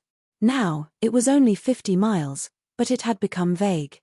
It seemed that it would not be long before a female sword fairy appeared in the world. Li Mixi continued to wait. When the sky was slightly brighter, the world gradually turned blue and white. Li Mixi sighed regretfully and flew down the building, landing at the end of the alley. Hsu Fengnian and Tuoba Bodhisattva had just pulled apart the distance between them again. Hsu Fengnian knelt on one knee, his cold blade drawing a long groove on the ground in front of him. Tuoba Bodhisattva did not feel good either. He sat on the ground, panting heavily for the first time. Li Mixi stood not far away from Tuoba Bodhisattva and did not speak. Tuoba Bodhisattva sighed softly and stood up. He said calmly, "It's meaningless, let's go." Li Mixi nodded. If he continued to waste time, when Xu Yanbing arrived, he would be caught like a turtle in a jar.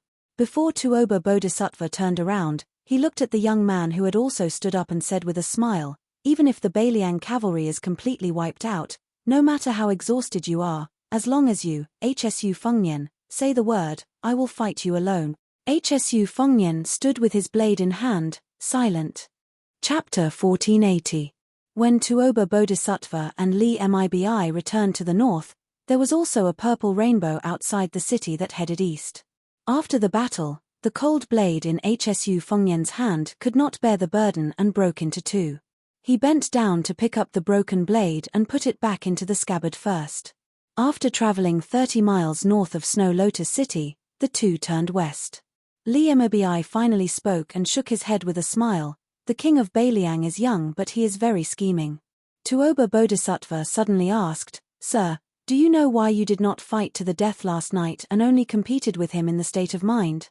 Li Mibi thought about it but still could not figure it out. Or rather, he was unwilling to believe the truth.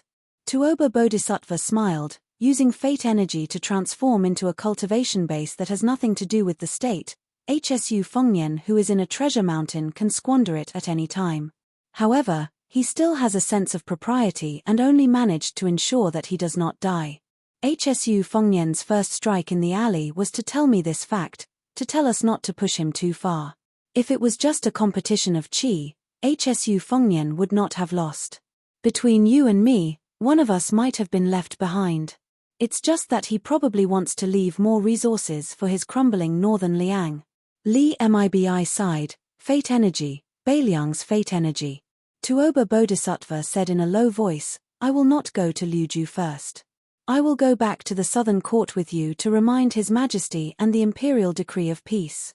Li Mibi suddenly got angry and sneered, "You always say that Beimang's Jianghu is not a real Jianghu. Then Hsu Fengnian, who is second to none as a great guru in Liang, is not even cool in a fight. When has he ever done anything cool?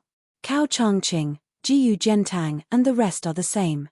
Only Ng Tai is worthy of his name." Tuoba Bodhisattva's expression did not change. He reached out to wipe the blood from his nose and said indifferently, "A pitiful person has his own detestable side, a laughable person has his own respectable side. Therefore, I hope that Hsu Fengnian will die in my hands and not under the hooves of the Sword Emperor of West Shu." In Snow Lotus City, a young man carrying a saber stood in front of a small shop that sold meat naan with a worried expression. The shopkeeper waited for a long time, but didn't see this fellow take out his money pouch. He rolled his eyes, and after a long time, he stopped paying attention to this poor bastard. "What's wrong? I'm a man, not one of those young and foolish girls or ferocious women. Do you think you can eat for free just because you look like a dog?" Just because he had a saber on his waist, he was considered a master of chivalry. Who are you trying to scare? Not long after, his wife and daughter, who came to the shop to help, glanced at the young man shyly, which gave the man a headache and a toothache. He wanted to give the young man the smallest meat naan so that he could get out of the shop, but his shameless wife had already given his daughter 2 pieces of meat naan with the most weight. Then his daughter shamelessly shook her waist and stood in front of the young bastard. She timidly handed the meat naan to him and said with a smile that she would not take his copper coins. The man fiercely turned his head away. Out of sight, out of mind. Mother *K, I was much more handsome than you when I was young, okay? Just when the young man reached out to take the meat naan with a bright smile, an angry voice sounded beside him. Do you have any shame? Then she stared at the young girl. How much is it? The young girl was stunned and replied, 1 meat naan is 6 copper coins, 2 are 5 copper coins. She turned around with her back to the young man and carefully took out about 7 or 8 auspicious talismans from a beautiful money pouch. Most of them were small coins of 1 copper coin, and there were 2 of them with a discount of 2 copper coins. There weren't many big coins. Talismans issued during the auspicious talisman era were all new money, and they had nothing to do with the famous spring water from the previous dynasty. She muttered to herself, but in the end, she was really reluctant to hand over the 5 small coins of 1 copper coin, and she was also reluctant to take out the copper coin with a face value of 10 copper coins because she only had these 2 coins in her money pouch. They came in pairs, and it was not good to separate them. In the end, she could only frown and give the young girl 1 small coin of 1 copper coin and 2 coins with a discount of 2 copper coins. It was exactly 5 copper coins to buy 2 meat naans. The conflicted expression on her face was as if she was watching her daughter get married. The young girl and the woman in the shop didn't know whether to laugh or cry. It was only 5 copper coins. Why was she so reluctant to part with them? The young man stopped her and said softly with a smile, Okay, you don't need to spend money. Take it.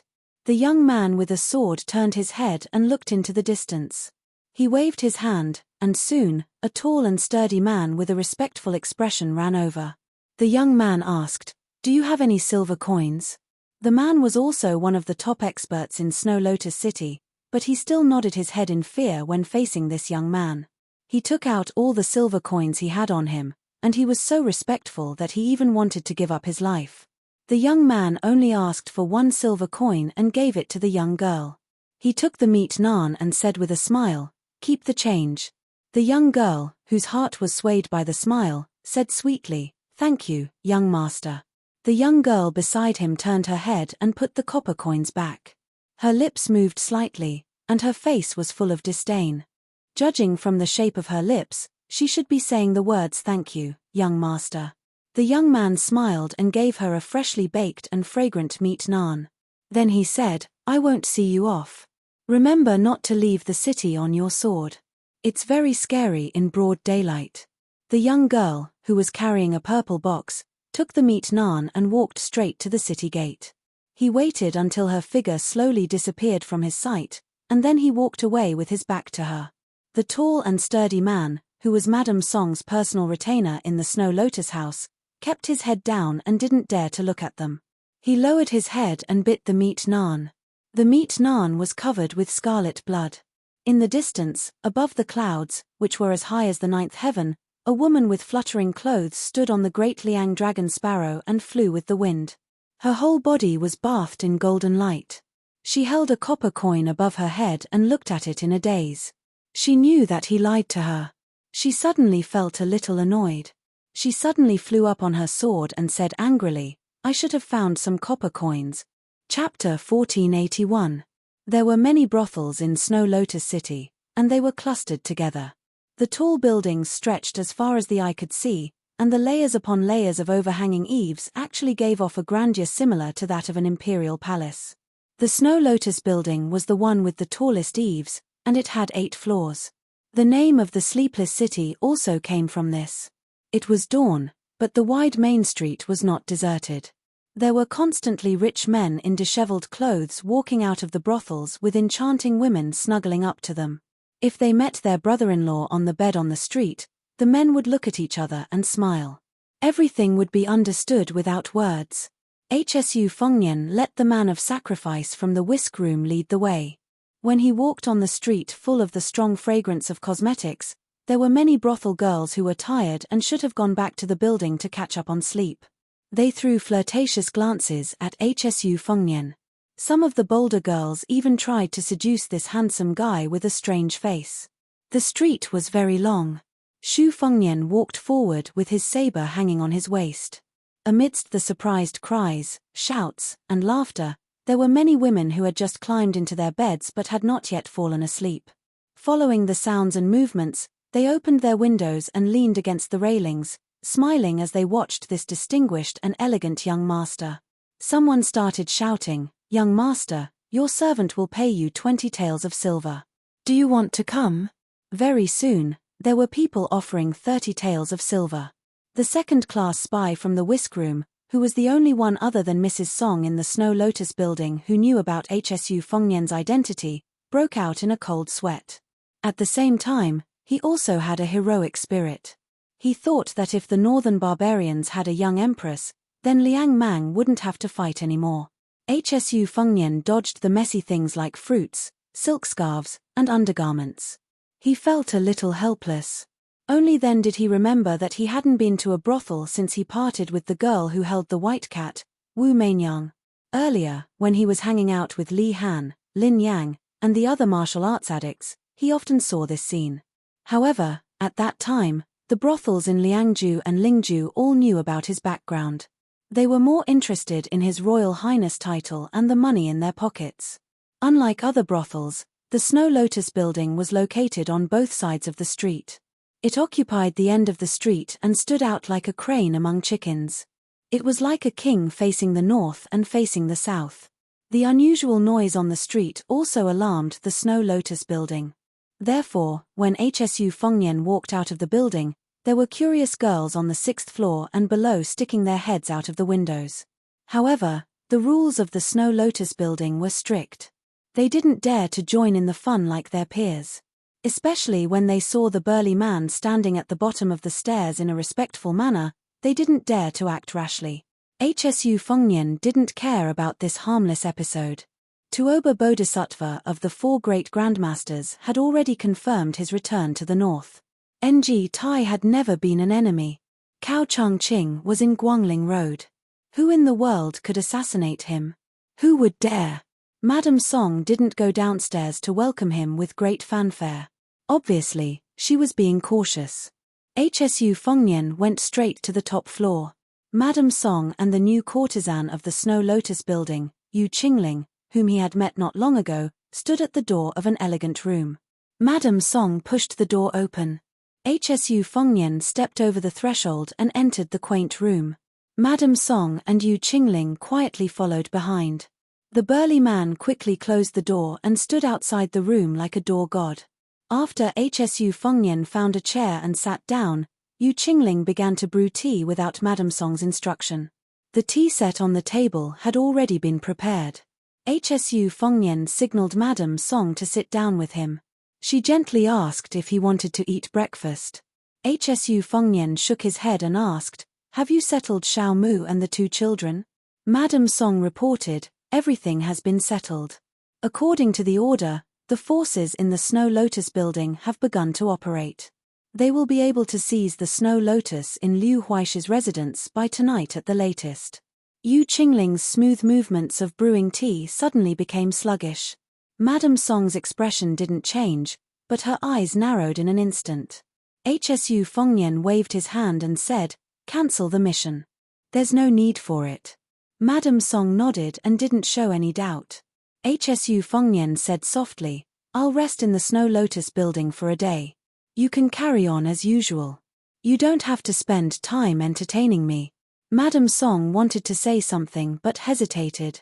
Without waiting for HSU Fengnian to speak, she immediately dismissed the idea and said with a guilty expression, "I've overstepped." HSU Fengnian smiled and said, "There's nothing to hide. I just fought with Tuoba Bodhisattva, who chased me all the way to Snow Lotus City. We still couldn't determine the winner. I reckon Li Mibi is beating his chest and stamping his feet right now.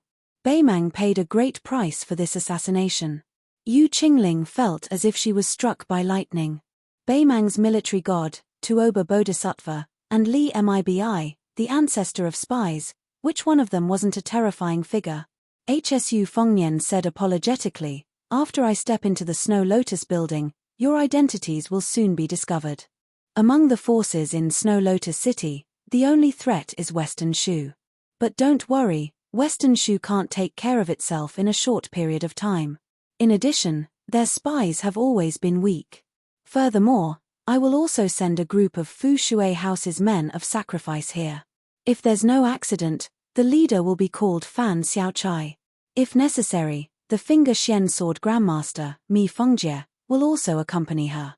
Because Snow Lotus City cannot be abandoned for the time being, I need the Snow Lotus House, which has the innate advantage of being close to the water tower, to help keep an eye on the changes in the situation between Western Shu and Nanjiao.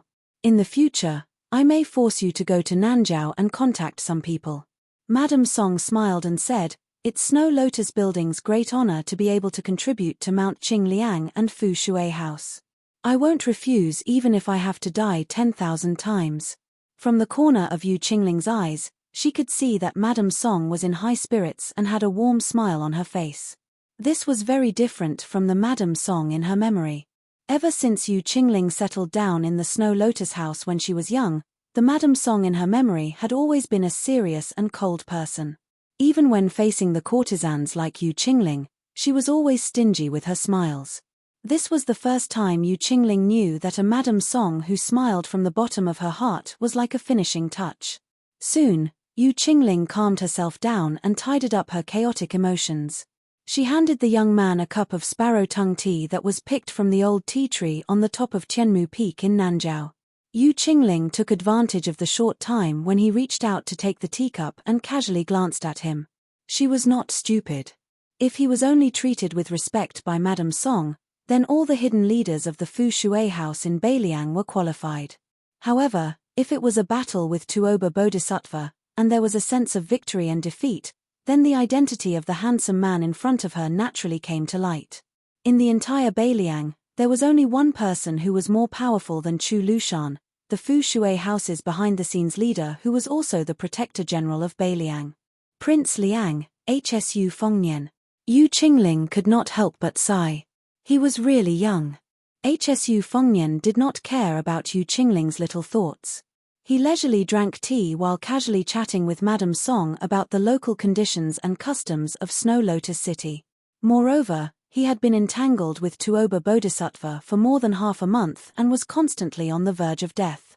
He also needed to learn about the situation of Liang Mang's battle and the changes in the world from the Snow Lotus House. However, the Snow Lotus House was located in a small city outside the Great Wall in the southwest border. Its geographical location could not be compared with the 8 houses in the Nanjiao Kingdom of Western Shu. The Snow Lotus House was only in the middle of the 72 houses inside and outside the Whispering House. However, Madame Song's identity was so special that even Chu Lushan had a whole new level of respect for her. In addition, Hsu Fengnian and Tuoba Bodhisattva had fought all the way from the northern part of the western regions to the southern part of the western regions. Therefore, the Whispering House sent some extra spies to the Snow Lotus House so that once Hsu Fengnian entered Snow Lotus City, he would be the first to receive the news. However, Hsu Fengnian only knew that Liu Gui's Hutu city was still intact. The construction of the huge new city in the northern part of Liangju province, which was even larger than Hutu city, was about to begin. In the area of Qingcang City in Liuju province, the Longxiong army and Liu Gui's army had a probing battle. Both sides suffered losses that were within the acceptable range.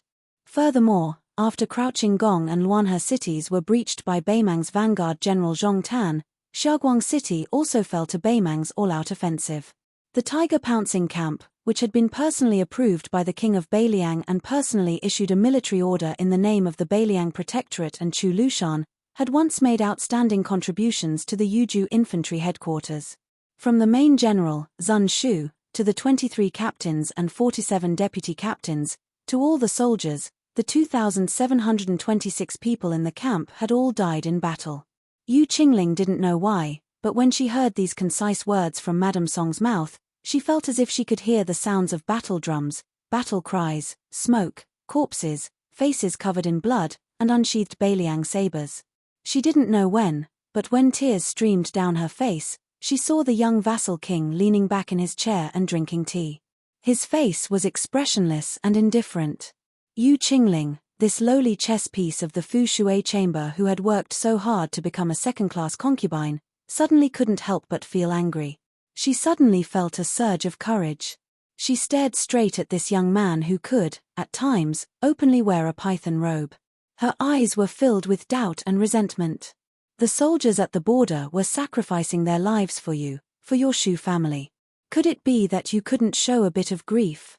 Could it be that just because they were one of the 300,000 cavalrymen of Beiliang, they had to die as if it was right and proper? They couldn't even be bothered to make you frown? Madame Song said softly, since the battle between Yu and Liang provinces started, no one from the Beiliang frontier army has surrendered. HSU Fengnian nodded and said, before Beimang's army enters the border, even if some of us are willing to surrender, Beimang won't accept it. Yu Qingling was supposed to pour tea for him and refill his cup, but she put down the teapot heavily to vent her anger. Then she smiled bitterly. With the mentality of death, she wanted to ask this young vassal king whether he had a heart or not.